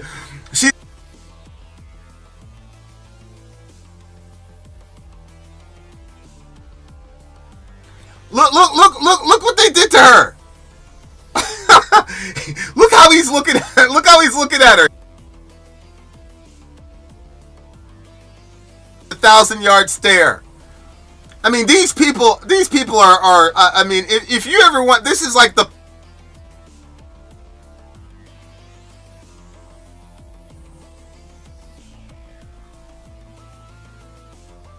Just died when she was 6. Oh my gosh. What a disaster. What an absolute disaster. We continue. But how she brought her own point of view to thinking about housing. Sandwich generation, that was probably her biggest applause line, one of the best testing things that we did. That wasn't a poll tested, let's work on this poll, this data to tell us this is the right issue we should go talk about. That was about her life and also understanding what people in the country were really needing. So I think that in a 107-day race, it is very difficult to do all the things you would normally do in a year and a half, 2 years. That's true. But I think wherever we had an opportunity, the vice president did put her own stamp on this and did it in a deeper way than I think probably we got the kind of full breadth of coverage on it. Of course, when you have a administration. Oh, she did it in a deeper way. So, it's deeper. So you had to dig under the surface to find the real nugget of electoral power. It was deeper, so you had to do some digging. That a lot of progress has been made, and you're part of that progress. It's complicated when you're asked questions in certain ways, but at the end of the day... It's complicated when you're asked questions in a certain way. I'm sorry, guys, but can anybody agree with me or disagree with me that The View, relative to Kamala Harris, would have been the most home team advantageous talk show to go on?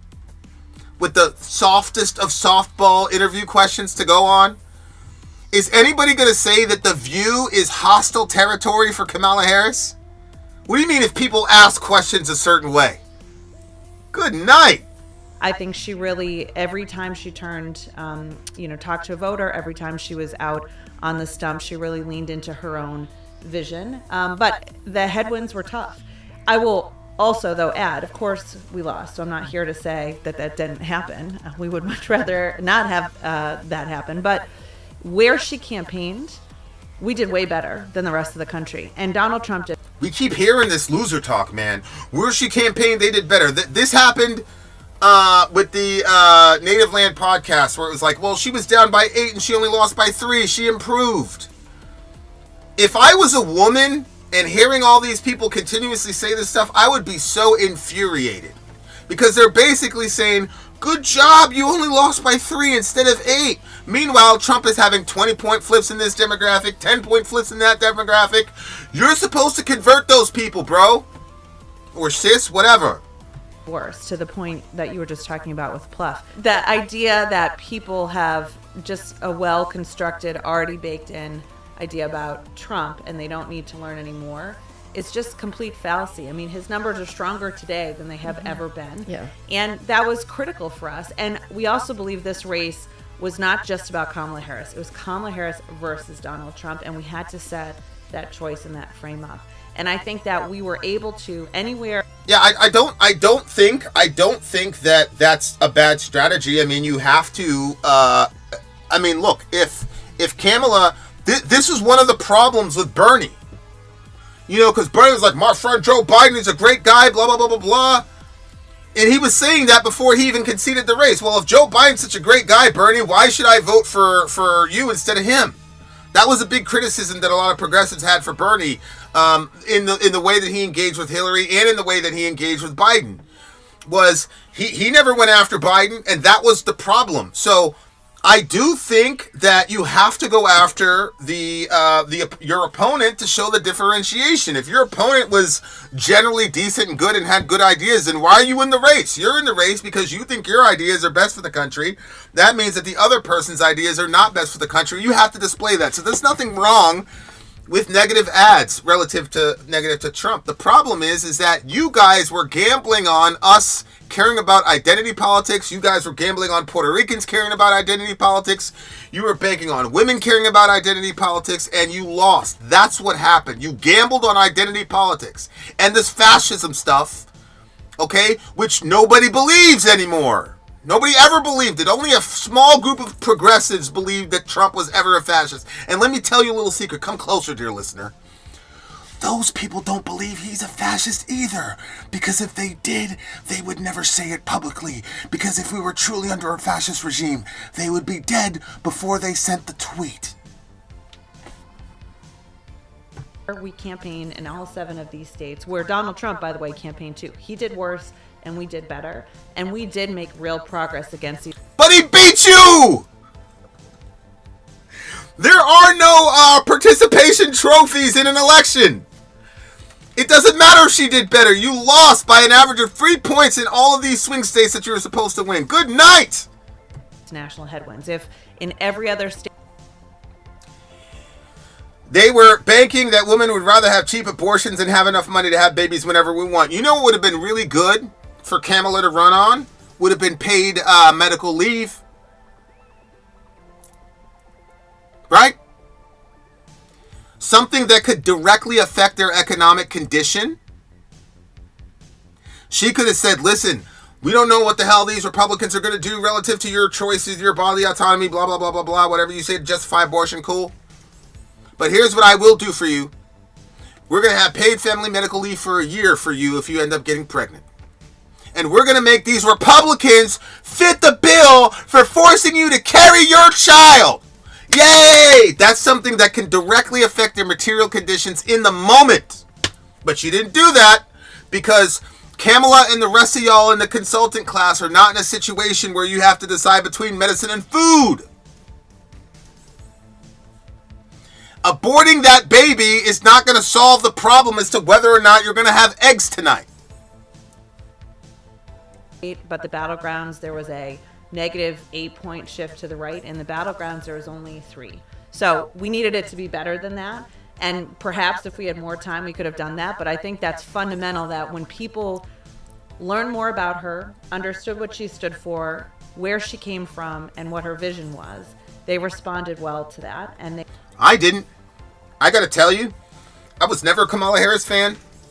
But I had a ho-hum understanding of who she was. And then when Tulsi explained her background and what she did as the AG of California, oh no, I never forgave her for that. The more I knew about Kamala, the worse of an impression I had of her. So that's another one where you have no idea what you're talking about, lady. they responded in a favorable way, especially in contrast to, a point of view that Donald Trump will be worse. And I think that's playing out right now. Dan, on the Biden question, we of course got that everywhere we went. And we knew what the data was. We knew we had to show her as her own person and point to the future and not try to rehash the past. But she also felt that she was part of the administration. And unless... Well, you have to rehash the past if the past is the current administration. So she's saying we did not have her do a complete repudiation of Bidenomics, which completely destroyed our economy, because we were looking at the future and not the past. What are you talking about? It's not the past. We're currently in it. We're still in the Biden administration right now, ma'am. What are we talking about here? We said something like, well, I would have handled the border completely differently. We were never going to satisfy anybody. So we did talk about things like, she's a different generation. Most of her career is from outside of Washington. She's a different generation than Biden. Biden is 80-something. She's 60. Okay, so there's a 20-year gap between her and Biden. What does that have to do with the actual policies? Once again, think with me like a Marxist, dear listener. What does her being from a different generation have to do with the material conditions on the ground? Nothing. This is just a form. So what you're basically saying is we went the ageist route. We went with ageism. Okay? Biden is old. She's 60. So she's 20 years younger than Biden. That's how we were going to communicate to Kim, the white mom who has 3 kids and is budgeting breakfast. I understand that you're penny pinching over these eggs, ma'am.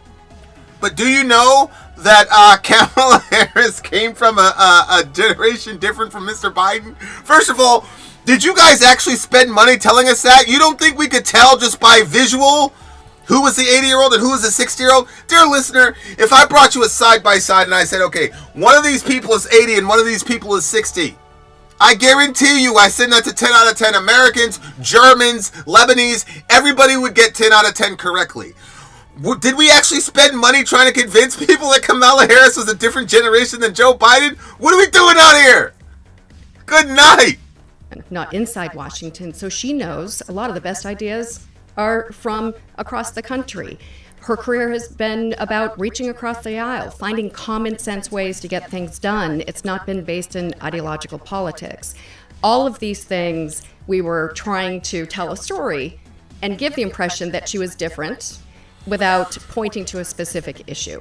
She was different. Joe Biden just wanted to keep Negroes off the bus. Kamala kept Negroes in prison. So she was different from Joe. It's just why not a specific issue? Is it something she was unwilling to do? You worried you feel disingenuous, or because she felt. Stoudman's having a meltdown. I know the history of the Holocaust and fascism more than y'all. This is just embarrassing. Conservatism is the road to fascism. Stoudman, at this point, y'all are beyond help. I don't really care about the fascism thing. I think that the Democratic Party, if fascism was going to be a problem in this country, I think the Democratic Party has laid the seedbed for that to happen. You know why? Because you guys cried wolf and basically lied so much to the American people that now people are desensitized to the word fascism. So if an actual fascist actually arises, it's going to be too late to catch it because you guys went around and cried wolf all day about it. It is embarrassing. I agree, but I don't think that the embarrassment in your mind is going into the right direction. I'll just say it that way. She was part of the administration, so why should she look back and cherry pick some things that she would have done differently when she was part of it? And she had tremendous loyalty to President Biden. Oh, stop. And if we stop. Biden hates her, and she's not a friend of Mr. Biden. She doesn't have no tremendous loyalty to anybody. Good night. She has no loyalty to anybody but herself and her career. We continue. He had said, just imagine this. You've been on plenty of campaigns. Imagine if we said, well, we would have taken this approach on the border.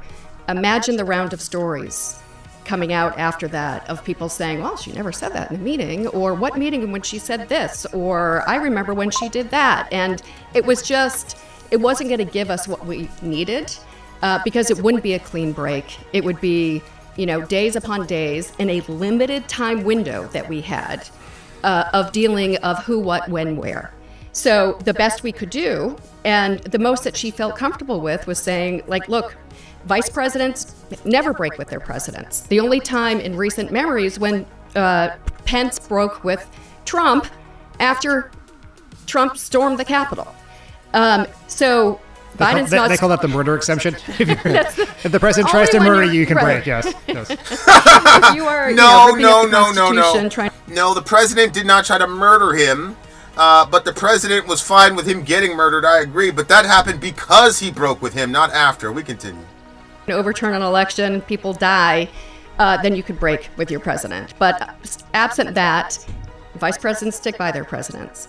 And she wasn't willing to change that precedent for whoever the future.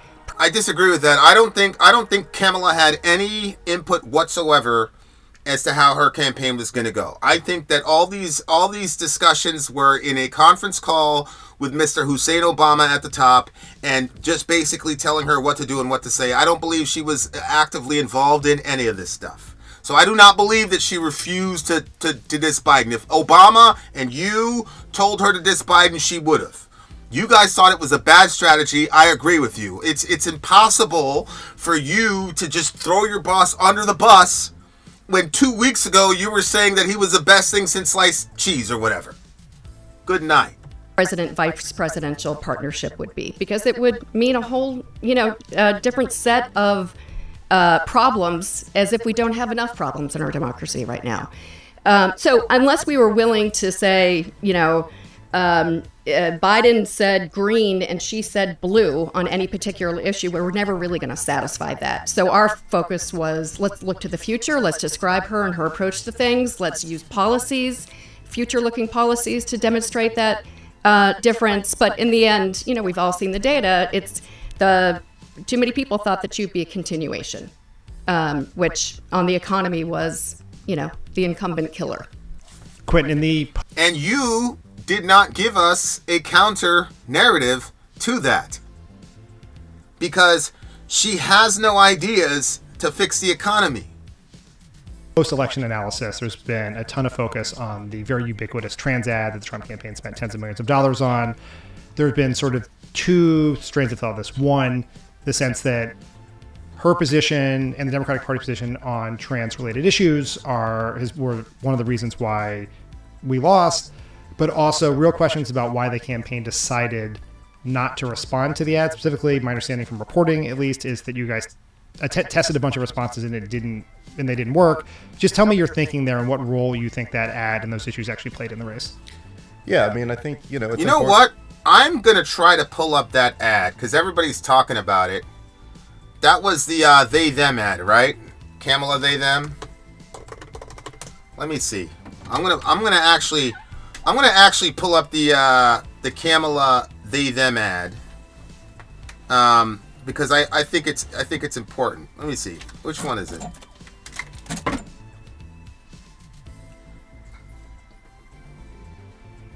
Hold on, guys. Oh, Jazakallahu khair.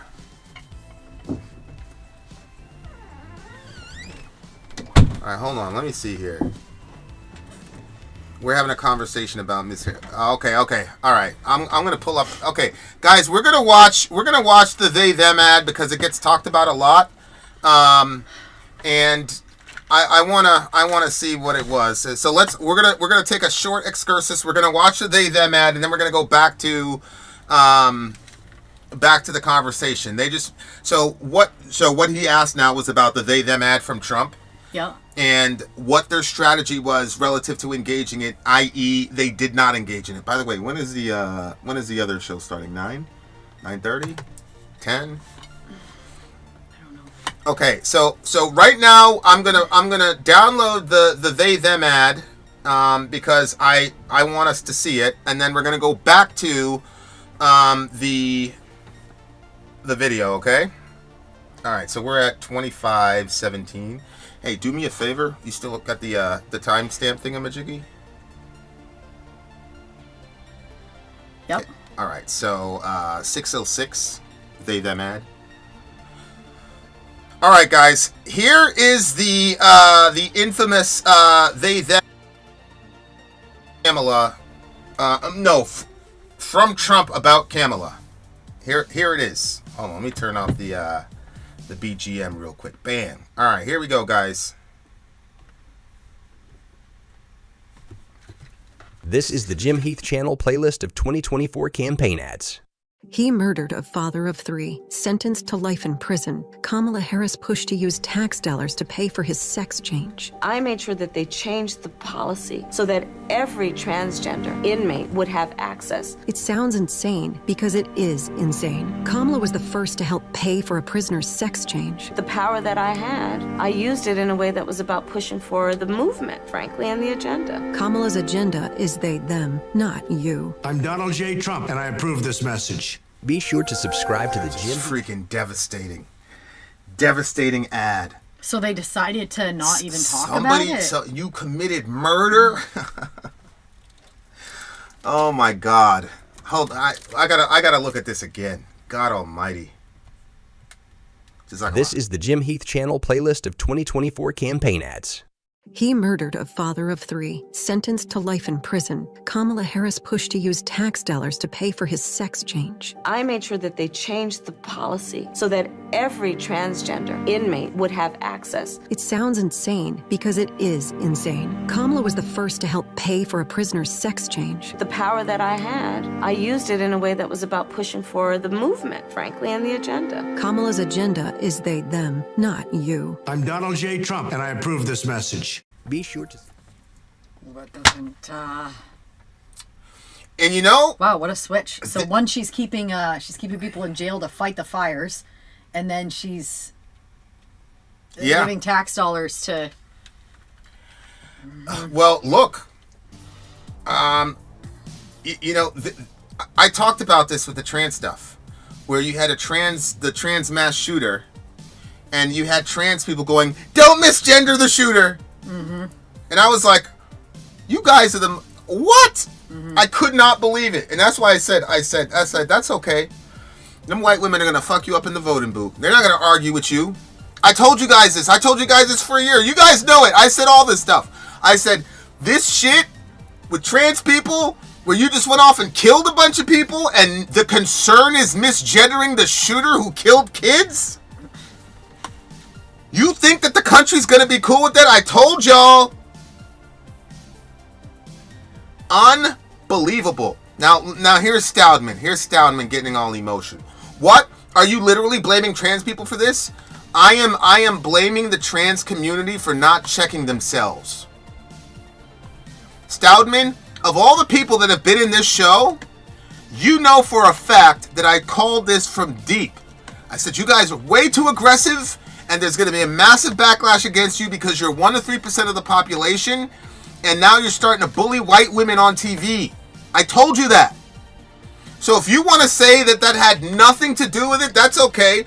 But Trump's consultants, who are all millionaires who received millions and millions of dollars for advising Mr. Trump, they thought it was just enough to cause a problem. And you can say whatever you want, but the trans stuff absolutely hurt Kamala. That's indisputable fact. Now, I'm not gonna say that all trans people are like that, because quite frankly, Gen X trans people aren't like that. In other words, the trans people who saw how the gay community had to fight and scratch and claw, but the way the gay community did it was by influencing, not by making power moves and shutting up everybody and getting people fired and kids expelled from school. They did the It Gets Better project. They basically used Hollywood, and you had, all of a sudden out of nowhere, every third character was gay. And then you had Ellen DeGeneres, who's a brilliant spokeswoman for the LGBT community, right? It was, hey guys, we're just normal people. And by the way, what two consenting adults doing in their room have to do with you? But that is not how the trans community went in line to try to get people to see their point of view. Millennial and Gen Z trans people were bullying people, fucking up GameStops, all type of shit. You guys had Riley, was it Riley Gaines, whatever her name is, the swimming girl. You guys had that swimming girl locked up in there. They had to get the police to escort her out. And I told you, I said, they're going to find a way to fuck you up for that, Stoudman.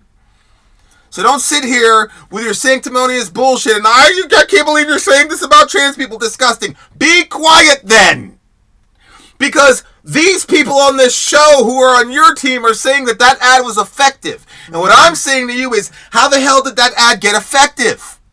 If we had trans people saying, hell no, if you killed somebody, no, we're not going to use government money to pay for your operation. No. Oh, you're a rapist and now you want to go and be with the women? No. I was going to say, what happens after that transition? There was no self-correction from the trans community. That's a fact. That's a fact. And that's the difference. And that's why I knew this was going to go bad for y'all. Because in the civil rights movement, there were absolutely self-correctors. You want me to give you an example? Here's an example. Brother Malcolm X. Brother Minister, the Honorable Elijah Muhammad had Malcolm out there saying, if one of these cops kill us, we're going to kill them. We're going to go to war. I don't care if I live or die. They had Malcolm saying all that stuff. So one of the cops killed one of them Nation of Islam dudes. So Malcolm was strapped up and ready to go to war. And Elijah Muhammad said, nah, put the gun down, bro. You can't do that. Malcolm said, what are you talking about? We said we're going to strap up and kill these people.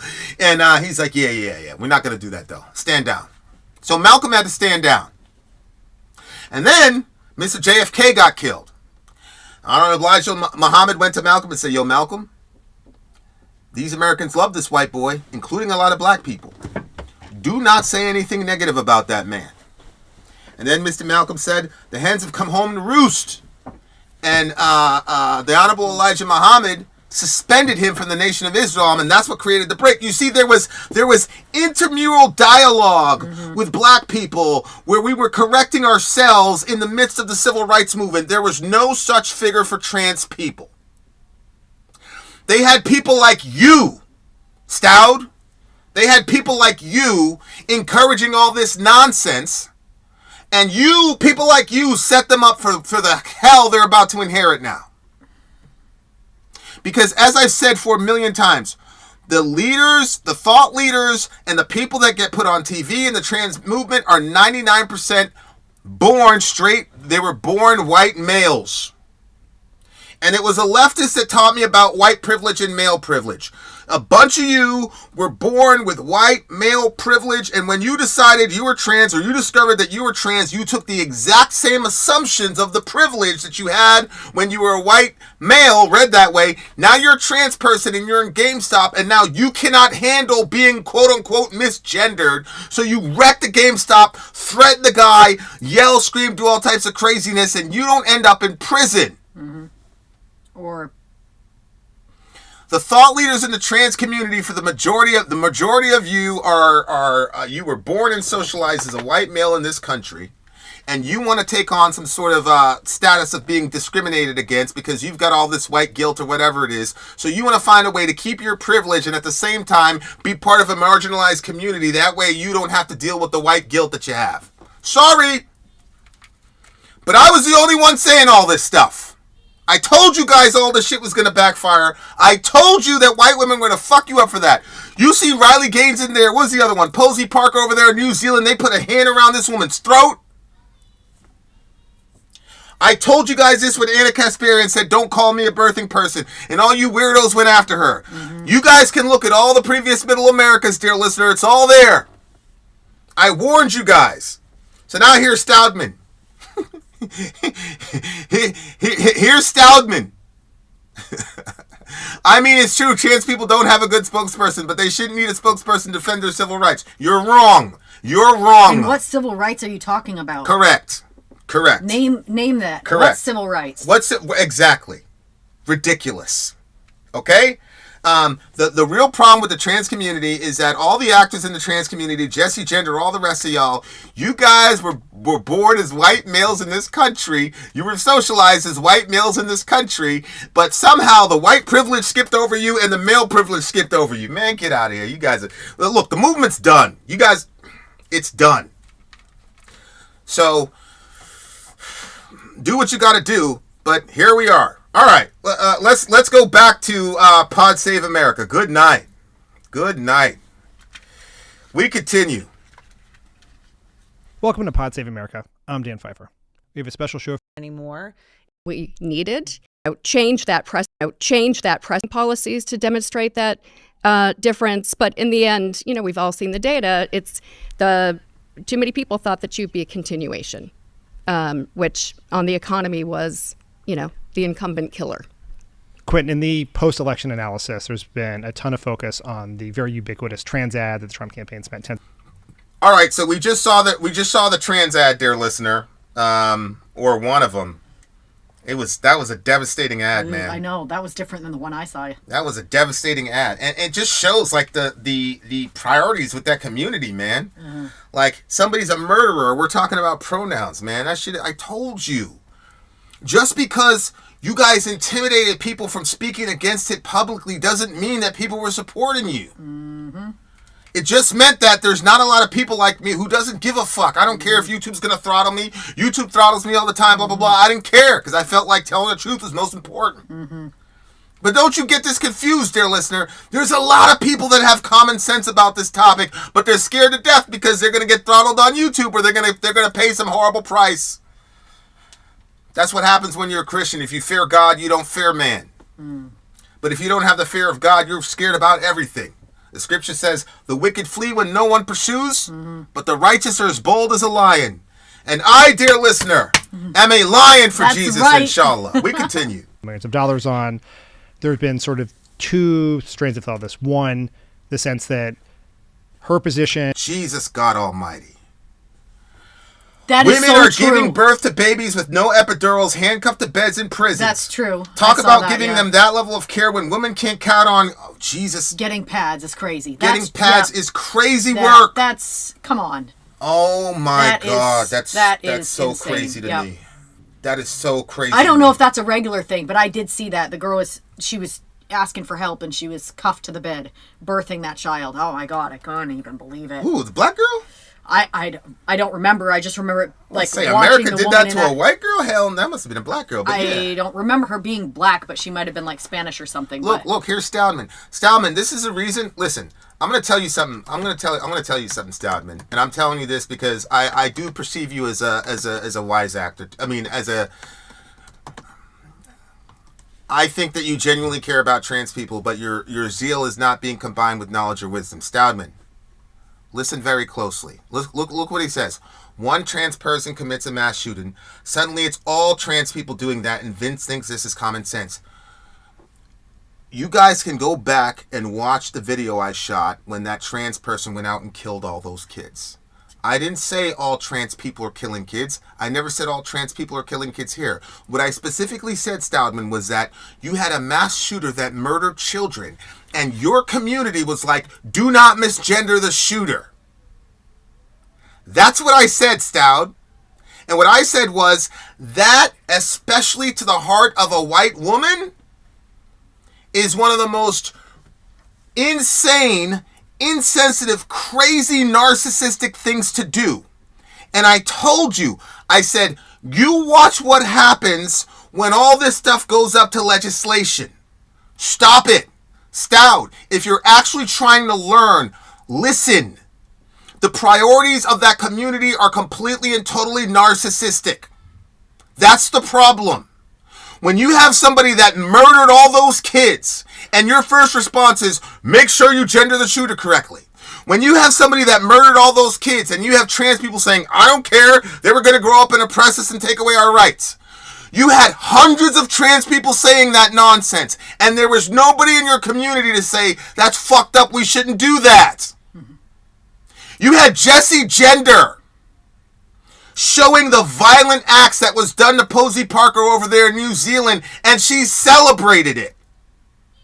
You guys have a problem.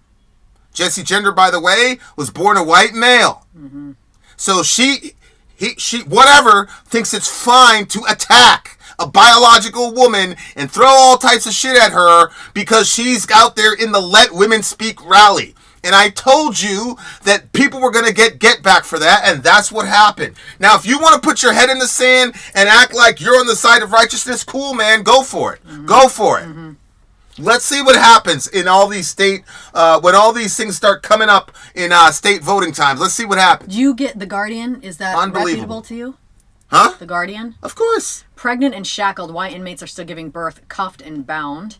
Despite a federal law that prohibits the shackling of expectant mothers, the 85% of incarcerated women who are in state prisons or county jails often remain at the mercy of the guards. I don't even want to look 7 months pregnant, handcuffed and feet bound, Sophia. Look. Cases. Look. Posey Parker works with fascists. There it is. There it is. See, Stoudman, they just took his mind away from him. He cannot reason anymore. He cannot reason anymore. Stoudman, the rest of your career is going to be about complaining about all these fascists in your life.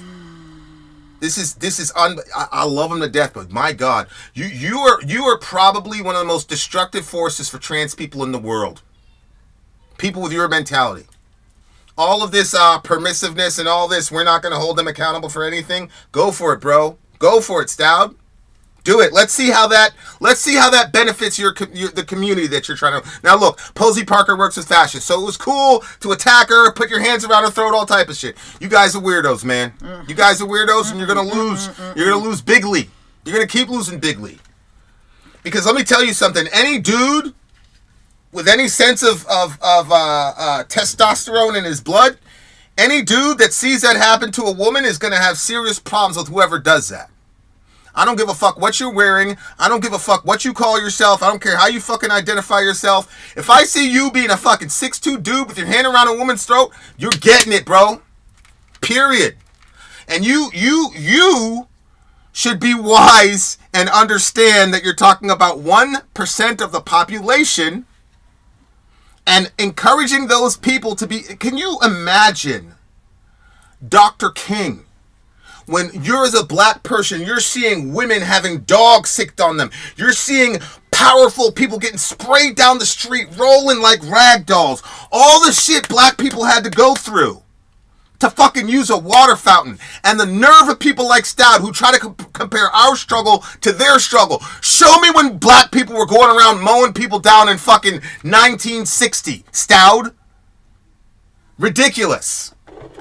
Ridiculous. This is simply white people cosplaying as oppressed people because they've drank way too much liberal Kool-Aid and they despise their own race because they hate what their forefathers did and they can't get over it. So you now want to be part of a marginalized community while at the same time not being treated like one. Uh-huh. Mm-hmm. Mm-hmm. See, that's the problem, is that white folks want to escape being the majority because they've got this sort of Marxist ideology that majority is always bad, right? And so they want to escape that, and so they want to be part of a marginalized community, but they don't actually want to walk in the shoes of a marginalized person. Right. Ridiculous. And like you said, a man is going to have a certain reaction to that. A man will. But us women are also going to have a reaction. We understand that if you go out there at the Let the Women Speak conference and you don't let her speak, you go put your hands around her throat. You're going to die, bro. Then yeah, like we understand that you still have testosterone in your veins, but we also know that there are ways that we can accomplish our safety.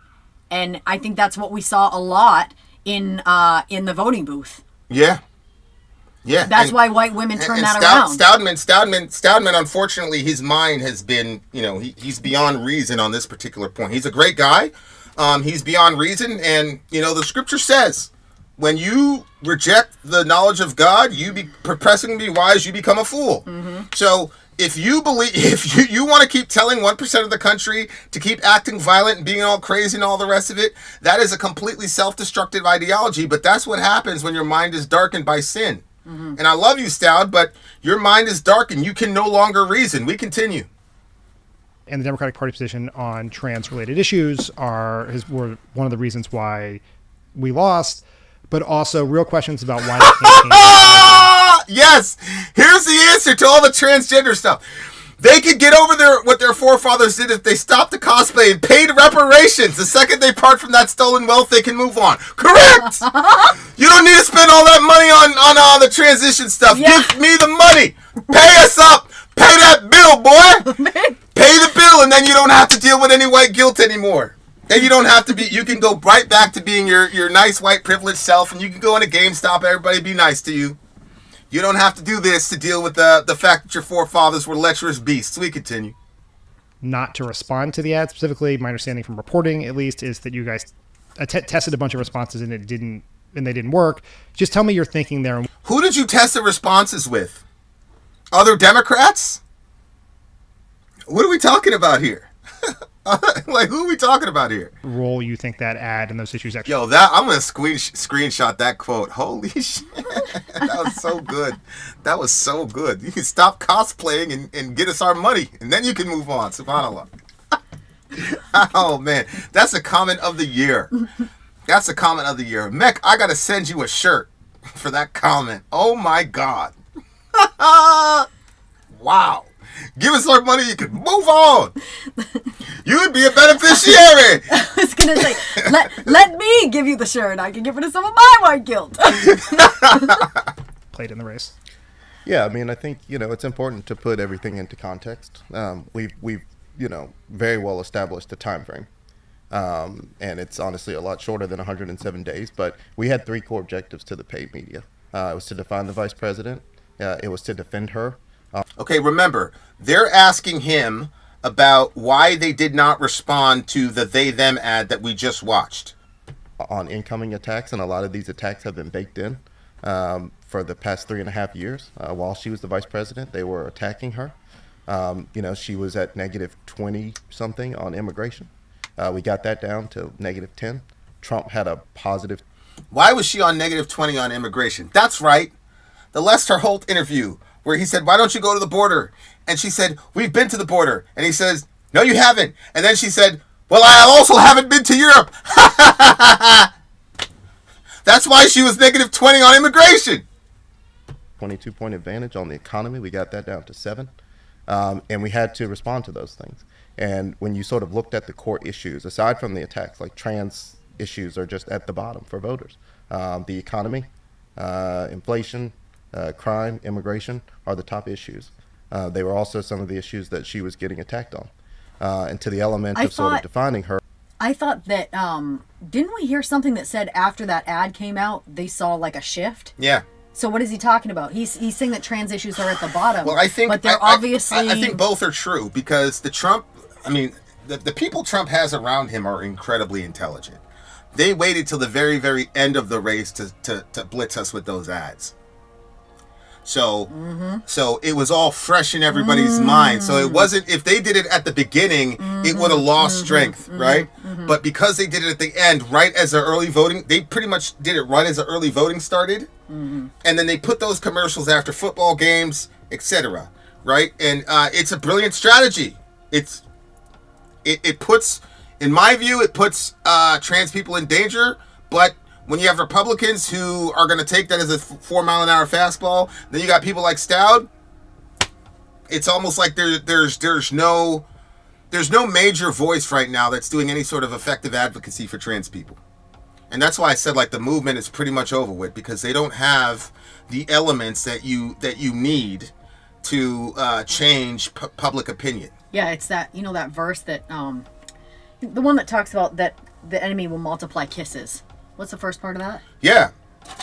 The wounds of a friend can be trusted, but an enemy multiplies kisses. Right. You're speaking the truth, and you love you have a lot of friends that are trans, and you love the trans community in that, but you're not okay with the things that are doing that are wrong, like assaulting women and those sorts of things. So, like you've been saying this to try to help them a while back, but nobody would, And he doesn't get it. How did Zoe Zephyr get elected in Montana? He doesn't get it. He still doesn't get it. Unbelievable. We continue. Doing it in a way that sort of fit within what you're trying to do. There's a direct approach that you can take to anything, and then there is an approach that you can take that accomplishes 2 of the 3 objectives. A lot of the stuff that we did, such as talking about her prosecutorial background, and then saying that she went after transnational gangs, cartels, it was to push back pseudolly on the immigration attacks that were coming at her, as well as credentialing her background on things that. Okay, so their rebuttal to the horrible immigration policy of Mr. Biden was to say, "Hey, I prosecuted multinational criminals," which is a crazy argument to me because that's essentially validating Trump's argument. Don't you get it? Trump is saying, "Oh, they're letting all these illegals in. They're all bad. He didn't say they're all bad. They're all rapists. Blah blah blah." But that's the narrative of the Democratic Party, right? Was that Trump was saying they're all bad. They're all rapists. Blah blah blah blah blah. And so Kamala's rebuttal to their horrible immigration policy was to say, "I prosecuted multinational criminals." That validates the idea that immigrants are criminals. Hello, what are we doing here? Were absent. And standalone of the Biden administration. We did a lot of stuff about her record as AG, her record as a prosecutor, not as vice president, because it also allowed her to stand. Okay, but what about the trans commercial, bro? Because that's what we're talking about. We continue. Alone, separate from the Biden administration. On the trans attack, obviously it was a very effective ad at the end. I ultimately don't believe that it was a. Yeah, he said, obviously it was a very effective ad at the end. Stout is out here telling us it wasn't effective at all. Maybe Stout knows more than the guy that was responsible for fixing Harris's image to everybody. He's saying that Stout is saying that it had nothing to do with that, but this guy is saying that it was a very effective ad. I don't know who we should believe, dear listener. I thought it was weird that she would say between her and Trump, she's the only one who prosecuted transnational criminals. Of course, Trump's DOJ prosecuted these groups, correct? So her response was basically not only validating Trump's xenophobia, but one-upping Trump's xenophobia by saying, "And I prosecuted them." I don't see how that helps. But here's this guy. This guy is saying that the trans ad was effective. Let's listen to it again. Let's look at it again. You're trying to do. There's a direct approach that you can take to anything. 22-point advantage on the economy. We got that down to 7. And we had to respond to those things. And when you sort of looked at the core issues, aside from the attacks, like trans issues are just at the bottom for voters. The economy, inflation, crime, immigration are the top issues. They were also some of the issues that she was getting attacked on. And to the element of sort of defining her and doing it in a way that sort of fit within what you're trying to do, there's a direct approach that you can take to anything, and then there is an approach that you can take that accomplishes 2 of the 3 objectives. A lot of the stuff that we did, such as talking about her prosecutorial background, and then saying that she went after transnational gangs, cartels, it was to push back pseudoli on the immigration attacks that were coming at her. Pseudoli? To push back pseudoli? I don't even know what that word means. As well as credentialing her background on things that were absent and standalone of the Biden administration. We did a lot of stuff about her record as AG, her record as a prosecutor, not as vice president, because it also allowed her to stand alone separate from the Biden administration. On the trans attack, obviously it was a very effective ad at the end. I ultimately don't believe that it was about the issue of trans. I think that it made her seem out of touch. And it was sort of a pseudo-economic ad. Out of touch about what? You say you don't think the trans ad, you said the trans ad was very effective, but you don't think it was about trans people. You thought it was about her being out of touch. Out of touch with what? Out of touch with the average American's attitude relative to the trans question. Sir, the average American would say, listen, if you want to wear a dress, whatever, fine, but I don't want you playing against my college-age daughter, or I don't want you in a D1 school playing against my college-age daughter. I don't want you taking away people's scholarship opportunities. I don't want you breaking women's orbital bones with one punch. I don't want that to happen, and I definitely don't want you in jail I don't want you in prison where a woman has to be locked into a cell with a biological male. So when you say that she was out of touch relative to the trans ad, but then you say it has nothing to do with trans people, it's a complete contradiction. Hello! And underneath it, because he was saying you're going to pay for it with direct approach that you can take to anything, and then there is an approach that you can credentialing her background for it with taxpayer money. And it was in her own words. And it was to push back pseudoli on the immigration attacks that were coming at her. You just made up a word, pseudoli. Her background on things that were absent and standalone of the Biden administration. We did a lot of stuff about her record as AG, her record as a prosecutor, not as vice president, because it also allowed her to stand alone separate from the Biden administration. On the trans attack, obviously it was a very effective ad at the end. I ultimately don't believe that it was about the issue of trans. I think that it made her seem out of touch. And it was sort of a pseudo-economic ad underneath it, because he was saying you're going to pay for it with taxpayer money. And it was in her own words. And that's something. But we tested a ton of responses to this direct. It was in her own words. There's nothing you could do. There is nothing you can do in that situation, bruh. Good night. So here's my standard with trans. Here's my standard with the trans subject, Vin. If you want to talk about it seriously, I will require a set of police statistics proving specifically that trans people are more likely to assault. Well, I do have a